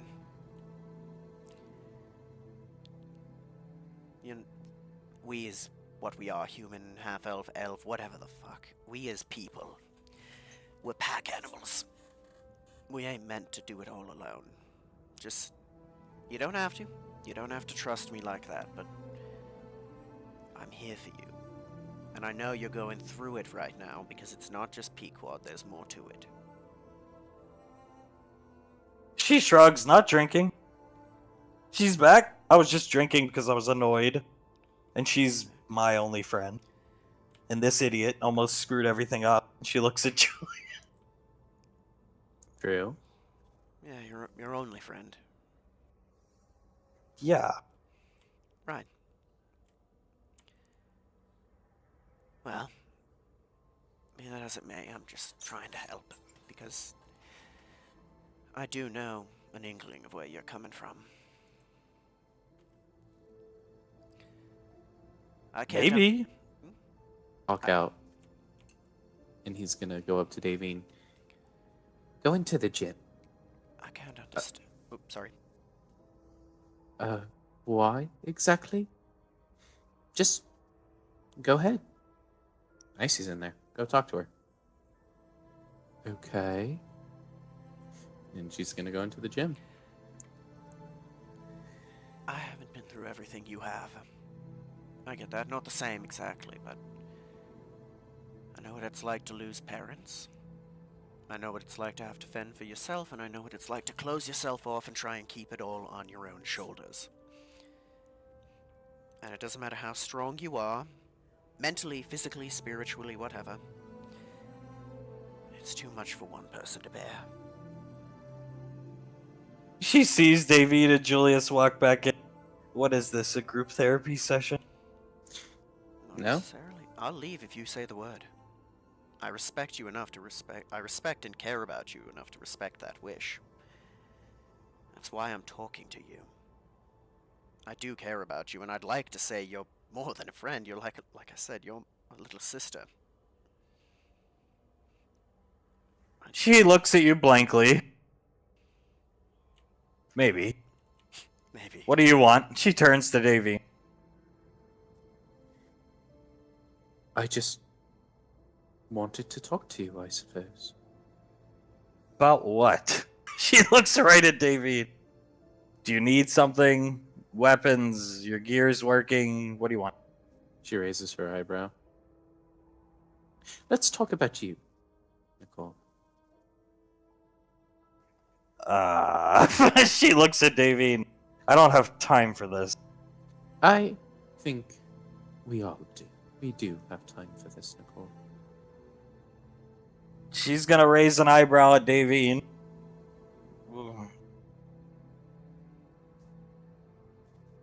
Go ahead. What's been bothering you? I see. I want you to tell me what's been bothering you. She looks at Davy inquisitively. Nothing. I see. You are a kind, beautiful young girl who, frankly, won't take shit from anyone. Right now, I do not see that kind, beautiful young girl. I see a closed-off little teenager. She looks at Davy inquisitively and takes her cigarette out of her mouth. You see her eyes start to glow blue. I guess you would know a lot about teenagers, given your past. Wouldn't you? You'd be the expert. You see the aura start to go around her. What do you want? You're wasting my time. What's bothering you? I see. I'll tell you what, Davy. She puts her cigarette out on the ground and steps on it. We'll talk some other time. She puts her hands up and you see the aura leave her for a second. Some other time. I have things to do. And I don't want to come see Spider Chance. And she has the same disdain and tone of voice. I'm done with Malcolm. There's no glorifying somebody like Malcolm. She walks here. Not to me. Not after that other movie, which I don't want to talk about. You're right. You people, she looks at all three of you. You've turned this apartment into a fucking disaster. Between all the Malcolm crap and it's a pathetic, you see her start to glow blue, community living center. I'll have you know, she turns to Julius, this is my home. This is the home I've worked for and achieved by myself. On my own. And you stupid, and she starts to glow blue. Her eyes start to glow blue, and she makes a fist just like Lorelai, and her voice drastically changes. And it's very intimidating and scary, just like Lorelai. You've turned this apartment into a pathetic community living center where Galleon mongrels, and she stares right at Julius, copulate, assuming you know what that word means, Julius, and she looks just like Lorelai. And it's the whole station starting to shake. Okay. You want to talk? She looks at Davine blankly for a second, blinks twice, and then the aura leaves. Some other time. And she walks out. See everybody out here? What the fuck was that? Right. She tries to leave. You guys can follow out if you want. It's up to you guys. Yeah.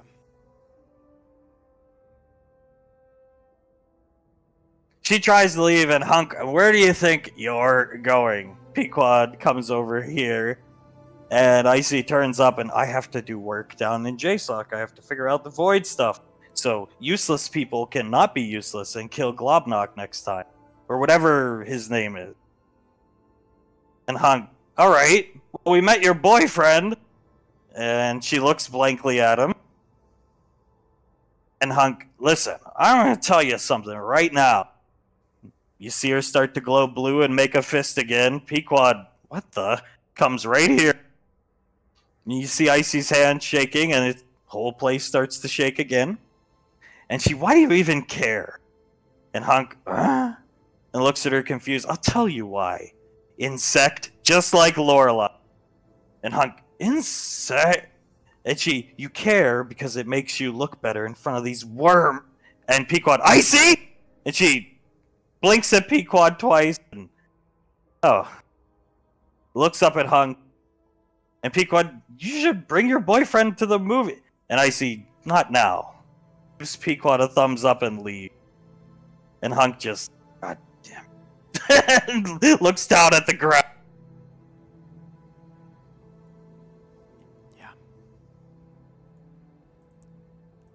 Yeah. She's losing herself. Fun. Pequod, what the heck was that about? Is that... I thought Lorelei was the one shaking the... I thought she was pissed at you. She points it at... No, that's Icy. God, that just fucking made things worse again. Hunk... just groans and looks at the door. Julius will fix it. Yeah, sure. She probably hates me the most out of all of us. Hunk, I don't think she... I guess sorry. she's not coming to Spider Chat. No. What were you gonna say, Julia? I'm sorry. She was the one who was pointing and looking directly at me when she called us Galalian ruffians. Mongrels, that's it. Gallian mongrel? As in Gallia? Yeah. Yeah. Mongrels. Hunk looks for a second. Called me a worm. Or me an insect. Yeah. It's the Lorelei hot streak. Yeah. Hunk just looks at the door. Ugh. Poor thing. Kids who are still learning. Called me an insect? What do you mean, poor her? Yeah. Yeah, I can't imagine why she'd be feeling like this. Hunk, you know, I'm gonna sit out Spider Chance. I'm gonna go have some drinks. Go ahead. Violetta actually comes up to you, Ash. Would you and Saris mind babysitting? Hands memory hand to you. Not at all. She can come with us. Right, I'll Sam? join you for some drinks. As Saris comes over, and absolutely, I'd love to take her. I'll join you for some drinks. I think there's some things maybe we should discuss. Hunk. They leave. And Pequod, I've never seen her like that. She's, going through a lot, and like I said, kids who are still at that age and learning don't need that much power making everything worse. Pequod, well, I'm back. Julius is here. Everything's good. Just give it some time. I hope that works. I just have a very bad feeling that there's going to be a breaking point. Jiren's going to come into the room. He comes in, dusting himself off.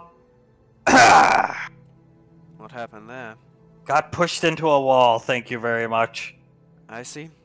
Hello, David. Yes, he comes right up to David. Hello. How are you doing? I'm doing well. Yes, I'm doing well. Wonderful. He kisses her hand. My Spartan squad they're on leave for the rest of the day and tomorrow, so if you would like, I would like to accompany you to Spider Chance. Yes, of course. I heard, from what I heard down in SIS and Towns nods, I heard you guys scored some crabs. Yeah, we did. Yeah. Gonna make sushi. That's good. I don't think the captain will be joining us this time, but General Lorelei is on her way. Yeah. Well, come on! Let's go cook, Julius. He's trying to make the situation less awkward. Okay, yeah, let's go cook. Jiren claps his hands together. Let's go. Go ahead. He's gonna sit down in the kitchen next to Davy. And he's just rubbing his chin. Saris, I'll take her. And he grabs Memory. She grabs Memory Ann. Thank you. Training. Thank you, dear. What do I do, Mom? Leslie, we can talk about it in the kitchen, I suppose, while Julius prepares and we wait for the general. Thank you. What do I do? About what exactly? The elephant. icy? Yeah. Pequod comes in. I don't think there's anything to worry about. I don't know. She, oh, God. She called us worms, insects, mongrels. Remind you of anybody? Ah, yeah. The general, when she got pissed. Spellcasters tend to have a superiority complex. You see Leslie nod. The more Yeah. powerful they are, the bigger the complex. And when they lose their cool, well, you saw what happened with Laurel. Yeah. It's childish. Leslie shrugs. Maybe. It's unbecoming of one with the power that they have. Icy's a child. And Lorelei has 900 years of self-control to keep it under wraps. Icy might not. Icy doesn't. Leslie shrugs. Tell her it's childish to her face. Yeah, good luck with that. She doesn't give a Exactly. fuck about what I say. Maybe she does, maybe she doesn't. You're quick to judge. You're an idiot. You don't know what she's been through. You've never tried to learn anything about her before. You only do now because the elephant's in the room. You're an idiot. No, you're And right. Leslie glares at you, so shut up. Little sister, you don't know anything about her.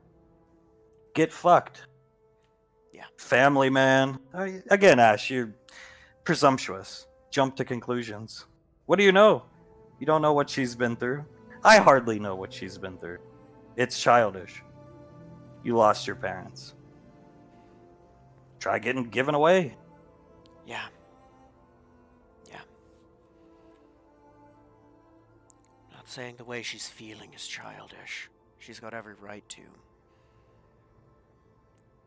Can't even imagine everything she's been through. I just want to help her. Leslie shrugs. Pequod's back. That'll help. Maybe. Yeah, I hope so. Leslie just shrugs again. I mean, what? I don't know that. I don't know her. She's a closed book to everybody but Hunk. And she's closed to Hunk now, too. So. Yeah. It's not good for her. No, it's not. But if she's not in a talking mood, Yeah. then it can't press it. No. Superiority complex mixed with power. Power maybe greater than Lorelei. I don't know. She's strong when she wants to be. Yeah, I heard. She's strong and can lose control of herself. That's what happens with these spellcasters. Yeah. Emotional creatures by nature, humans are, elves, dwarves, what have you. What can you do? I have no idea. What did she say in the armory? Or in the gym, wherever you were talking? Pequod's her only friend. That's a given. Uh, You see Pequod with a big smile on her face. she doesn't need anyone. She got everything she has on her own without help. The aforementioned scum comments she made about us, that we've destroyed her home. Oh. Yeah. I think it's nice here. Leslie looks around. I think so. But she's hurting and she's a kid. I think she's just trying to hurt us. Leslie looks at you. Maybe not. I don't really. I don't know. I'm not a spellcaster. I don't know what it feels like to have that level. It's a different type of power. I don't know what it feels like. So I can acquaint it to this. If I can do what I did all those years ago, right? And I didn't want to blow up. I've blown up 2 cities. I didn't want to do that. It happened. I can't take a star and crash it into a planet. Can't do it. I don't know. Lorelei could. Yeah. Lorelei Jr. out there probably could now, given the right motivation. Or the wrong motivation, I should say. Yeah. Honestly, I've already said it. I'm not worried about what she does to us. I trust her. She's gonna hurt herself doing this. I hope not. Leslie looks across the table at you, biting her nail. You see Jaren rubbing his chin. I hope not as well. But speaking from experience, when you're a whirlwind of emotion and you try to hold it by yourself, you do self-destruct. I'd look at, 3 people at this table, 4 people at this table right now, and that's happened to all 4 of us. She nods her head. I do care about her. You're right, I didn't look into her past. I didn't want to pry. But I do care deeply about her. Leslie shrugs. I mean, people say things. Points right at Pequod. People say things they don't mean when they're angry. If Lorelei really held you in such low regard, she would have killed you. I'm sure she said some mean things to you. Both of you, yeah. Yeah. Yeah. I think it's just. And that's dislike. Lorelei Jr. out there. Yeah. No, it's just. Like I said, combination of factors pushing her. Yeah. Probably feeling weird about having a boyfriend or liking a guy, mixed with stress, anxiety, and who's to say how she feels and when and why? Probably Pequod. She points at Pequod, but I don't think talking to her about anything serious is the play right now. No. Another thing, though. She also doesn't seem to have been sleeping very much, considering the people in the armory said she was up drinking when they get up. Yeah, but she shouldn't be doing that anymore. Pequod's back. That's one less stress off her back. It is, but for the next little while, it's still going to be weighing on her mental state. It takes a few days. Trust me, I knocked the side of his head. Remember that. She really make Lorelei bleed. You hear Jiren speak up, rubbing his chin. She grabbed her arm, partially torched the general's jacket, and gave the general a nosebleed just from seemingly the power surrounding her. You see Jiren look shocked. Oh. He doesn't say anything because you could tell he's thinking. Yeah. Don't want to see. She seems like she can be a scary person. Daving shrugs. We'll just have to see how it goes, and then just talk to her about things. It doesn't have to be anything serious. It could be food she likes, tea, anything like that, and then if she starts to open up a bit more, then I tried pushing it in the gym, I really did. But just talk about normal things, and then if she wants to open up a bit more, then she will. Leslie nods. She was always a shut-in here at the apartment. Now the apartment's kind of, not the same. No, it's not. Well, I don't know what's going on with her. I think the only thing you can do is try to put yourself in people's shoes and relate from there. I don't even know if I'm right, but it's a lot of pressure, as Ash has said. You couple that with spending your life savings on a bunch of people who don't really even seem to care about you. I'm not saying you don't, Ash. She puts up her hand, but when you're a child who feels abandoned and nobody takes an interest in you, what would you think? You should know better than anybody. She points it at. Yeah, I fucked up. I don't think you fucked up. I think it's just there's always a lot going on. Always. You got Julius and Pequod, and you're going out on missions. And you got these Globnaka, and then we got these fucking chances.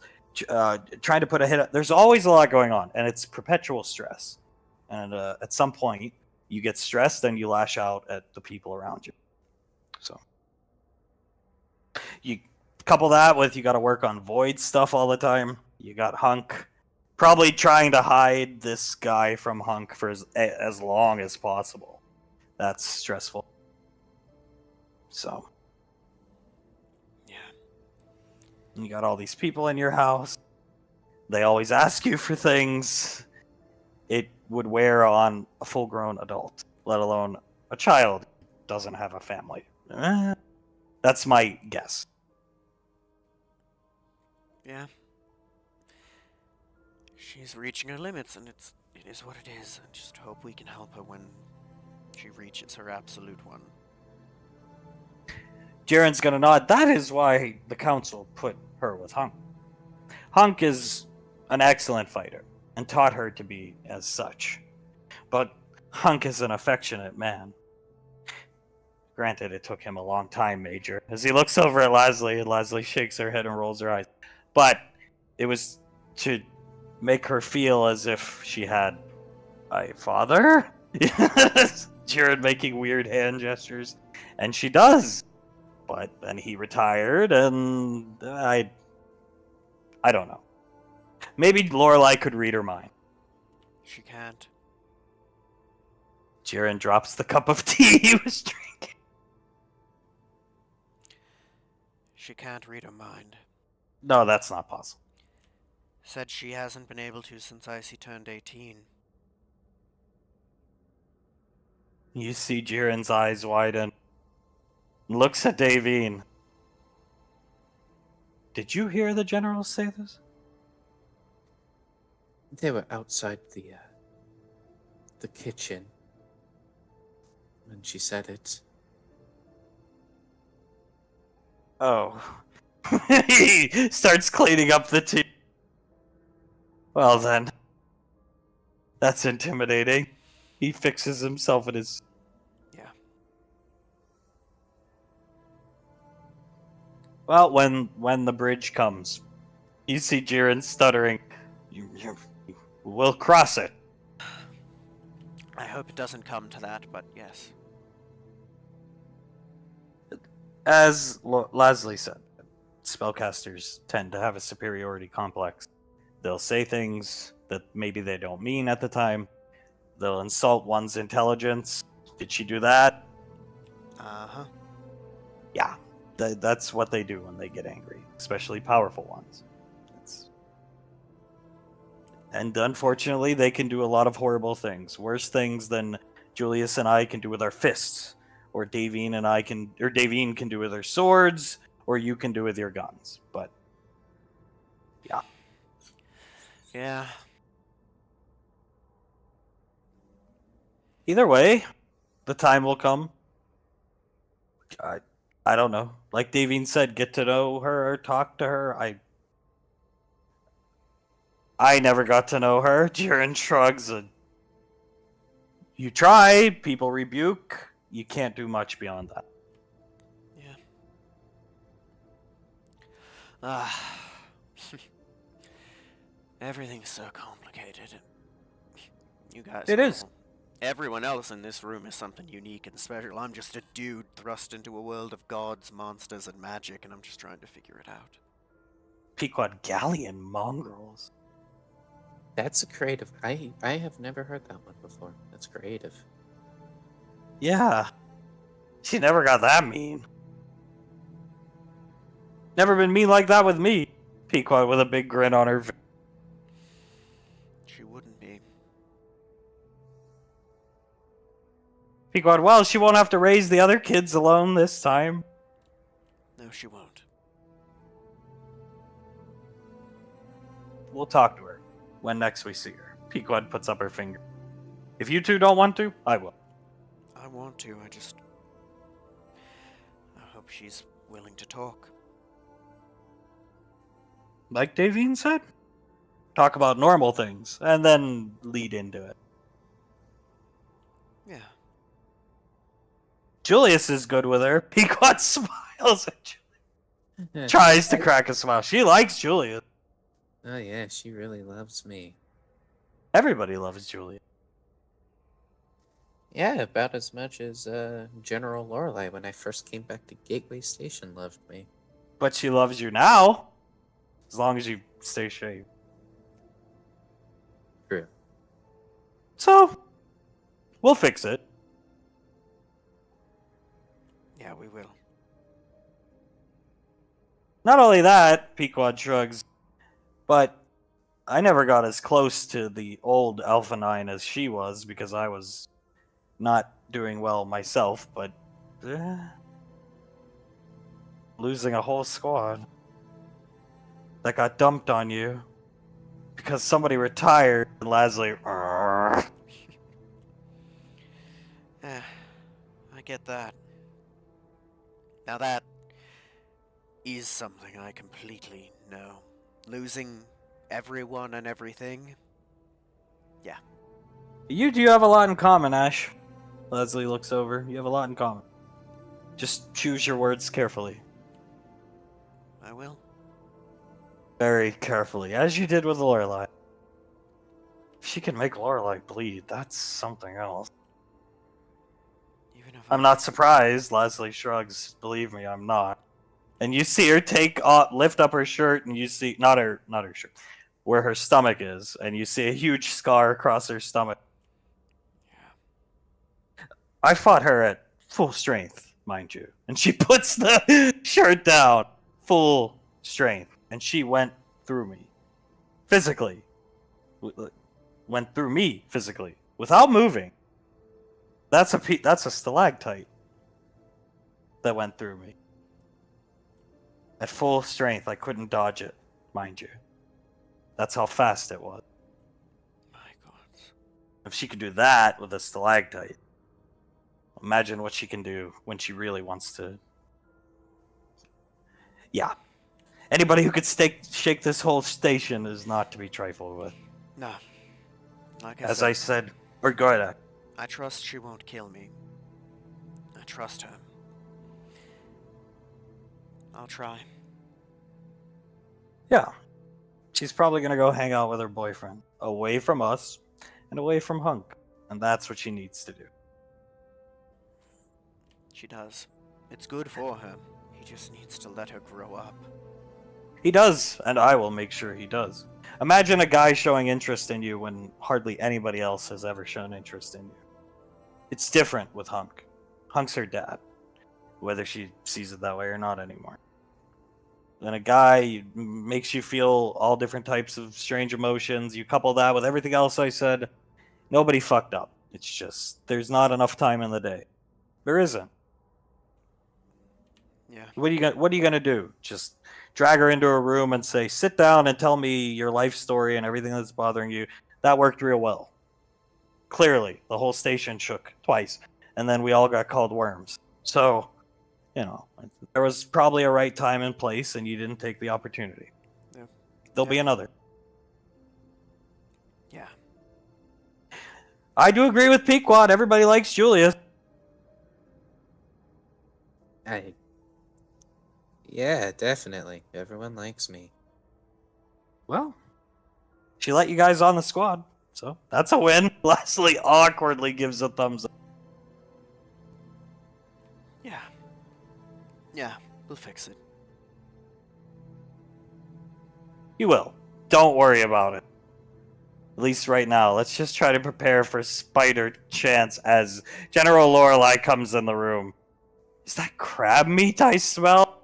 Yes, it is. We, managed to wrangle some neon crabs. Excellent! Excellent. Why did you go to Anova? Or did Tommy get you those? She's looking over Julius's shoulder. We went to Anova with Hunk to pick something up, and we just happened to stumble upon them. Hello! A Scar comes in. She looks over her shoulder. Oh. He's back! Yes, he is. They found him on the planet. Why is he still here, Ash? Pequod has put in paperwork for him to be a member of the squad, ma'am. General Lorelei looks at you, Julius. He's rich. He doesn't have to work. I know. But Send him away. He gestures towards Pequod. She's higher ranked than me, and she wants him here. Your captain allowed him to join? Long story, but yes. I'm Scar Freetooth, award-winning actor. As General Lorelei just stares at him blankly. It's a pleasure to meet you, my beauty. He puts out his... General Lorelei reluctantly shakes his hand. The pleasure is mine. I'm a big fan of Scar Heyman. You see her gritting through her teeth. And one of my finest characters I ever played. He looks over at Ash. I didn't know you had such mighty company around these parts, Ash. Of course, the General is always welcome. Wait till you see the movie, ma'am. My award-winning performance. Leave! And okay. And leaves the fucking... oh my god. I could crush his... Can we go see this stupid movie now? She looks right at Julie. Yeah, sure. Ash! As everybody's, making their way to the ship, Lorelai's going to put her arm around you and tap your temple. You got these crabs for me, didn't you? Yes, ma'am. Good boy. As she puts her arm around you. Oh, you're babysitting tonight. Yes, we are. What's troubling you, Ash, as everybody else is going to leave? Oh, I tried to talk to Icy and it didn't end well. Yes, I felt. That was her. She, well, much like you did, she called us mongrels, insects, worms. That we've destroyed her home. That the only person that's her friend is Pequod. Oh. Hurtful things, she's a young girl who's in pain. It hurts. It does. I'm not gonna lie and say it doesn't, but we'll figure it out. Julius can be here if he'd like. Jaren and poor Davy. General Lorelei. Yes. Delicate approach. Yeah. Like I said before, I'm not scared of her. I should be, but I'm not. I just don't want to see her hurt herself. Well, the best way to show people you care about them, she looks over all three of you, is to show them.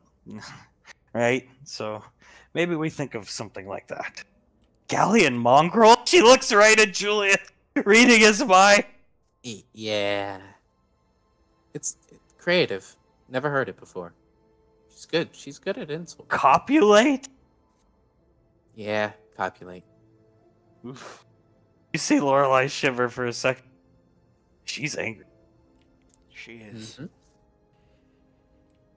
And Hunk's not helping things, but he's in his own pain. Well, if anybody can mend their relationships, it's you all. I don't know if there's any mending to be done between you three and her, but I'm sure those two can work it out, or maybe you could help. I don't know. What do you even know about her? She puts her hand out. I mean, truly. I know, she, from what I've heard from other people, I should have pried, but I didn't want to force her into anything. She was sent away by her parents at a young age. Had an unstable childhood. The council's afraid of her. That'll mess with any kid's development. I'll tell you this, and I might have said it before, but even if her parents wanted to keep her, the council would have taken her.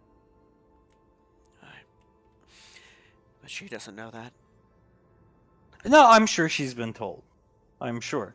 But you can hear something over and over and over. It doesn't mean it helps. The pain is still there. And it always will be. She is dating somebody. She points at you. I knew. Her nails. Mm-hmm. Carter's nephew. Jiren looks at her and, yeah, I knew. And Lorelai, it's good. That's good. That also creates a swell of emotion. But there's nothing we can do about it now. And I can't tap Sir Temple. I can't. As I've said, I can't do anything. At least up here. Well, welcome to the club. We'll just have to do it the old-fashioned way. Sometimes the old ways are the best. She points at you. Let's try to relax and have a good night and watch not a colony getting blown up. Aye. And who knows? Maybe the problem will fade. Should have invited her and her boyfriend to the movie. She walks this way. We did. She, that preceded the destroyed her house and turned it into a, what was it, a Malcolm-filled community home. General Lorelai looks around before going up the stairs. That I agree with. It's not I'm gonna just... But not the community home part, but the Malcolm-filled part. Hey, that one's not on us. That one's on her only friend. Only friend. She walks this way. Like I said, she's an upset little girl. She probably doesn't mean 90% of what she said. That I would agree with. And unless there's anything else you need to do here, you're going to the movie. Nothing but have a good time, Mom. Yahoo! Woohoo! You make you're not going to Earth because, problem. But you do get to come here, and as you come here to Jupiter Falls, Pequod, penguin ice cream. Is it even a guy or a girl? And she starts shuffling over.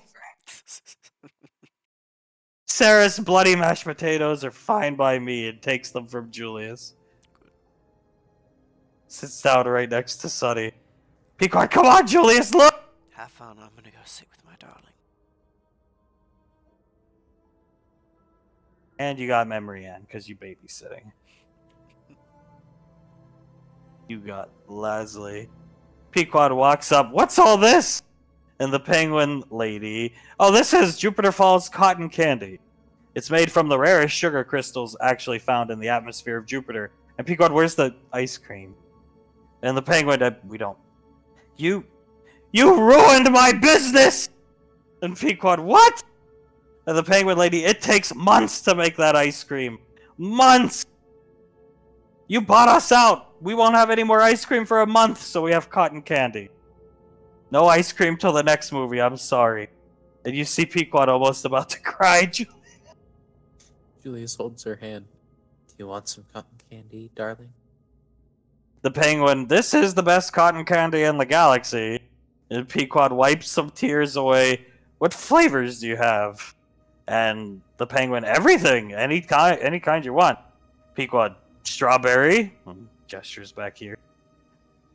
And then Pequod, do you have mint? And the penguin gestures here. And Pequod, 1 mint, 1 strawberry. And goes to pay. Try and pay. I got this. Pequod grabs your wrist. No. Look at me. He looks at her. You see her eyes sparkling. The most beautiful eyes you've ever seen. You grew up with nothing. I grew up with everything. Let me take care of my Julia. God damn it, those goddamn eyes. Okay. She pays, and the penguin hands you guys your mint and her strawberry. And now we can watch Spider Chance. Oh boy. Oops, that's the wrong person. Hang on. Hang on. As you're getting the cotton candy, Scar comes off the ship. Some food, sets it down. Lorelai enjoying the crab, and Scar makes his way to the stage. Oh, You see Lorelai's eyes glowing yellow, just staring at him, making a fist. Anytime you see her get angry, you see the similarities between her and Icy, just different colors. And Scar, I just like to say, I gave 110% in this performance, and it shows. This movie represents my acting skills and why I have been nominated for one of my many. Get down here! That's Lorelai. Sit down and stop talking! You pathetic imbecile! She stands up, Leslie grabbing her arm. I should crush your brain! That insectoid brain! And Scar just awkwardly sits right here. And Scar, I don't want to be alone. And sits right next to her. yeah. Pequod, oh my god, Julius, he's amazing. You were so lucky to have him on the ship. Yes, we were. Just wait, General. You're gonna see the greatest performance, and you see a sushi roll hit him in the back of the head. Ow! Scar, come on, just watch the movie. Shh. Okay. I can't wait till we get to my scenes, Ash. I'm sure. You can't see the teleprompter, can you? Not much. Good. I'll put baby Leslie here. We'll say Sasha has baby Leslie. And Pequod hits a button on the computer and the movie starts. The lights dim. Alright, well, Oh god! we open to a zoom out of what is a cobweb up in the corner of the room in the Majestic. As it zooms away from it. Who am I? I'm sure you want to know, but my story is not for the faint of heart. If someone told you it was but a happy tale, that I'm an ordinary guy wasting my life in a cubicle, or that I was a deadbeat father, then somebody lied. Let me assure you, it cuts to a shot of a school bus driving down a street. Like any other story, this one is about that beautiful girl next door. We cut to a shot of Davine sitting in the school bus looking very unhappy. Davine Jane Watson. The woman I've loved since before I even liked girls. We pan out to show Snarf just barely able to put his arm around her. Let me tell you, that shall soon be me next to her. It shows a high schooler eating... It shows an actual high school-aged colonist eating a jelly donut. Oh, jeez, I'm very glad I'm not him. At which point you hear pounding on the window next to the colonist. Slow down, Lepas, I beg of you! Traitors! Traitors, the lot of you! Tell him to stop! It cuts to Davine walking up to the bus driver. Step on it, will you? It cuts. Please, stop the bus. He's been chasing us since 15th Street. Even though it should be more, in my opinion. The bus grinds to a halt as Malcolm boards it. Thank you. You should have stopped sooner, you minimum-waged idiot. He begins to walk down the bus, the high schooler colonists backing away in their seats from him, having creeped out looks on their faces until right before he's about to reach Davine, he's tripped by a colonist face planting into the ground. Everyone, including Davine, laughs, and the tour bus continues to drive on. We cut to a tour guide walking up a set of stairs. I-17 seniors. He looks at Malcolm very confused. Remember, what is he doing? It is a privilege to be here. This will not be a repeat of our trip to the planetarium. It cuts to Davine seemingly smiling at Malcolm as he smiles and spits in his hand to slick his beard. As Gonzalez and Eloquent walk past him. There's my girl. Why are they in this scene? They're not supposed to be! It hard cuts to a shot of a Rolls Royce driving up. Inside the car, Can you drop me off around the corner, please, driver man? why? The entrance is right there, son. These are regular frontier school kids, man. I'm not showing up in a Rolls. What, do you want me to trade in my Rolls for an Escalade? Just because you flunked out of every private school I sent you to? It wasn't for me, man. Not my style. Of course it wasn't. You really should be ashamed of who you are. It cuts. Don't be ashamed of who you are, buddy. I'm not ashamed, man. Then what is it, pal? Forget it, man. You wouldn't understand. He gets out of the car in a huff as it cuts to Malcolm standing there with a blank expression on his face as Gurok walks up behind him. Peter, man. Harry! We see Ash run up the steps holding a backpack. Harry, you forgot your backpack. Oh, thanks. He takes it from him. Peter, can I introduce you to my father, Ash Globborn, man? Peter, I've heard so much about you. Oh, sir, it's an honor to meet you. Who wrote this crap? You know, Harry tells me you're something of a scientist. I'm something of a gunslinger myself. Yes, I've read all your research on how to shoot guns. I'd say at this point I'm a pretty good shot myself. Really, you understood it. How brilliant. Yes, I wrote a paper. Impressive. Your parents must be very proud. I live with my aunt and uncle who are proud. We can hear the tour guide in the background. Well, from the looks of it, you two should get going. Ash walks away as Gurok and Malcolm turn towards the tour guide. He's not as bad as I thought. Maybe I misjudged him. That acting. Come on, man. Wasn't that good? I could act circles around him. It cuts to them inside the building as the tour guide begins to talk about spiders. There are over 32,000 known species of spiders on this planet alone. Yes. It cuts to him cutting. We then see them in front of a telescope. Or a microscope, you know. This is the most powerful electromagnetic microscope in all the colonies, Harry. Wow, so interesting, man. You see Davine split off from the rest of the group as Malcolm tries to take pictures with shaky hands, all of them coming out horribly blurry. Spiders. Did you know that, Harry, that some spiders can change their colors to match their surroundings? Terrible things they are. That's just dumb, man. Totally not useful. They both look up to see Davine reading informational text that's next to a cage of odd-looking spiders. Just go talk to her, man. We see Malcolm at this point has the beard shaved off as he's talking. I'm not going to talk to her yet. It's just not beard o'clock, if you catch my meaning. At this point, he now has a rough stubble beard already grown back. Fine, man. I'll go talk to her then. Wait, what? It cuts to Gurok walking up to Davine, and as he walks near her, her shoulders immediately go from straight up to slumping.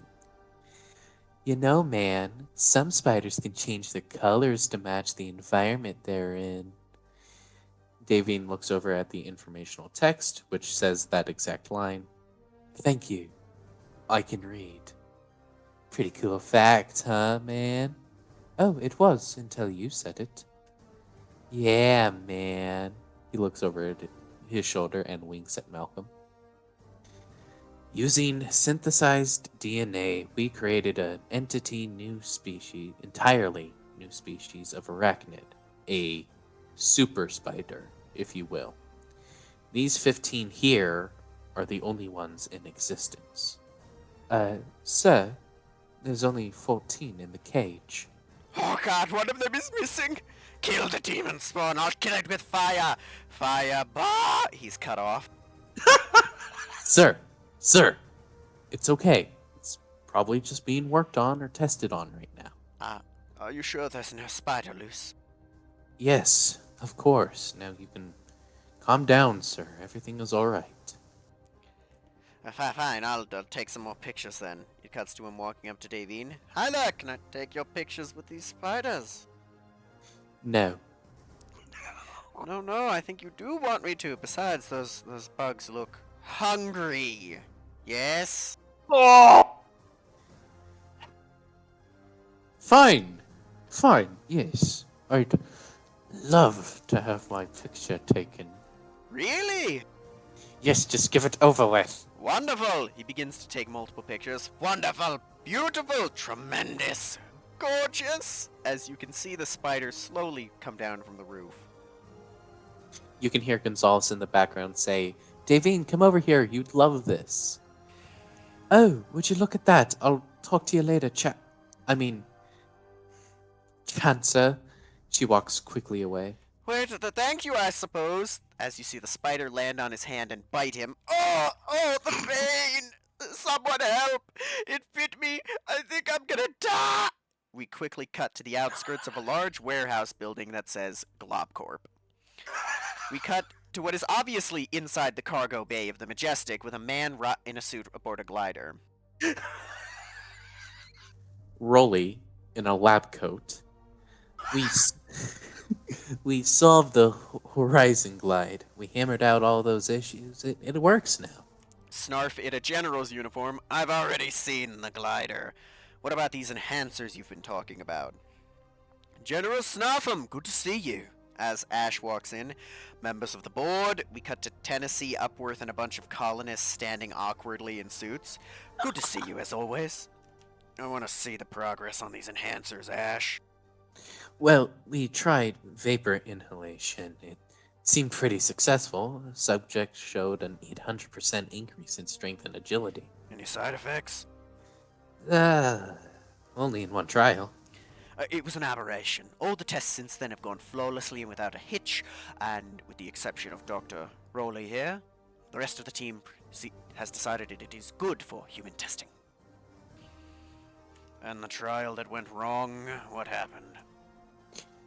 Violence, aggression, being a gunslinger. What do you recommend? Like I said, it was just one test. Other than, again, Dr. Rowley here, all the staff certified ready for human testing. Dr. Rowley? We need to take the whole line back to formula. Ash leans down to Rowley. Back to formula!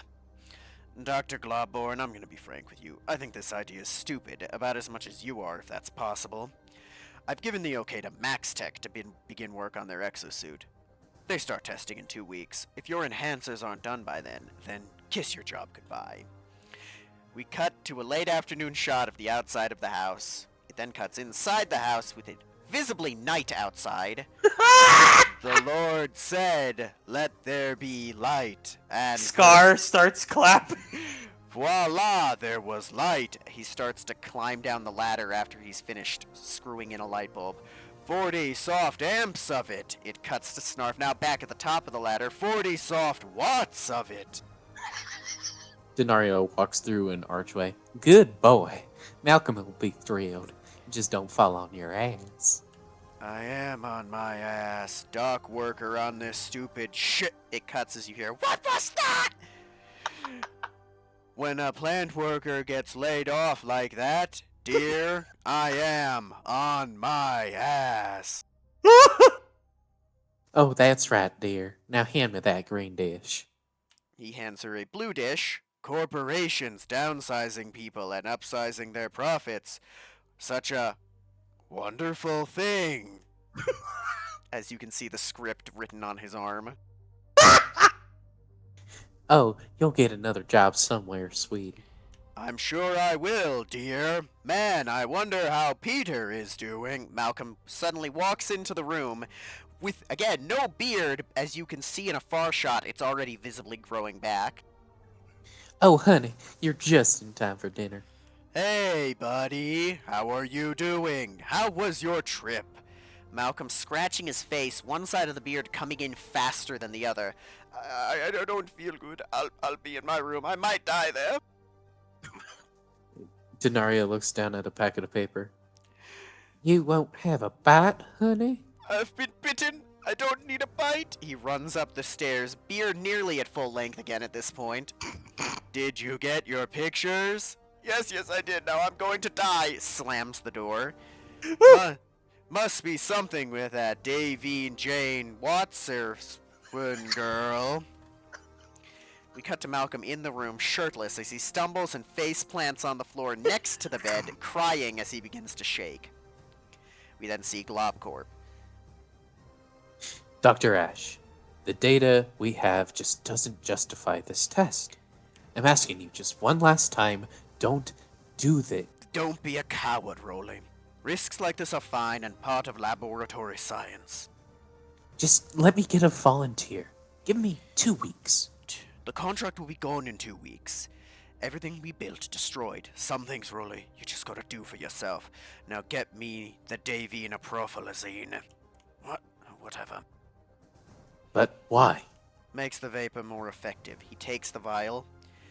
So many years of evolution and we've barely scratched the surface of our potential. He downs the vial, smashes it, takes his shirt off, and lays down on the table before being strapped in. He looks apprehensive, and you can see him mouthing off camera, "Are we really doing this?" Rolly then presses some buttons on a console, and Ash is slid into a sealed room. Green gas suddenly floods the room as it cuts to a close-up of Ash's worried face. Wait a minute, is this going to kill me? We then see the room filled with gas with a terrified look on Rolly's face, and it clears just enough to see Ash seemingly having a seizure while trapped on the table. Oh my god, Ash! He turns the machines off, causing the smoke to dissipate from the room. He then runs into the room, proceeding to give Ash CPR. Ash! Come on, Ash! Ash's eyes snap open with an angry look as he grabs Rolly's face. Back to formula, eh? He throws Rolly backwards, and when he throws him, it looks like he threw him a foot. It then cuts to Rolly being launched 20 feet through the window and into a pile of equipment. As you see Ash wincing before hopping onto the windowsill, letting out a guttural yell and dropping as we cut to Malcolm laying on the floor, once again shaved with the beard visibly growing back. He stands up, looks in the mirror, the same as before, except with the growing beard, just flexing and admiring himself as the beard finally reaches his lower chest again. Peter, are you okay in there? And a change? Yes, many changes, big changes, wonderful changes. Well, okay. You best get ready then. He turns around and looks at the window behind him, it cutting to what looks like badly edited in footage superimposed out his window of Davine getting changed on the Majestic as she looks out the window towards the camera, sneers, and snaps the blinds shut. We cut to Malcolm running down the stairs, stopping right behind Uncle Scar. I thought you were ill. It cuts. I think you were sick. It cuts again. I thought you were sick. I feel better now. Bye. You got to get your look. Yeah, don't forget, we have to paint later, Donatello. I feel better now, bye! And he slams the door. We then see Malcolm quickly walking down the street as he then sees Davine ahead of him. There she is. And he just follows her for a bit. Look at her. Look at those hips. That figure. Alright. Just walk up to her, chance her, and say, God, darling, look at how beautiful you are. You're amazing. And I'm gonna grab a handful of those beautiful mounts as you see a car drive up with a bunch of people in it, and you hear, hey, Hey, Davine, get in. As Davine gets into the car, it cuts back to Malcolm, who looks sad and confused. Oh, later then. We then cut to what appears to be a penthouse as Globnock walks in and sees Ash laying on the floor. Oh my god, Dad, man! As he runs over and picks Ash up. Harry. Oh. What were you doing on the floor, Dad? Last I remember, I was at Oscorp, and then it cuts to Rolly getting launched. I don't remember. We then. Man. Sorry. Well, man, I just hope you're okay. As he fully helps him stand up, and someone else walks into the door. Mr. Globborn, we have to talk. What is it? It's about Oscorp, Globcorp, sir. Dr. Rolly's dead. He's been murdered. What? And the glider and the suit? What about them? They've been stolen, sir. Oh, no, we have to fix that. Oh, no. As we then cut to Malcolm eating alone in the lunchroom as he sees Davine walking past him. He pours a glass of water in the path she's walking, to which she walks over it and slips. Malcolm catching her with her food flying up and her grabbing her tray and catching all of it. Nice reflexes, Davine. Amazing, one might say. Oh, yeah, real great. Let go of me, please. She gets out of his grasp as he stares at her. Wait. You have beautiful eyes as she walks away. Oh. He sits down again, looking down at his hand that has a fork stuck to it. Wait a minute, how did this get here? He pulls it to reveal some kind of webbing attached to it. Oh, disgusting. He removes it completely, but then tilts his wrist, causing more to fly out to a nearby tray. What the fuck? He stands up and yanks his arm back, causing the tray to fly past, hitting Snarf in the back of the head, covering him in food. What just happened? What did that freaky old dude do? Chancer? Snarf turns around. It cuts to Malcolm running out of the cafeteria and down the hallway until he reaches the lockers and he looks down at his hand. His head suddenly jerking up to see Snarf standing on a stool punch Malcolm in the back of the head. It cuts to the same shot with Malcolm being able to dodge with an angry look on his face. You're gonna pay for that, Chancer. Do we really have to do this, man? I didn't mean to hit you. Shut up and stay on script. Davine walks up to the two of them. Just leave Snarf alone, Malcolm. Come on. No, he started it! As Snarf pretends to swing at him again as Malcolm ducks back. Oh, what an idiot. Snarf swings a couple more times as Malcolm just is dodging it, before catching Snarf's hand and starts to twist his arm. Malcolm, let go! Let go! No. Thunderclap! As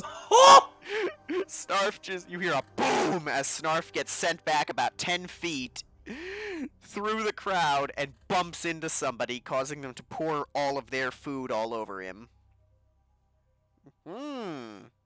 Globnock walks up. Whoa, man. That was awesome, Peter. It was. What did you think, my darling? Davine is over at Snarf, helping him up and wiping the food off of him. Incredible, I know. We then see her walk away, and it cuts to Malcolm thinking before he walks out, and he's now in an alley. As he looks down into his fingers, and you see a close-up of what appears to be little spikes that look like they're glued to his hand. He puts his hand on the wall and starts looking like he's climbing up. Incredible! He continues that, but the cut is of the camera sitting on the ground as it's very clearly Malcolm just crawling along the floor. Whoa! It then cuts to Malcolm running along the rooftops. And then he goes to jump, and it cuts to Julius jumping from building to building. This continues until Malcolm reaches the edge of a building and looks off at a crane in the distance. I wonder... Hey-ya! And nothing happens, as he thrusts his fist saying different things. Ya! Devine! Shazam! Stand down! Go, Web! Before moving his wrist and hand in the classic pose, as a horrible CGI web shoots out towards the crane. He does that again with the same result, and a third time before it latches on. Alright, Chancer. Think of Devine. And jumps off, and you hear, "Woo!" as he starts swinging. Wait, I can't stop! As he slams into a Chancinator billboard, and it cuts to Malcolm walking up to a house with the lights off at night. He looks around and walks into the kitchen, which shows ladders, paint, cans, and rollers. Nice, get out of it. He looks at a piece of paper hanging on the kitchen counter and walks over to it. We cut to a close-up of the note as a voiceover plays. Peter, Aunt May made you meatloaf and veggies. They're in the oven. It cuts back to a shot of Malcolm with a disgusted look on his face. Oh, she cooked dinner. Disgusting. He's cut off by the sounds of shouting and laughter next door, and sees Davey and Carter watching a movie together. We then see him snarling at the window. It then cuts outside at night, where Malcolm walks out the door with the plate of food, Oh no. to which he then walks over to the trash can and throws the entire plate to the trash. That's what I think of that. Davine walks out of the house, laughing, holding an empty bottle of wine, setting it near a recycling bin, then turning around and immediately losing her smile and gaining a smear.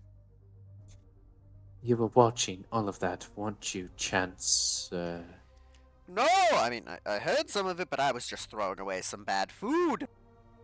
Right. You just listen to us every night. Right. No. Everyone shouts, especially when I make you scream. Ah! No. She closes her eyes. You don't make me shout. She grits her teeth. You make me scream in pleasure. In pleasure, I hope. Ha ha ha. But it really isn't. Listen, Davian, about today with Snarf. It was freaky, Peter. Your strength impressed me very... She sighs, and you can see her eyebrow start to twitch. You impressed me just so very much when you destroyed Snarf. Ha ha, you bet I did. Did I give him a black eye? Yes, you did, Pete. He's quite upset about it. Good. There's an awkward silence for a couple seconds as Davine just stares at the camera, then back at Malcolm. So what are you going to do after you graduate? It cuts to a shot of him obviously looking at the low-cut shirt she's wearing. Huh? Oh, right, well, I was gonna go to the city and hopefully get a job as a colonel. What about you, my sweet? I want to live in the city too. I love the city and the high bustle of the life that comes with it. I'm not the small town kind of girl. Something we have in common, yes. What do you want to do in the when you're in the city, love? She just blinks at him a few times. Oh, come on, you can tell me. Maybe a meal for your son, yes? Cracks her neck. I want to be an actor in my favorite director's movies. Malcolm Chance. Really? Well, that's perfect. You were amazing in all the movies. Plays that your school made. Uh-huh. Right. Your acting, it's capable of making me cry, mostly from shock because of your beauty. Peter, please don't say those things to me. Why not? It's true, my sweet. Sometimes you just know people. You can see what's coming in their future. What do you see coming for you in your future? You! We then have a hard cut to Malcolm with a black eye. I don't know, but I know it's important. Something I've never felt before. And for me, Well, baby, you're gonna light up the golden screen. You'll become the sex icon of a generation. he walks forward a bit. You know, you're shorter than you look. I hunch. Good. Keep doing it. In the background, you can hear a car rolling up. Hey, Davine, come here. I found a car that Carter and I can teach you to drive in, snarf from the driver's seat. Oh, well, I got to go. She runs off towards Snarf. He reaches out to the air, grabbing it, reaches out after her, grabbing the air, then smelling it. Alas, her perfume lingers. Parting is such sweet sorrow. Worry not, Peter, your beard shall soon smell of it too. He grits his teeth. I should be the one teaching her how to drive, not that Carter. Useless, useless Carter! We cut to Malcolm looking through an early 21st century newspaper, looking at the cars, and he gets through the paper. The prices get lower and lower until he sees one that costs $3,000, and the camera pans down to an ad that was obviously taped in of a wrestling match with a coincidental price of $3 grand. I know what I'm gonna do today. We then cut to Malcolm writing and drawing multiple costume ideas.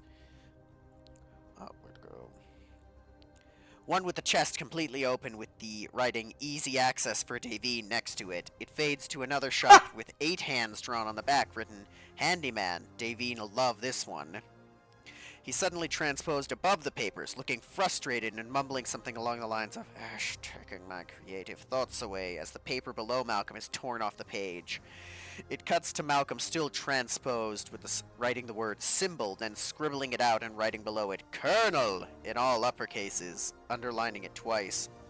It continues showing him tearing out design after design from the notebook until we see him crappily drawing the Colonel symbol over and over with the text that's in the middle that says "someday." We cut to him writing out "need more color, use Davine as inspiration," as it cuts to him writing out "blue, like the color of her eyes." We see her eyes are gray. He continues to draw and color in, him writing out "red, like the color of her hair." It shows the shot of her getting ready behind him now with her black hair, as it fades with her again behind him in the background. We cut to him holding the finished drawing, a beautiful one, with a signature below it that reads Todd McFarlane, and has a Colonel's insignia slapped on the chest. Beautiful, finally done. It then cuts to midday as Malcolm is using his quote-unquote web powers to shoot web all around the room, breaking multiple things such as a lamp, a vase, and an urn that when it breaks, it covers him in the ashes that fly out. Oh god, a planned attack by Ash! We then cut sharply to Danria cracking the door open. Everything okay in here, Peter?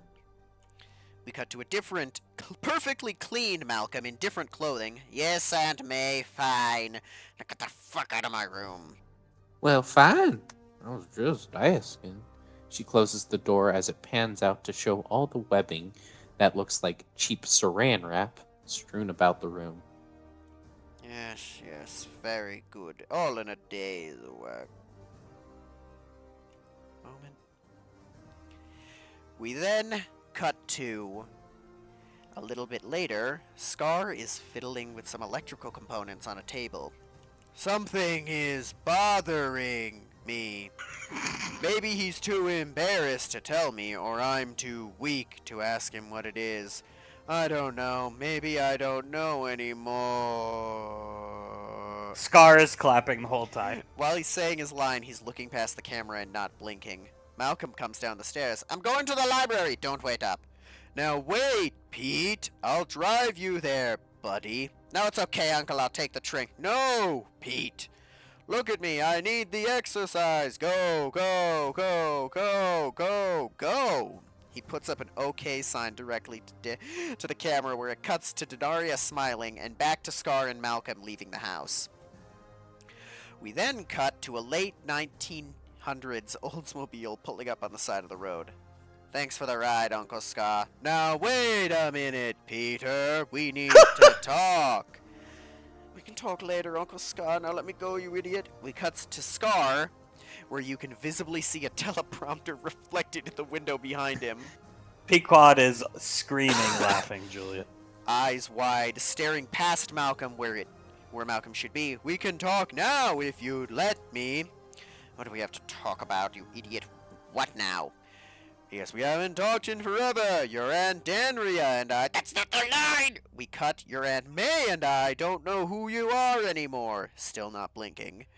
You don't do your chairs. You sneak out. Your chores. You sneak out at night to watch that Davine girl. And you've been calling yourself a colonel. You also started that fight. I didn't start that fight. I finished it. Get it right, you mange head. Well, you sure as hell finished it. Just said whatever. What was I supposed to do? Run away? No, you shouldn't run. But you're changing. I did too at your age. No, you didn't. Still not blinking with his eyes starting to get red. Peter, these are the moments where a man becomes who a man is supposed... a man becomes who he is in these years. Just be careful who you change into. This Snarf Thompson probably deserved what he got, but just because he deserved it doesn't mean you should give it to him. That's not the line. How are you still getting it wrong? Just remember, with great power comes great responsibility. Are you afraid I'll become a criminal, that I won't become a colonel? Quit worrying, you old fart. Something's different, but I can figure it out myself. Scar's eyes are now... Scar's eyes are now completely bloodshot from not blinking. I don't mean to lecture or preach, but I know I'm not your father, but then stop acting like it, you mange-covered flea bag. Okay. He looks away and blinks. I'll pick you up at... Looks at the teleprompter and squints. 10 o'clock. Malcolm gets out of the car and stands in the street as it drives away. We cut to Malcolm walking into a wrestling event where the actual wrestler, Bubsaw McGraw, hits his signature elbow drop on a competitor. The crowd roars as an announcer comes up behind him. Ladies and gentlemen, give it up for Bubsaw McGraw.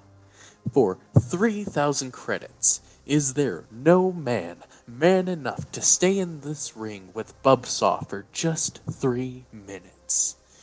I know who it is. The Golden Vampire! We cut to a lady signing people up. Next. Malcolm walks up. There ain't no geriatric division here, small fry. Next. No, sign me up, you idiot! Oh, well, fine. You understand the EWF is not liable, that you will, for the damage you will sustain in this event, and that you are participating under your own free will? Obviously. Fucking whore. Alright. Down the hall, may God be with you at your funeral. We then cut to Bubsaw throwing the Golden Vampire into the crowd as he crashes into some chairs, and the referee runs up, lifts his hand, yelling, "Winner! Next customer!" Bubsaw, are you ready for more? Bubsaw grabs the mic. Bubsaw is ready! You can hear more cheering from the crowd as the announcer says, "Very well. Will the next sacrifice enter the arena at this time? If he can withstand just 3 minutes in the cage with the Funko-destroying madman Bubsaw McGraw, the sum of 3,000 credits will be paid to..." He walks next to the curtain and whispers, "What's your name, kid?" The Human Colonel. What? You heard me, the Human Colonel. Dude, that sucks. Sounds like shit. I got this. He puts the mic back up to his mouth. The sum of 3,000 credits will be paid to the terrifying, the deadly, the amazing Spider Chance. We cut to the curtains opening as it shows Malcolm awkwardly standing there in a very cheap-looking superhero-ish outfit.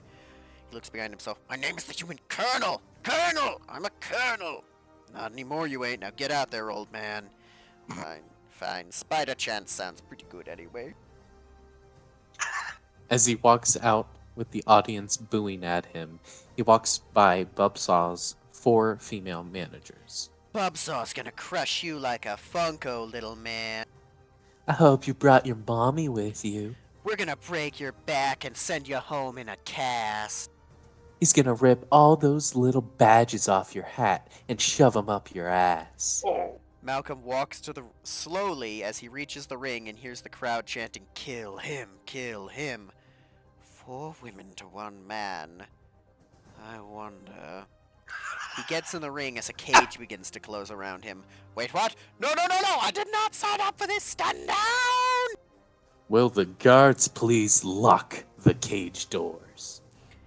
We cut to the guards locking the cage as you hear Malcolm. I did not sign up for a cage match! Unlock this at once! Hey, idiot! You're going nowhere!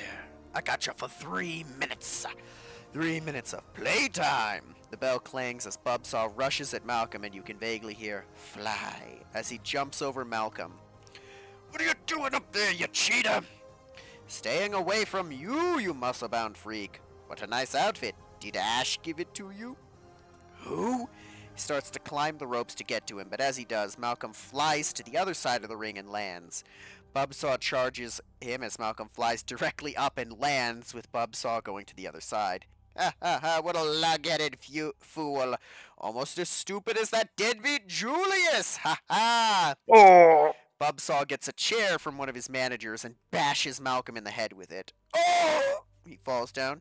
Stand down! As he gets hit 2 more times in the face as the crowd begins to chant, Bubsaw, Bubsaw.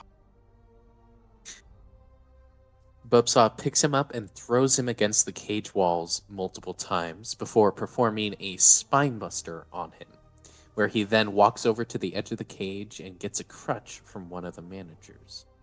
As he goes to swing the crutch at Malcolm, Malcolm rears back and sends a kick into Bubsaw's knees 3 times, then for good measure kicks him in the nuts, before kicking him in the face, causing Bubsaw to stumble back. Bubsaw then tries to charge Malcolm before reaching him, and before reaching him, Malcolm teleports him in a way that Bubsaw keeps his momentum, but spikes his head right into one of the steel bars of the cage. Malcolm punt kicks Bubsaw in the head and stomps on Bubsaw's other knee before pinning him and just barely keeping him down for the 3 count. There's your winner. Give it up for your new champion, Spider Chance. The crowd begins to chant Spider Chance as it cuts to Malcolm being handed a 100 credit coin. It's at 3,000. Where's the rest, boy? 3,000 for 3 minutes. I only counted 2. For that, you get 100. Be thankful. I need that money. How dare you? Well, that's tough. I missed the part where that's my problem. I will. I will. But you just wait. He then walks out of the room and down the hallway as a man rushes into the room and shoves a bag into the promoter's chest. What the? Hey, this wasn't part of the deal that guy made me. He pulls out a pistol and cocks it at the promoter. Put the money in the bag. We then cut to Malcolm as he turns around just in time to see through the window as the promoter gets pistol whipped while putting money in the bag before the robber runs out of the room towards Malcolm. A policeman starts to run after the robber. Hey, stop that guy! As the robber runs past Malcolm, you can see Bubsaw on crutches with his knees in a cast get shoved over by the robber, and Malcolm simply steps to the side and says, Godspeed, brother. What are you doing? He's got the money! The elevator doors close as you hear the robber say, Thanks, as he leaves. Why didn't you stop him, kid? He was right there. The policeman turns around and starts yelling into his radio as the promoter runs up. Why didn't you stop him? You could have killed him and now he's gonna get away with my money. I missed the part where that's my problem, bitch. he walks out of the building and down to where he was supposed to meet Uncle Scar when he sees a crowd surrounding something. Oh, Scar stands up and starts whistling. He walks up into the area. What's going on? That is my uncle! As he runs in and holds him as, oh, Uncle Scar? Uncle Scar? Oh, Peter. I'm here, Uncle Scar. As he grabs Scar's hand and,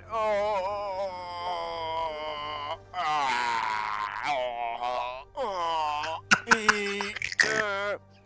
We see Malcolm crying legitimate tears as it cuts again. Peter. You then cut to Malcolm as you see the teleprompter vaguely in the background saying death groan. As Malcolm cries more, we cut to Scar's hand falling out of Malcolm's. We cut again to Malcolm crying more, as you hear in the background. Suspect seen going down 15th Street in a stolen Oldsmobile. We're on our way as Malcolm gets an angry look on his face and gets up, and as he walks away,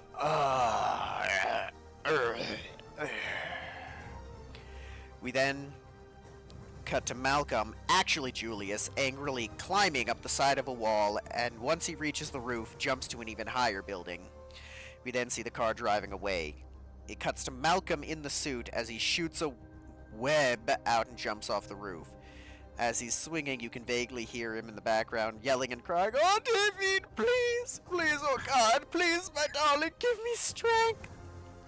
He begins to swing until the cheap rope they were using snaps, causing him to fall, and it cuts to him wearing the harness from Malkiana Jones, swinging again. He continues to swing until he comes in low and lands on top of the car. It cuts to obviously Julius in the suit as he punches through the roof of the car and grabs the robber's face. The robber begins to swing wildly around himself before picking up the actual gun he was given and shooting off actual bullets, barely missing Julius. As that happens, Julius jumps off to another car that was passing by, and in the background you can hear, "Oh, screw that! Those were live rounds!" It cuts to Malcolm again as he's suddenly on the hood of the car, as he punches the windshield, causing the robber to swerve and crash into a chain link fence. He gets out and runs into what appears to be an abandoned factory. We see him walking through the dark building with the sound of police sirens in the background, waving his gun wildly. "Who's there?" as he cocks the gun. He then shoots at a shadow that appears to be Malcolm, climbing around on a wall, before we see Malcolm slide down on a web behind him, then slide back up. He then gets grabbed from behind as Malcolm throws the man through what appears to be actual glass, as the man screams and pulls a knife out, to which Malcolm manages to get it out of his hands and into the ceiling before kicking the robber into the wall. "Don't hurt me, man. Give me a chance. Just give me a chance." Malcolm rips the mask off, the beard spilling out. "What about Uncle Scott? Did you give him a chance? Did you?" "Wait. You're the dude who hired me to rob that dude." "Ah, you know what? I will give you a chance. You want a chance? I'll give you a chance." He kicks the guy, causing him to fall backwards, trip out a window, and fall 3 stories to the pier below. We see Malcolm looking down proudly as we see the guy laying there, likely dead. "I gave him a chance, didn't I?" The police sirens get louder as police enter the building and look around to find no one. We then cut to Malcolm on top of a statue, weeping to himself. It then cuts to Malcolm entering a house at night as Denaria moves towards him for comfort before Malcolm pushes her away and walks up the stairs. It then cuts to what appears to be a spy camera at a Max Tech facility's testing grounds. As you can see, a Max Tech official is saying, "This exoskeleton's going to be very useful for your UIR guys." A actual UIR commander coming into frame of the spy camera. "Well, I certainly hope so. It has a lot of potential. Now, what about your commitment to EarthGov?" "You know as well as I do that they're only a means to an end. As the complex suit begins to fly, a voice over a loudspeaker says, "Unidentified object coming in fast," as you hear Ash cackling. A missile blows up the exosuit, and then you see someone in an armored suit send another missile into the bunker, blowing it up before flying away. As the explosion cuts to a group of graduation hats thrown up in the air, as we then cut to Malcolm standing with a group of Oh, God. actual teenagers getting their picture taken. This is the best picture. Say, Colonel! Oh, fuck you. Say, Colonel. They all say Colonel as Davine walks off and Denaria walks up to Malcolm, kissing him on the cheek. I'm so proud of you, Peter. You look so handsome up there. If only my beloved would say things such as that, but yes, I did. Thank you for noticing. Hey, Peter, man. My dad got the apartment for us, so we're all set, man. Badass, Harry, badass indeed. We shall have a party with all the women soon, especially Davine. She will be the main attraction. Oh, you made it. It's not the first time I've been wrong, Ash walks up. You proved me wrong, Harry. Congratulations, and puts his hand out to shake it. Gurok, touches Ash's hand. Thanks, Dad. And Peter, the Science Award. Terrific! Malcolm grabs his hand and shakes it. Yes! I know this has been a difficult time for you, but I want you to enjoy this day. Enjoy the start of something new. We then see Gurok walk away as the camera cuts to Davine talking to Snarf. Listen, Snarf, it's a very nice gesture, but I can't see myself with you in that way. She kneels down and places a ring in his hands. Take the ring back. I appreciate you for trying to save me from Malcolm like this. Okay. You hear Snarf grow. Okay. Takes the ring back and pats her shoulder. You're a goddess, you know. Malcolm doesn't deserve you. Thank you, Snarf, and I agree. He does not and will not have me. We cut to Ash. You're like a brother to him, and that makes you like family. If you need anything, ever, give us a call. It then cuts to Denaria and Malcolm entering Denaria's house. Can I fix you something to eat? No thanks, I'm not hungry. Especially not for burnt pasta. He then walks upstairs as Denaria looks at him worried. It then shows the outside of their house at night. It cuts to Malcolm sitting on the bed with a single tear running down his cheek, sunlight flooding the room. Denaria walks into the room and sits on the bed next to him. What are you doing here? The camera starts to pan slowly around, beginning to show a mirror in the background, which not only reveals the camera itself, but also the picture of everyone happy the day they left the Headhunters. I miss Uncle Scar a lot today. I know, sweetie. I miss him too, but he was there. He was always there, and he was proud of you. I can't help but think about the last thing he tried to say to me. I think it was something important, but I just spat in his face. You loved him, and he loved you. You can see Malcolm gag at that. He never doubted. What was the line? Oh, right. He never doubted the man you would turn into. You were meant for great things, honey. You won't disappoint him. No, She stands up and walks away. No, I won't. He waits for her to leave before pulling the Spider Chance costume out from under his bed. And again, he then pulls out the stolen Todd McFarlane picture before hearing a voiceover. With great power comes great responsibility. Remember that, Pete. Remember. We then cut to Malcolm in the new Spider. We see a montage of different things as we see Malcolm in the new Spider Chance suit swinging in the Malkiana harness. It shows him stopping crimes like a convenience store being robbed and him stopping them and acting like a hero. It shows newspapers that say things as masked vigilante saves people from the wreck he caused. And gunman found, burnt in a block of ice. And then the eyewitness testimonies, where one lady says, a guy with a colonel badge sounds hot. We then cut to a man holding a newspaper that says, who is Spider Chance? Julius whips the newspaper down with a cigar in his mouth and a mustache. Who's Spider Chance? A criminal? A vigilante? He breathes in on the cigar really hard like it's a cigarette before hacking and coughing, immediately putting the cigar out. A public menace. Why is he on the front page? Malcolm, why'd you make me smoke this? How do you manage to smoke these, Ash? He gets on all fours on the ground. You don't smoke them like a cigarette, Julius. You let the smoke stay in your mouth in the air, and he gets cut off. Cuts to Julius sitting upright in the chair, somewhat back to normal.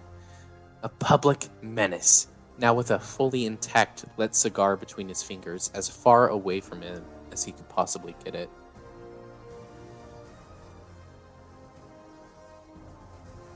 He's a criminal, a vigilante. What's he doing on my front page? The office phone buzzes as you hear Danria come over the intercom. Mr. Julius, your wife is on line 1. She wants to know why you're such a deadbeat. Malcolm, I didn't know Julius was married. Shut it, dumbass. Stick to the script. Julius looks at Tennessee, who is now in front of him wearing a suit. Well, why is he on my front page?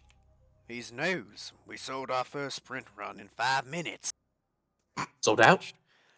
Every copy. We just can't get a good picture of him. Alright. I want a front page to read this. He looks at the script. Cash money for a picture of that gorgeous man, Spider Chance. We cut to Malcolm walking down the street as he sees Davine coming out of a diner. My sweet! What are you doing? Oh, God damn it. Hi, Peter. How are you? Good. What have you been doing? Where were you coming from? Oh, just work. Ah, getting those roles in all of those Malcolm Chance movies, I see. Ah, yes, the Malcolm Chance movies. As she turns around as a man comes out. Davine, I just gotta thank you. You are probably the best waitress I've ever had. She turns back around. Waitress. Oh. Worry not, my dear, you'll make it. That job Yeah. is beneath you. Oh, well, I don't think so. I actually quite like it. Quite a bit. No, someone as beautiful as you should be on the silver screen, not serving food to these reprobates. Oh, I mean, yes. Maybe I like serving people food who actually enjoy being around me. Yes, my dear, but you will be successful at whatever you do because you are beautiful. What about you? What are you going to do? I was thinking about photography as he looks down at the newspaper. We then get a montage of Malcolm taking out criminals while posing for pictures. We cut to a stack of horribly blurry photographs of him. Crap. What the hell are these? They're just so blurry I can't see what's going on. And how the fuck did you manage to get the resolution so low I can count the pixels? Stick to the script, boy. I am! I can't use these. The intercom buzzes. Mr. Julius, your wife called again and is asking you why you aren't there for your daughter's dance recital. Oh! Julius then takes the phone off the hook and leaves it so they can't call him through it again. Fine, kid. I'll give you 200 credits for the lot of them. Not good enough, I want a job. I'm giving you one. Freelance. Freelance is the best thing in the world for a kid your age. He turns to Xerix, who's suddenly next to him. Put the front page today with the headline: Spider Chance, man or menace. He's not a menace, you fool. He's the hero of all heroes. Julie stands up. Yeah, I'm sure. Listen, kid, I make the headlines. You get the photos. As he ushers Malcolm out of the room. We then have a harsh cut to Globborn Industries as we see Ash in front of a boardroom. As you can see, we've cornered our contract with EarthGov. Things have never been better for the company. They've ordered 10,000 gliders at the moment. In short, profits are up, expenses are down, and things have never looked better. We cut to Snarf, now in a business suit. Yes, Ash, that's why we've decided to sell the company. Max Tech is restructuring and is giving us a generous offer we can't refuse. Why was I not informed of this? If they're buying the company, they don't want a power struggle at the top level. So you're not going with it. We then see Eloquin. Yeah, you're out, Ash. No. I built this company from the ground up. I started it in my garage and created it with blood, sweat, and tears. You don't get it. Do you know how much I've sacrificed? Money talks, man. We're going to announce it in a couple days at the Unity Festival. Like it or not, you're out. Looks at the script. Just like you'll soon be out of our collective hair. Malcolm, what even is that? It cuts to Ash looking around confused and upset before his gaze hardens. Out? Am I?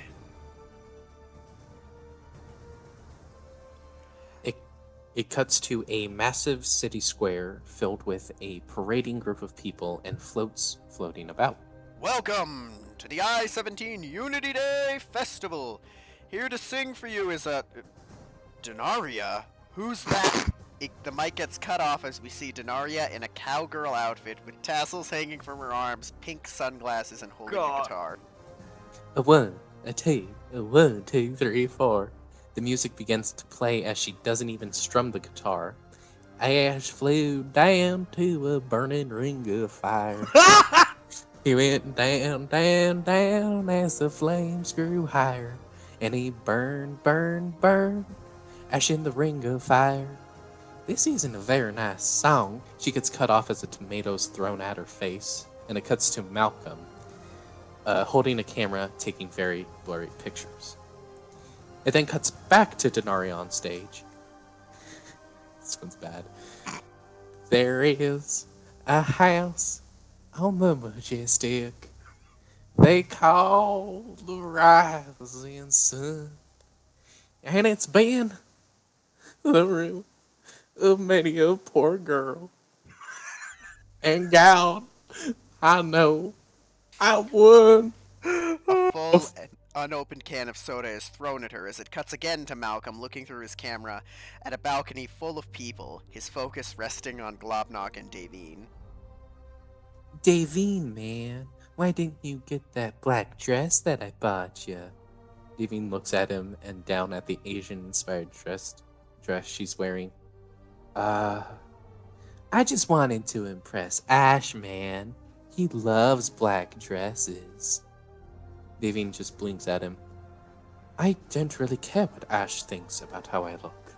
I still Why? don't know how he found out that I do think black dresses look good. Why do you?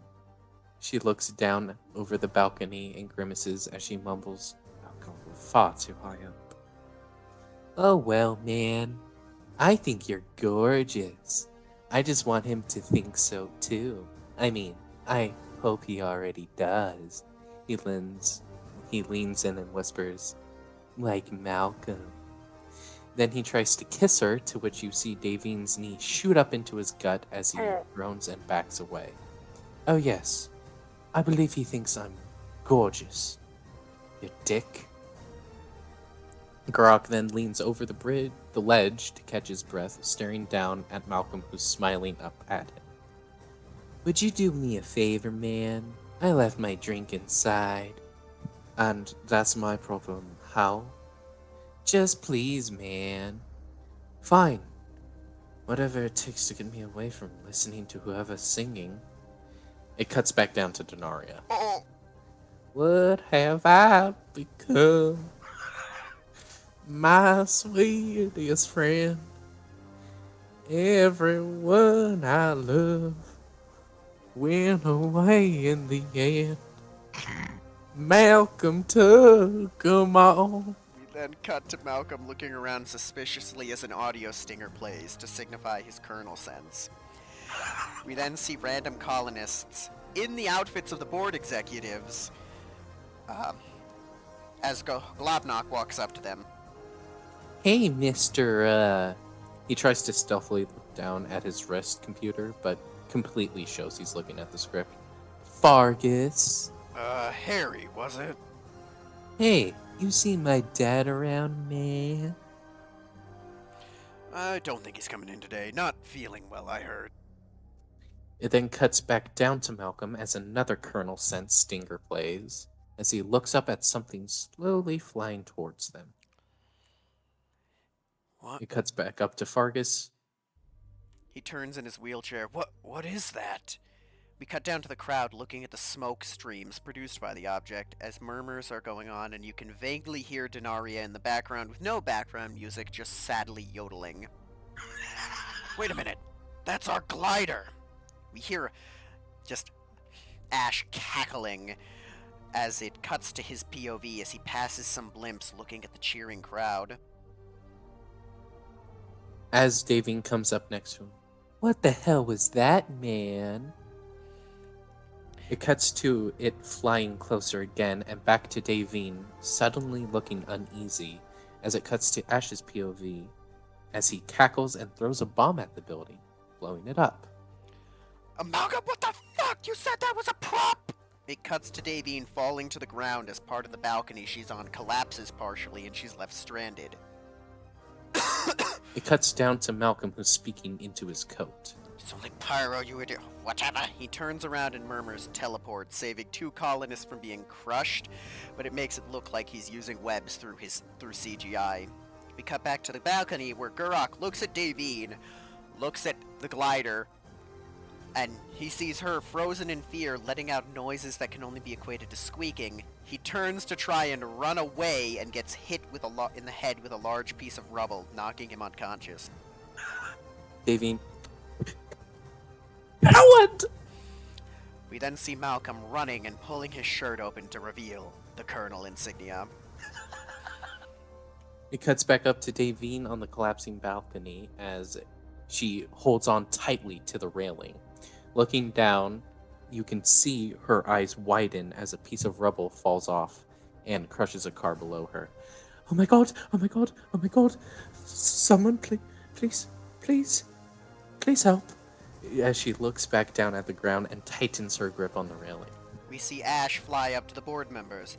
Out am I! As he throws a flashbang at them, flashing harmlessly as you hear, Fireball! As a fireball flies in and vaporizes the board members. Barak, you coward! Running away at the first sight of danger! Ash slowly floats up behind her. Hello, my dear. Oh, Ash, thank God. It's Spider Chance! Some kid says. Oh, damn it! As Ash is leaning over to help Davine, Malcolm swings in, drop-kicking Ash off the glider, at which point Ash falls into a bounce house and his glider flies into a balloon, popping it, causing it to descend and knocking over the stage Denaria is singing on, nearly falling towards a kid. Come on, kid, move! The kid, frozen with fear, doesn't. Fine, fly! As Malcolm flies down in a way that looks like he's swinging a web, catches the kid and throws him at his mother. Take your crotch, Goblin, and keep an eye on him. You see Ash getting out of the bounce house and putting his hands up. Okay, I surrender. He continues to walk up to a group of cops who have weapons trained on him, grabs one of the pistols and throws it to the ground before pushing the cop over. Malcolm runs over and tries to punch Ash, who catches the punch. Impressive! He kicks Malcolm and you can vaguely hear Misty Step as it sends him flying through a table and into a power pole. The glider comes back and Ash jumps onto it before flying up a little, with barrels coming out and guns shooting at Malcolm. Ash! Ash!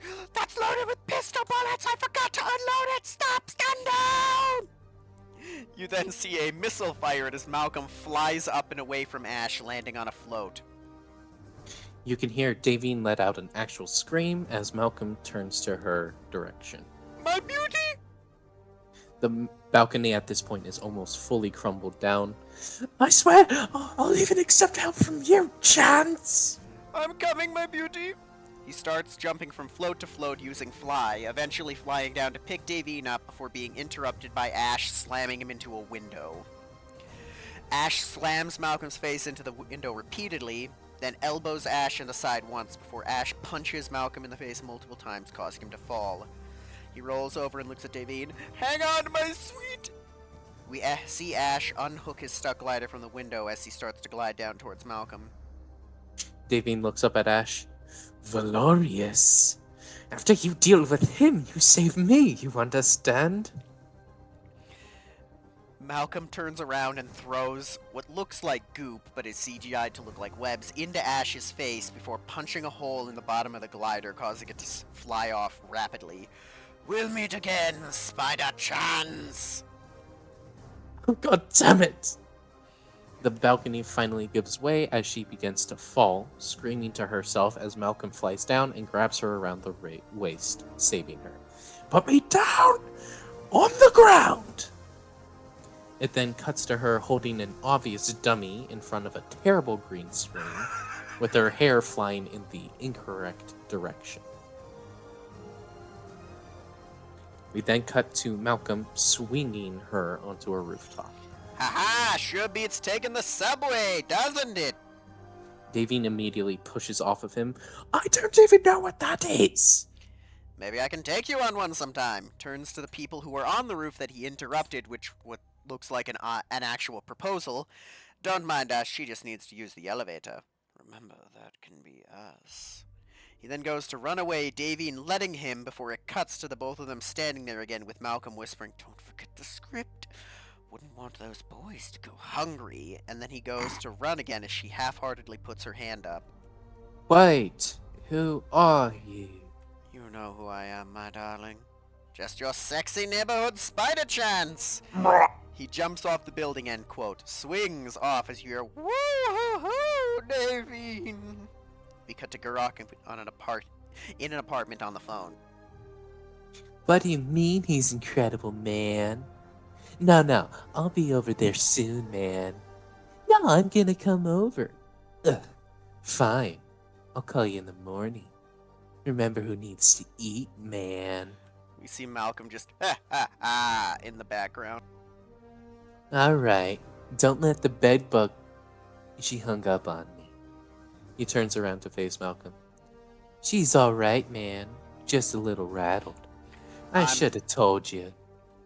I mean, I can understand that she's rattled. That hunk Spider-Chance saved her. Any woman would be rattled after that. Yeah, man, I can see that. But you should know, I'm crazy about her, man. You never did make a move. You're right, I didn't. I'm gonna get some rest. I hit my head pretty hard. No, that's fine. I'll be up for a bit. Thinking of my wife as he looks right into the camera. What was that thing, man?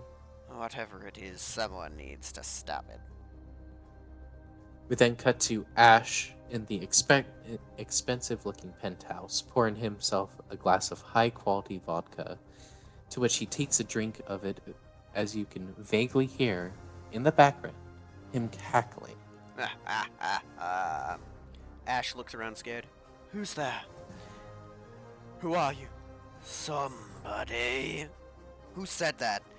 Don't play innocent with me. You've known all along, Ash. Where are you? Follow the cold shiver running down your spine. He starts looking around the room, seeing different things, including a framed picture of Malcolm for some reason. Before, I'm right here! He whips around and looks at a mirror, his reflection seemingly talking to him. I don't understand. Did you think it was a coincidence? So many good things happening to you all at once. It shows the reflection down the drink as Ash walks towards it, doing the same thing, throwing it to the ground. Ash! What do you want from me? I want nothing from you. I want to say what you can't, to remove those in your way, to do what you won't. They both hold up a newspaper as Ash looks at it. The board members. You killed them. No, we killed them. Remember your little accident at the laboratory? Performance enhancers. Ding, ding, ding. Bingo. May, your greatest creation. Bringing us what we've always wanted. Power behind our wildest dreams. But there's only one who can stop us. But imagine if he joined us. We then cut to Julius Jameson Jr. with his feet on the desk, with Malcolm sitting across from him. Spider Chance and the Green Gunslinger. Green Gunslinger. Came up with that one myself. How do you like it? He shakes his head and mumbles. Sounds stupid to me. It's brilliant. Now say the lines, or it won't feed Ash. These weirdos all gotta have a name now. Snarfman? Snarf enters wearing a different suit now. Called the patent office, coined the term Green Gunsling. I want a credit whenever anyone says it. I don't have the number for the patent office. Just do it! Shoes out of the room. Spider Chance wasn't trying to attack the city, he was trying to save it! That is slander, you old fool! No, shut up. It is not. Slander spoken, Prince liable. You know who taught me that? Lazuli. You could do with learning a thing or two from her.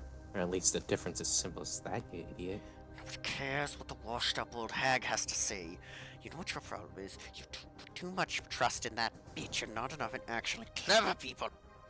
Julius stands up and slams on the desk. Who?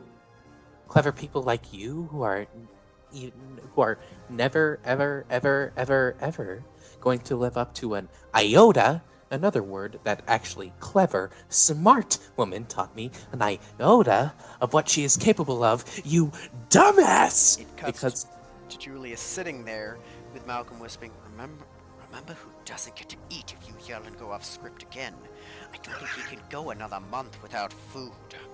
Oh! What are you? His lawyer? Get out of here. Let him sue me and then I'll get rich. And he whips a cigar out the window behind him and he'll be in the dump. The cigar flies back onto his desk. What the? He's cut off as Ash bursts in through the window on the glider. Jameson, you slime! He picks up Julius by his neck and head. Who's the photographer who takes the pictures of Spider-Man? It's Peter Chancer. It cuts. I don't know. His stuff comes in through the mail. You liar! I swear I'm not. He's the one that can bring me to him. I don't know him, I swear. Ash cocks his fist back. You're useless! Put him down, tough guy, as Malcolm hops into the window. Ash drops Julius, and Julius hits the floor. Spider Chance. I knew you two were in this together. He gets hit by a brick. Let Mom and Dad talk for a minute, shall you, kiddo? Julius reaches into his pocket and throws a vial of gasified sleep potion as Ash tilts his head and says, Sleep. It cuts to the outside of a building as Ash catches the falling figure and flies off with him, and it fades to black. We see a shot of blurry vision looking around as you hear Ash in the background. Don't worry, little spider. You're not dead yet. Just paralyzed. Temporarily, of course. You're an amazing creature, Spider Chance. You and I, we're not so different. I'm not a scum gunslinger like you. To each his own. I chose the correct path, you chose the path of the hero. And the people of this colony, they found you amusing, for a little while at least. But do you know what everyone loves more than a hero? To see the hero fall down dead and be revealed for what he truly is. Due to everything you've done to them, eventually, they will hate you. Why bother? Because I'm doing what's right, Ash smacks him in the back of the head. Here's the truth. There are 8 million people on this colony. That's not whatever. And according to you, those people exist because they need to put the few exceptional people on their shoulders. You and me, we're exceptional, right? That's what you said at the least. I could kill you like a rat right now. But I won't. I'm offering a choice. Join me. Imagine what we could accomplish together. What we could create or destroy. Or we can cause the deaths of innocents again and again and again until one of us are dead. Is that really what you want? Think about it, dumbass, as he jumps on the glider and flies away and it fades to black. We cut to a stack of newspapers falling into frame that say, Spider Chance and the Green Gunslinger terrorize the Daily Bugle and attack Julius Jameson. We then cut to Malcolm with a sad look on his face and a voiceover from Ash that says, Due to everything you've done to them, eventually they will hate you. We cut to Davine at night walking out of a 24/7 diner. Oh God. As Malcolm runs out of the shadows and up behind her. Davine, wait for me, my darling. He gets cut off as he is judo thrown down to the ground, and it cuts to both of them standing in the middle of the street awkwardly. Why the fuck are you here? How did your audition go? How did you know that? My intuition ringing across the city, my darling. I'm just that good. Oh, right. So, because of this, intuition, you just decided to come by? Yes, I was in the neighborhood. I mean, oh, sorry.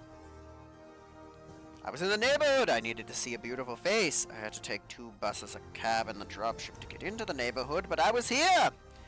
So how did it go? A majestic production company thinks that I need acting lessons. How dare they insult you? I'll deal with that later. Never mind.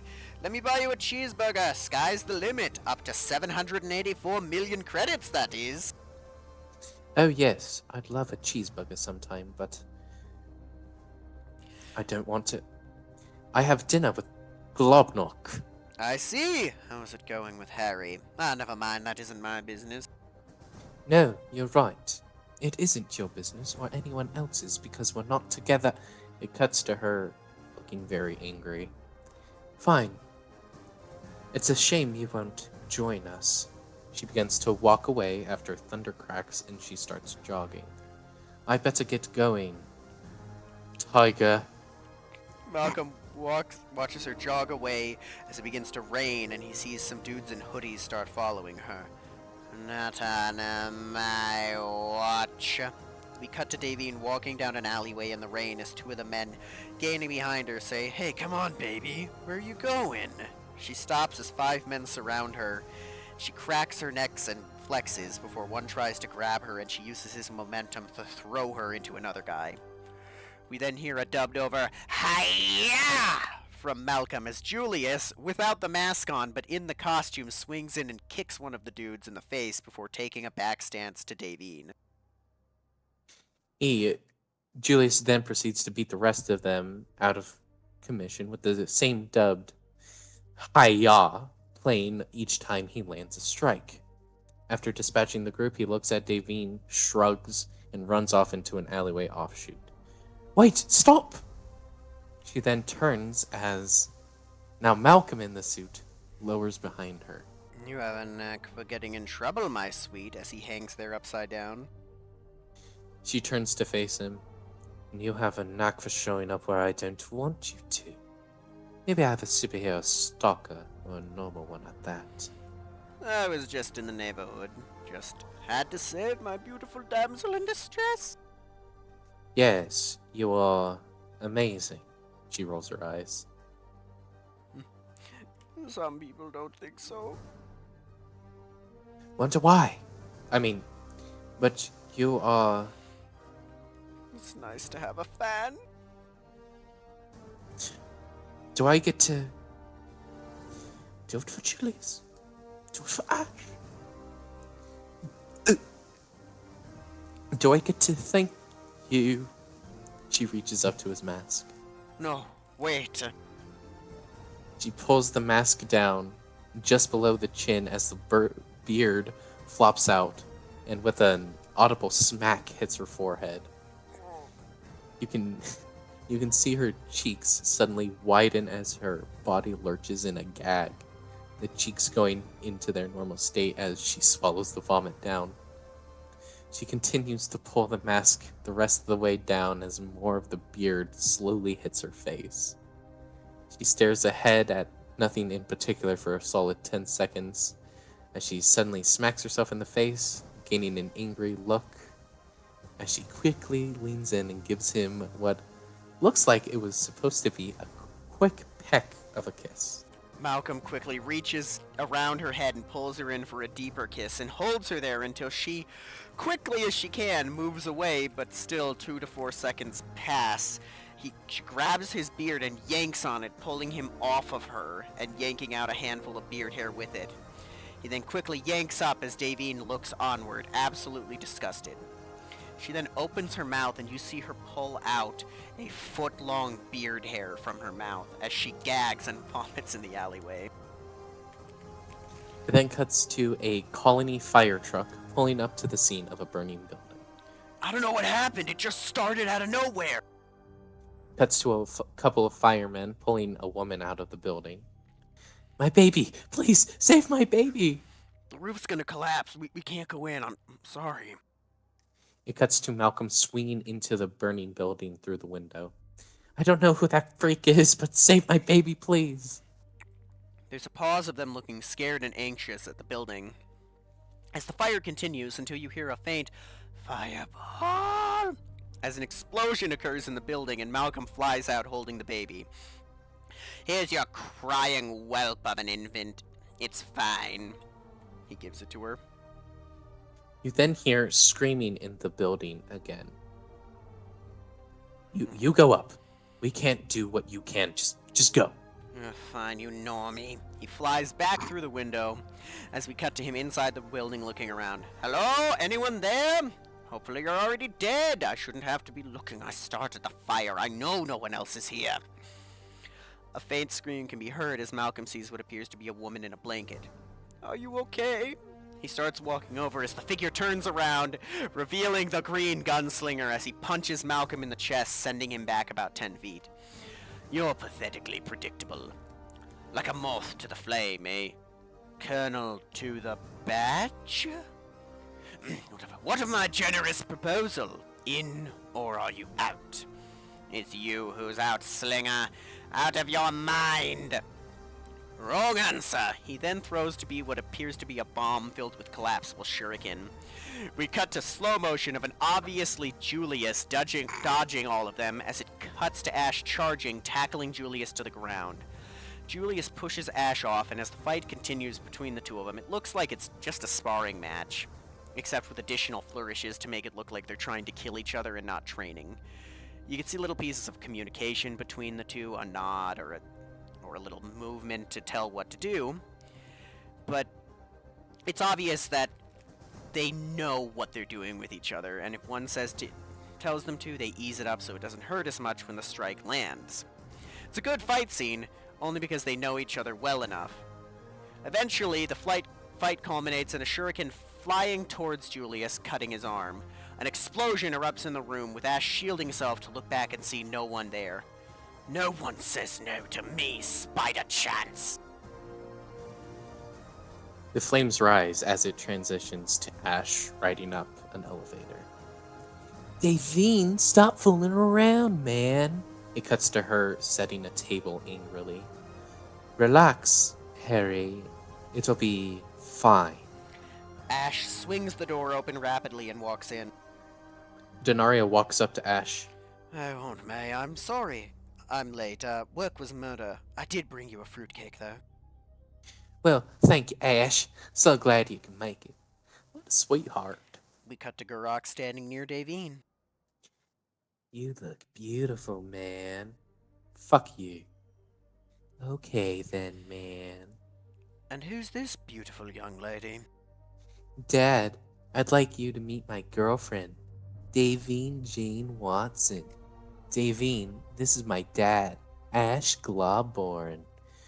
Hi, Ash. How do you do? I've been looking forward to meeting you. Happy Thanksgiving, sir. Now, where is Peter? I hope he didn't forget the cranberry sauce. We need it. We cut to Malcolm flying into a window in the apartment building, causing a loud thud. Oh, that's weird, man. I didn't even know he was here. Right. Denaria walks up to the stairs. Peter? It cuts to all of them walking up the stairs into Malcolm's room. Pete. Ash walks in, a bit of a slob, isn't he? Malcolm looks at his now bleeding arm, the makeup not on the correct arm as food-colored water begins to drip. All brilliant men are. Now come on, he'll be home soon, I'm sure. They all filter out, Ash hanging back. He looks around a bit, and as he turns to leave, right behind him, what appears to be a pint of blood drops on the ground behind him. What the hell? Turns around and looks around. Looks at the window and squints before walking towards it, looking out, seeing nothing, and going in. We see Malcolm now opening the apartment door. Hello, everyone! Wonderful to see you! Oh, Peter. Oh, I'm sorry I'm late. 'Twas a jungle out there. I had to beat an old lady with a stick to get these cranberries. Literally. Oh, thank you, Peter. Now everyone sit down so we can say grace. They all sit around the table. Yes, sir. Here we go. We're gonna have a grand dinner. She sets down a turkey in front of them all before Ash reaches over and tries to pick at some of the food before Denaria slaps his hand. Shh, you know better than that. Now can you please do the honors? Licks his fingers. Of course. He picks up a knife and starts sharpening it. Wonderful. Why, Peter, you're bleeding. The cut, now on the opposite arm, is shown through Malcolm's shirt. Ash looks shocked. Yes, a bike messenger. He attacked me. I think he may have had rabies, yes. Oh, that's just terrible. Let me get you a med pack, then we could say grace. How did you say that happened? A bike messenger with rabies. He attacked me. Ash suddenly stands up. I need to go. Something important has come up. Where you going, man?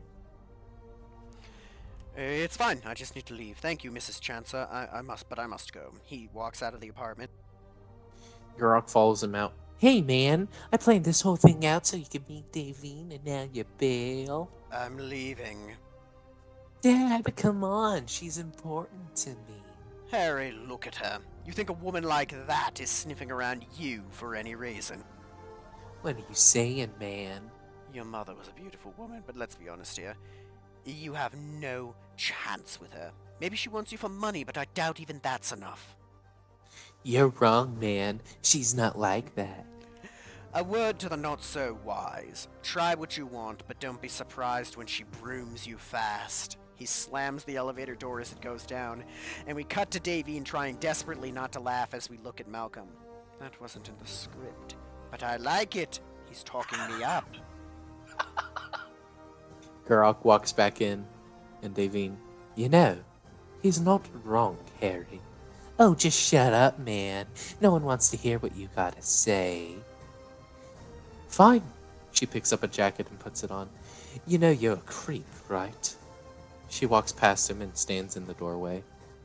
You keep your mouth shut about things you don't understand. Harry Globborn, you apologize to her right now. I'm sorry, Denaria? I've got to go. She walks out of the apartment. We cut to a fade to black, and then we see a shot of the green gunslinger mask hanging on a chair. Spider Chance is all but invincible, but Chancer, we can crush him. Ash, looking upset, staring at it. No, I can't. Betrayal must not be ignored. Chancer must be educated. What do I need to do? Instruct him. Instruct him in the matters of pain and loss. Make him suffer. Make him wish he were dead. Yes, and then grant his wish. But how? A true warrior attacks neither mind nor body. Tell me how, please. His spirit, Glabborn. You attack his spirit, but first comes his heart. What the fuck is that? It then cuts to the outside of Aunt May's house at noon. As it shows inside, it is now night with her kneeling in front of the bed in a nightgown with a picture of her mom in front of her. Lead us not into temptation, but deliver us. She's cut off by Ash riding the glider, blowing up the window and coming in behind her, laughing. She turns around and starts screaming loudly as she stares up at Ash. Deliver us Finish it! Finish it! from Malcolm. Ash laughs as she faints, with a sharp cut of Malcolm barging into a hospital. You can hear Denaria wailing and crying as Malcolm rushes towards her. Aunt May, is she gonna be okay? What happened? A nurse walks up to him. She'll be fine. What happened? Sir, you need to calm down and leave right now. As Denaria is on the bed. Those eyes. They were Malcolm's horrible eyes. You gotta let me out of here before he gets me like he got my ma. Please, please let me out. Those horrible eyes. Malcolm is pushed out of the room. I'll hit that bitch in the head with a chair just like Bubsaw did to me. Wait a minute, that gives me an idea. It cuts to him with a single tear running down his cheek. He knows who I am. What have I done? We then cut to Malcolm sitting next to an unconscious Denaria holding her hand. You can just hear him mumbling, "Just wait till you wake up, you stupid bitch. You're gonna feel the pain." He then says in a normal tone, "I'm sorry, Aunt May." It then cuts to Dave Veen standing by Denaria's bed when Malcolm enters the room. Oh, Peter. Anyway, is she gonna be okay? A look of legitimate worry crosses her face as she looks down at Denaria. She'll be fine. She's been sleeping all day. Thank you for coming, my darling. I didn't come for your sake. I came for, Aunt May. How are you? I mean, are you okay after the other night? She immediately sneers at Malcolm, looking somewhat disgusted at the same time, to which she corrects her expression to a neutral one. I felt bad for leaving Aunt May. What about Harry? He called me. I have no desire to talk to him. The fact is, I hate it. Say the line.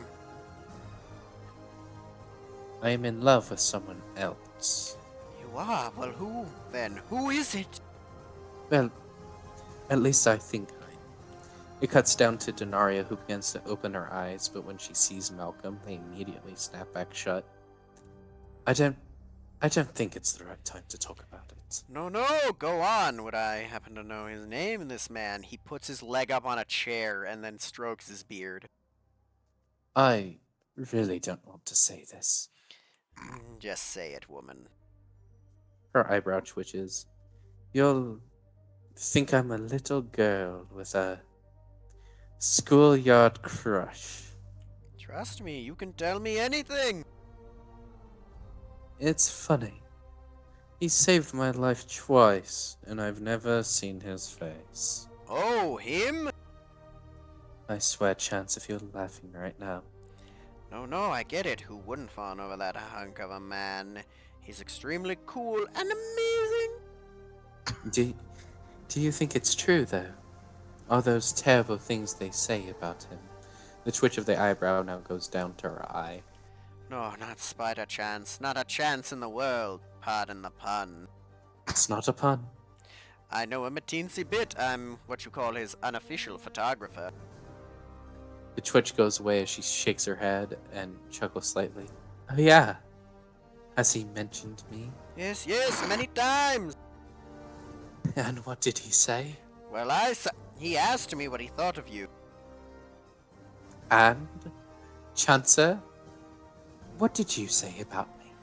Well, I said, spider chance. The great thing about Davine is, when you look at her tight ass, the only thing you can think about is that thing being pressed against your face. When she turns around and you see those beautiful bahangadongs, all you can think about is sticking your face into those beautiful curves and going, "Arrgh." Oh my god! Her beauty is not quite normal because she's a damn sex goddess. She makes you feel weaker but harder at the same time. You feel excited and ready to burst. The truth is, you don't know what you feel, except you know exactly what you want to do to her. It's as if your libido has reached its limit and you weren't ready for it. It cuts to Davine looking at him blankly as she starts to shake slightly. Huh, you said that, eh? You said what? We then cut to Denarius smiling and pretending to sleep before hearing, I'll tear your eyeballs from your skull and render your hands useless for the rest of your days, you perverted little shit. It cuts over to Julius walking into the room with coffee. All right, I'm back with the coffee. Carter's coming with the rest. Oh, shit. It cuts to Julius holding her back. Holy shit, Carter, help, she's pulling me. Carter gets in front of her and starts to try to push her back as she continues to push forward. You won't have a face anymore. There will be nothing to sit on. Like I would sit on that Brillo pad that you call a face, you son of a bitch. Bristled for your pleasure, my dear. Davine lets out a yell of pure rage as she manages to push Carter back a couple inches. Oh shit, where's Nick when you need him? As Davine yells, Chance! We cut to Davine and Malcolm sitting next to each other. Davine still red in the face, and you can swear you can see steam coming off her forehead. Remember the script and the food. Oh, I remember. She reaches over, grabs his hand, and squeezes it as tight as she can. As Globnok walks in, looks down at them upset, and walks out before it cuts to the outside of the penthouse. Garok storms into the penthouse looking around as he hears a cackle. Dad? Is that you, Dad? What is it? You were right about Davine, man. You were right about everything, man. Of course I was. He's in love with Peter, man. Chancer? And how does he feel about her? Well, he's wanted to screw her, man, for as long as I've known him. He pretends he doesn't, but you can tell by the way he looks at her, man. He was drooling when he was looking at her hips yesterday. Malcolm, Ash begins to walk down the stairs. I'm so sorry, son. I haven't always been there for you, have I? You're a CEO, man. I understand. That's no excuse. I'm proud of you, and I lost sight of that along the way. I'm going to rectify certain inequities. He then looks horrifically uncomfortable as he hugs Globnok. We cut to Malcolm waking up as the "Wake up, little spider" voiceover happens, and he turns to Denaria. Wake up, little baby, wake up. Go home, honey. You look awful. I do not. I always look amazing. You look fine for what you've been through, I suppose. I don't need to leave you here. I'm safe. I'm safe here. Very safe. Can I do anything for you? You've done enough. You're not Superman, you know. Idiot. Yeah, that's a smile. That's good, Malcolm. I ain't seen one of those since Davine was here.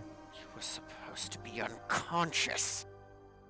You know, Malcolm. I mean, Peter. The first time you saw Davine, you was done looking at a picture of her in a locket that you took from Julius.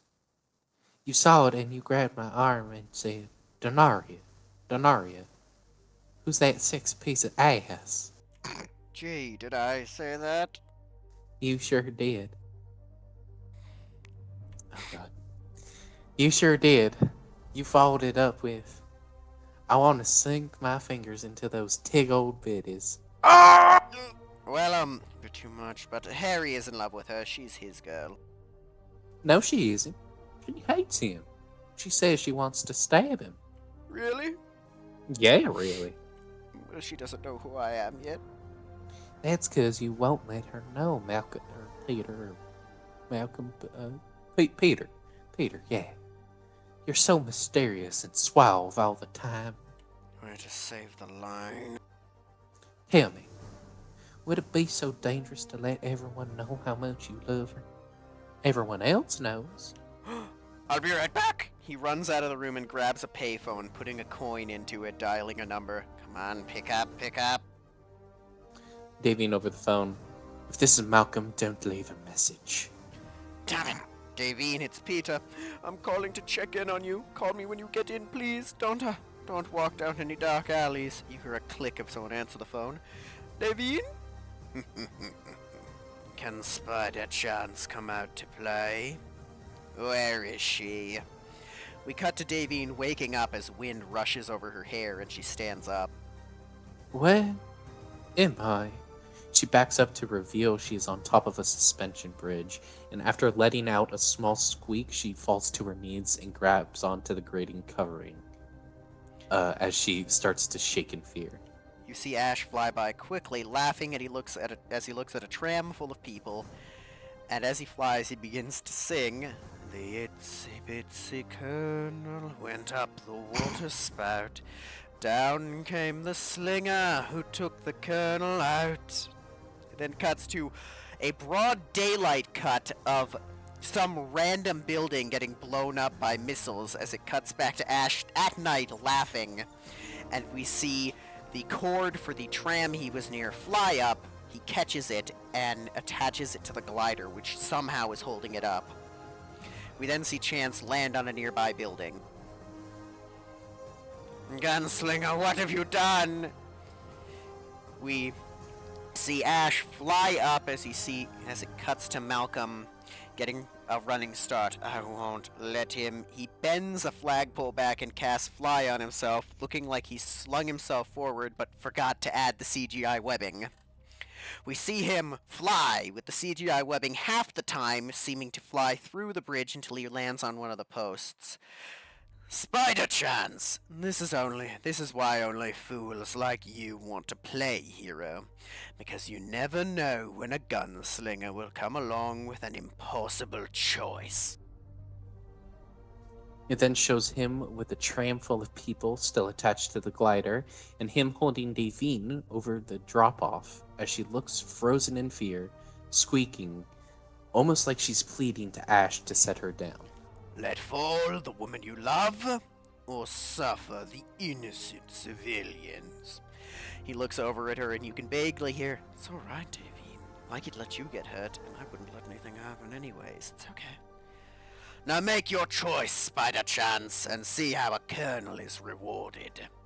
No, don't do it, Gunslinger. Think about this. We are who we choose to be. So choose! He lets go of the wiring and Davine as she begins to legitimately fall. No! He goes to jump, trips, face plants, and you hear, oh shit, as Ash dives down and quickly catches Davine. I was told you had a harness or some spell on you. You can see harnesses on people, Valorius.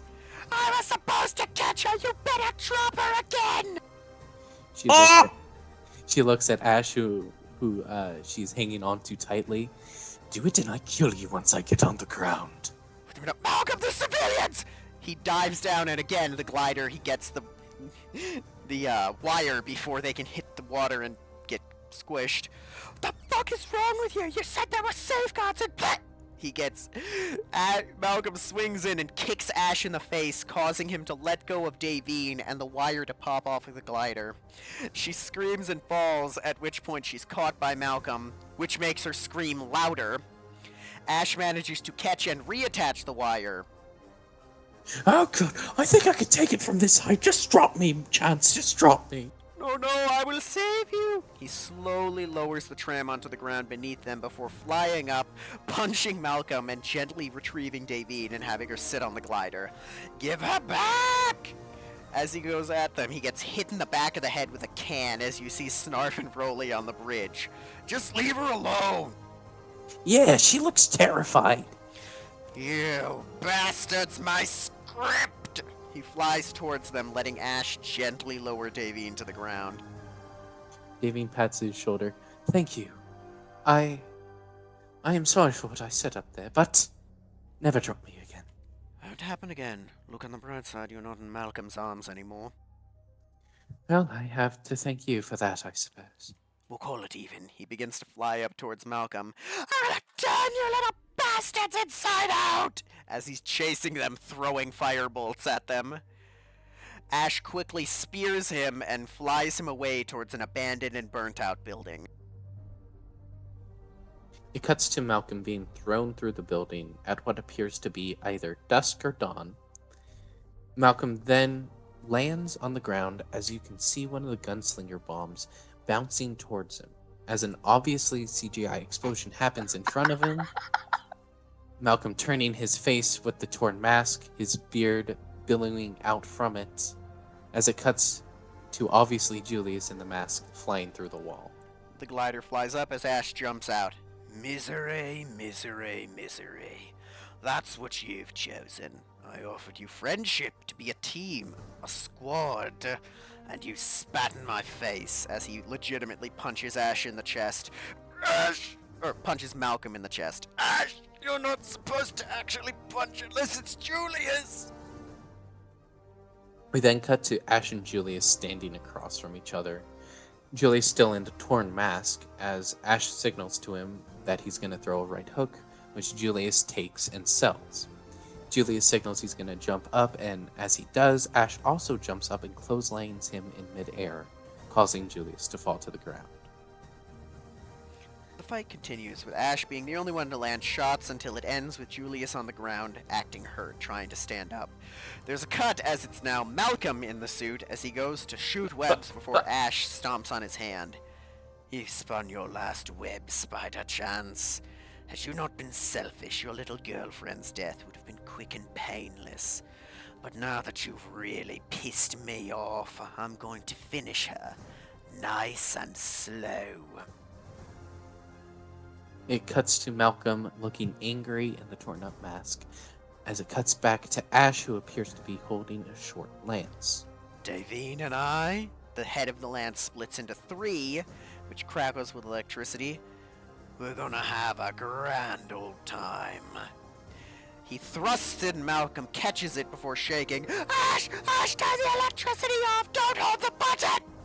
We cut again to Malcolm holding it with the electricity off. Hiya! He throws Ash backwards, to which Ash oversells and stumbles like 15 feet before falling to his knees in front of a wall.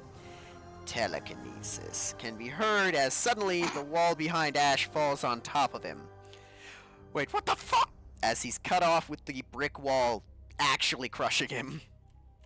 You see Ash poking and crawling out of the rubble as Malcolm walks up to him and punches him in the chest and the helmet before he can move. He throws him against a wall and cocks his arm back. Peter, stop! It's me!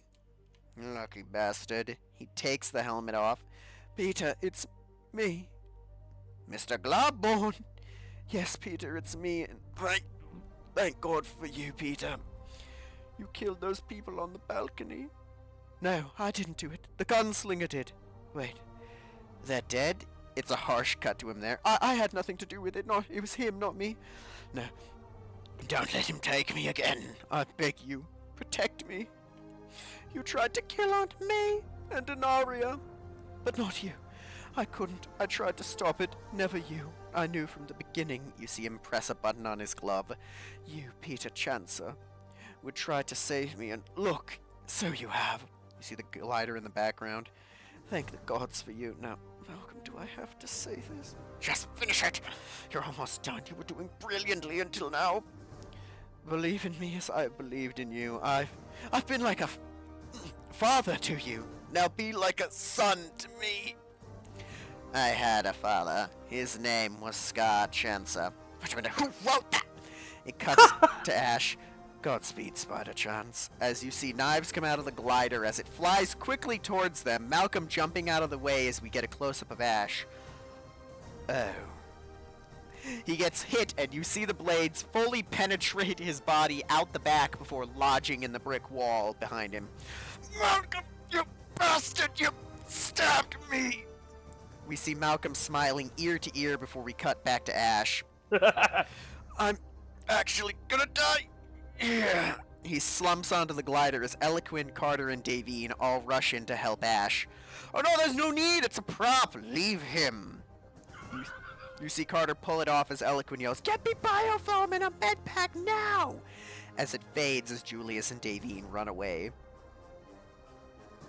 It cuts to now Julius being laid into a bed in the penthouse as Malcolm and Gurok walk in.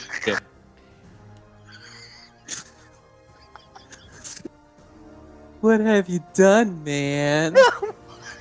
He reaches down and grabs the Ranger Sequoia, turning back to see Malcolm gone. We then fade to black, then cutting to Gurok standing in front of a tombstone that says Ash Glawborn. Malcolm walks up. I'm so sorry, Harry. I know what it's like to lose a father. I didn't lose him, man. He was stolen from me by that Spider-Chance. One day he'll pay. You're all I got left, Peter. My only family, as Malcolm and Gurok hug. We then hear Malcolm narrating as he walks to another grave. No matter what I do, no matter how hard I try, the ones I love are still the ones who pay. We cut to a shot of a tombstone that says Scar Chancer, beloved husband, uncle, and actor. Davine is shown walking up to Malcolm, hesitating for a second before she gives him a very awkward hug. You must miss him so much. Yes, it's been so hard without him. She steps back quickly after he returns the hug, him hugging her around her lower back. There's something I've been wanting to tell you. When I was up there and I thought I was going to die, she shakes her head. The only thing I could think of was your beautiful face.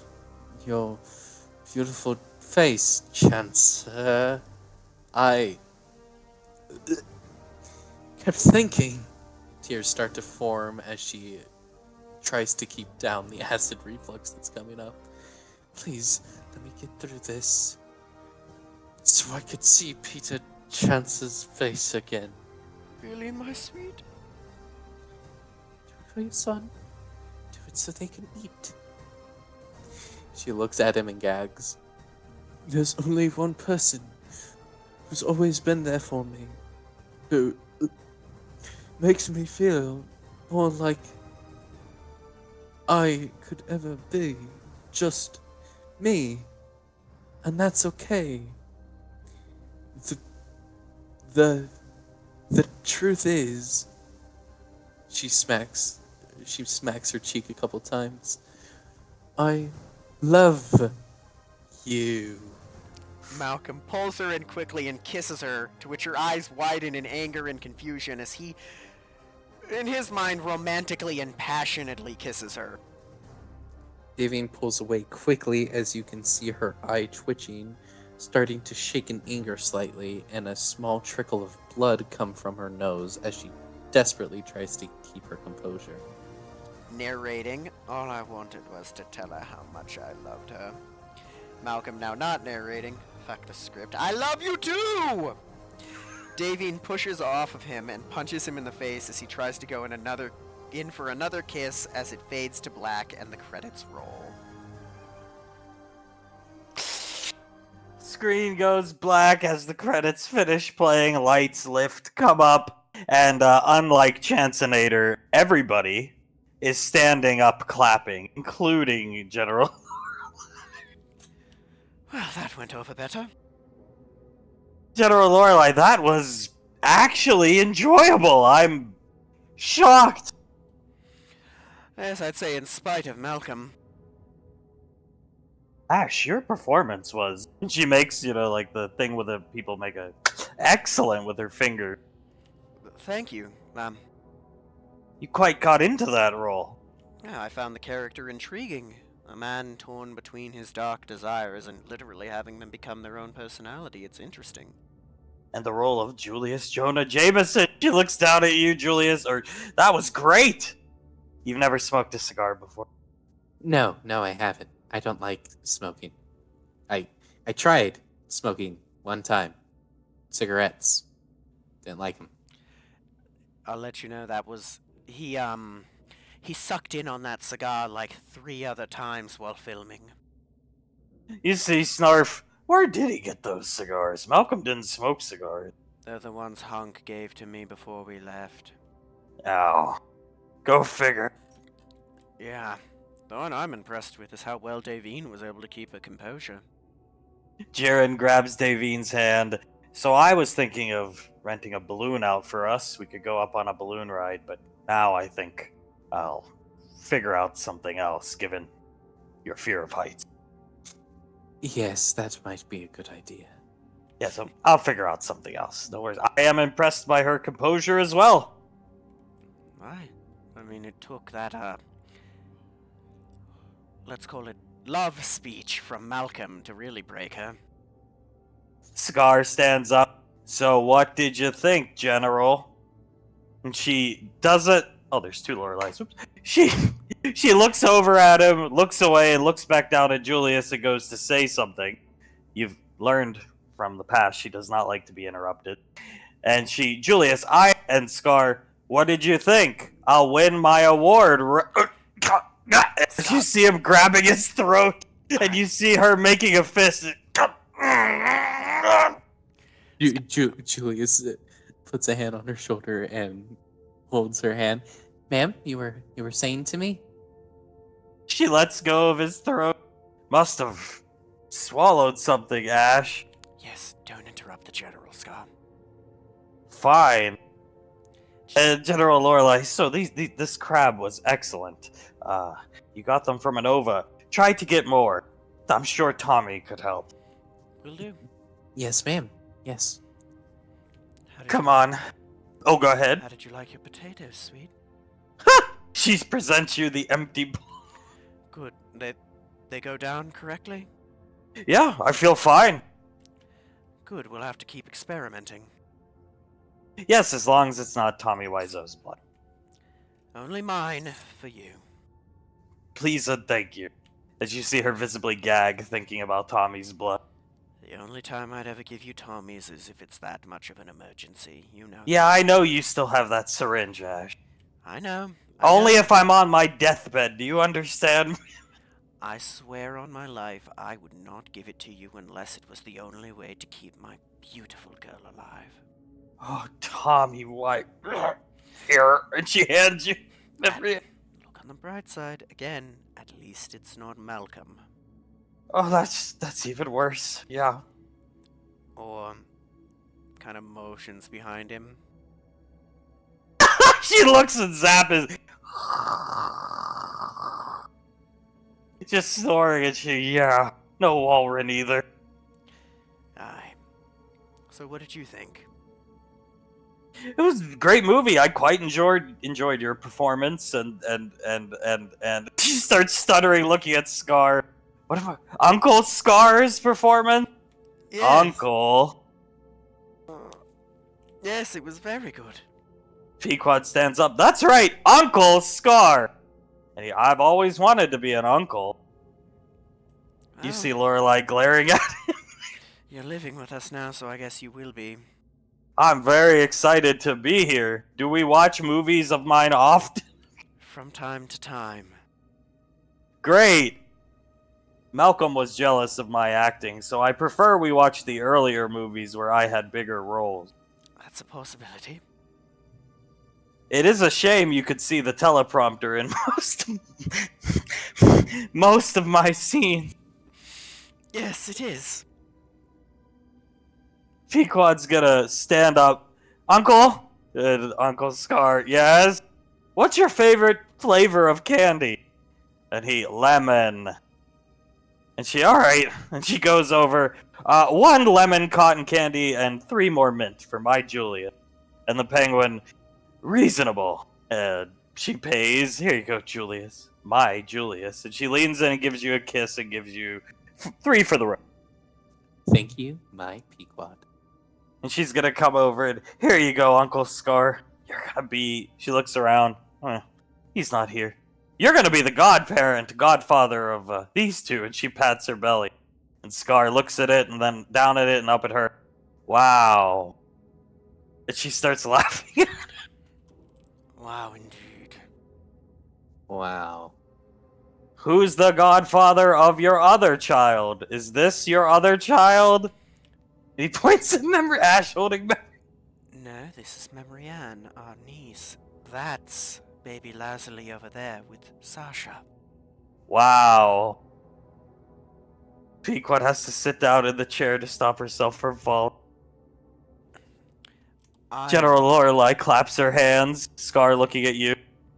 I'm little Lazuli's godfather. I know you probably do a good job, Ash. I try. Got any tips for me? Be gentle and nice to them. Of course. I'll be there when they're born. Yes, I'm sure you will. It'll be the greatest day of my life. I'm sure. Does this mean I have to take care of them? And Pequod, only when me and Julius or other people around the apartment need a break, Uncle. And Scar, from living on a planet barely surviving to rich uncle. I can't wait to accept my awards, Ash. Yeah, your rewards. I'm probably not gonna look into getting any of mine. General Lorelei looks down at you, Julius. I can't stand him. Looking back at Scar. I know, ma'am. I know. He's worse than an exoframe. He's not very charismatic, no. She claps her hands back to the ship. We'll go back to the apartment and then, yes. Yes, of course. Scar, oh boy. Come, General. And he puts his arm out. I'll escort you. And you see her and walk up, take his arm. Exactly what I needed right now. More stress. A pleasure. I hear you're married to a tabaxi. What do you think of Leogan as they disappear? And then you see Scar come flying back. Do the Scar scream? Flying back and all the cotton candy explodes. Fair enough, that helps. The penguin, get out! Looking at you guys angrily. Let's go. Fucking poor Scar. So, wrapping things up for the night. You make your way back to the apartment. Everybody's together, but you see Hunk and the new Spartan talking to each other as Suletta stands here with her arms crossed watching. And you guys just are getting... Somebody put Zap to bed. He's sleeping. Is everything going good there? Suletta watching with her eyebrow raised. I suppose so. He hasn't pulled a knife out, has he? Not yet. Well, that's better than last time. They seem to be getting along. They're talking about guns. Good, good. Hunk looks. Oh! How was Spider Chance? He comes over, a little tipsy. Good. Very good. Excellent movie. I'd say so. Good. He looks around awkwardly. Well, I'll catch the rerun on the E-net or something. And Scar, you missed my performance, Hunk. As Lorelei just looks at him and, I'm leaving. Good night, General. She leaves. And Jiren looks at Davine. Davine, would you care to spend the? You don't have to spend the whole night, but do you want to spend the rest of the night at my apartment? Yes. Well, that was. I expected a no. Come! He puts his hand out. She takes his hand. Good! Excellent! As the Spartan gestures for Ash, because there's too many people down there. He's gonna walk on over. Jiren's gonna come up with you. What's up? And Davy. Jiren's watching him. Hunk's standing here. The Spartan turns to you. Ash, you're a pretty renowned shooter. I'd like to say so. Would you want to come down to... Do you know what a killing house is? Killing house. Isn't that like a target range? Jiren, exactly, yeah. And the Spartan... Would you be interested in coming down and maybe running a few sessions with Fire Team Crimson? Teach us a thing or two? We might be Spartans, but we're all young. Be my pleasure. You want to learn how to shoot? Pistols are my specialty, but I can shoot pretty much anything. Hunk nods his head. Yeah, I'll join you at some point. Ash here is a good shot with pretty much everything around. And the Spartan fire teams are tier 1 special forces. So most of the time we train in hostage rescue stuff, and we haven't actually ever been deployed on an actual hostage rescue, so I think we could learn a thing or two from you. Alright, yeah. Yeah, come on. I'll show you some shit. Come with me.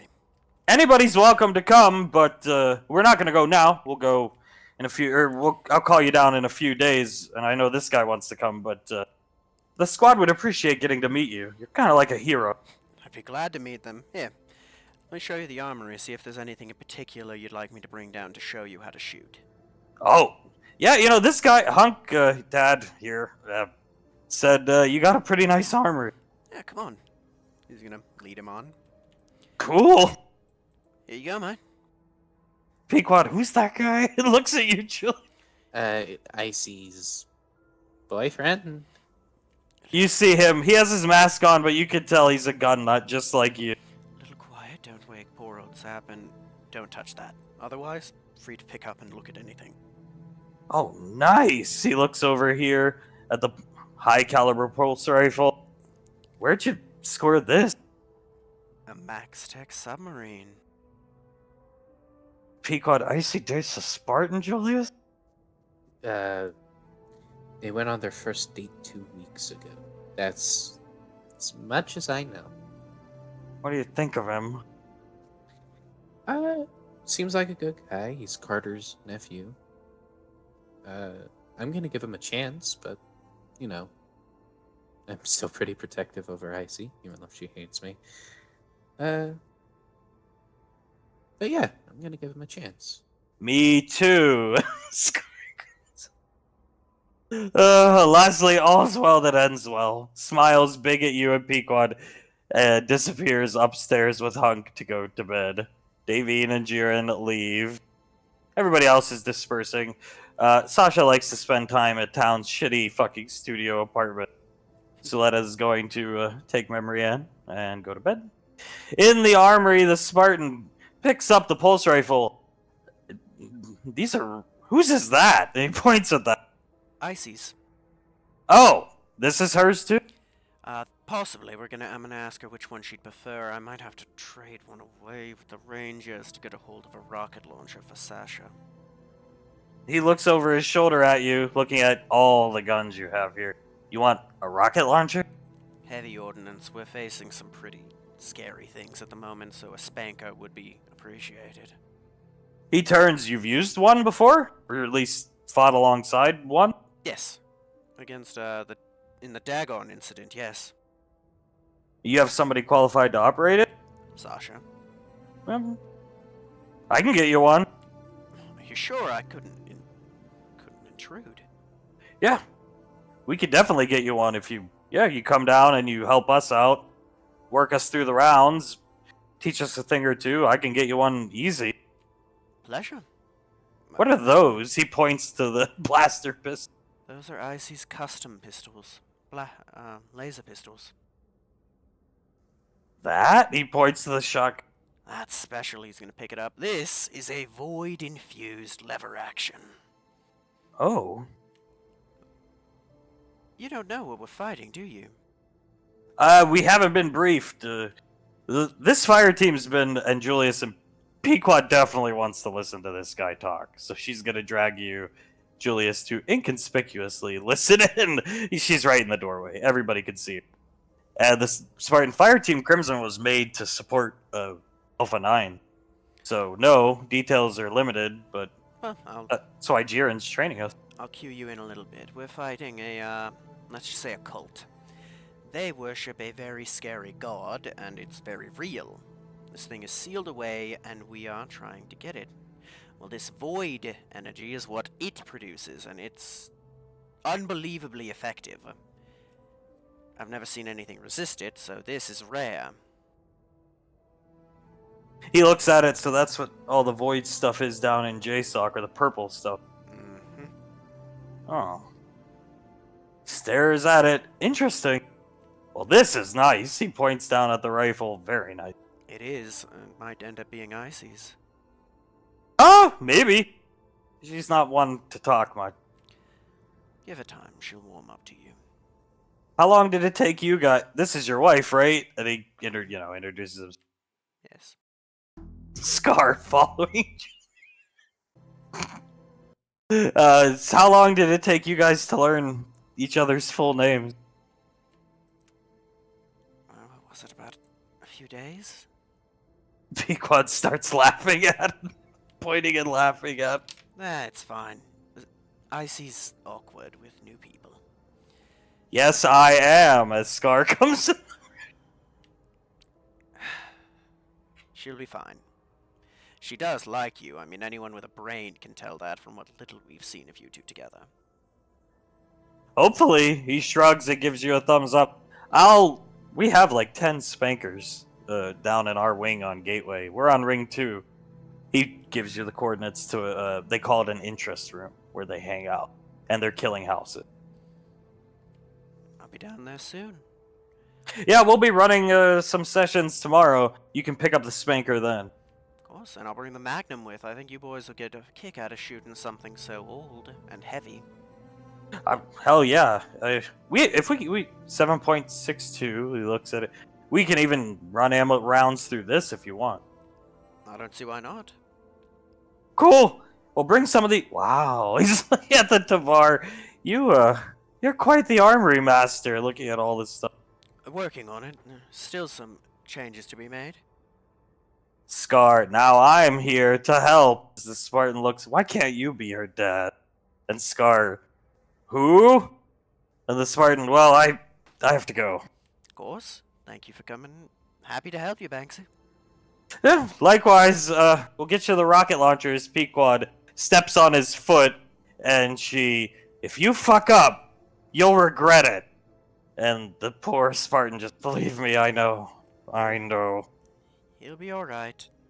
He's a good man. I can tell that already. Yes, I am, Ash. That's why I'm Uncle Scar.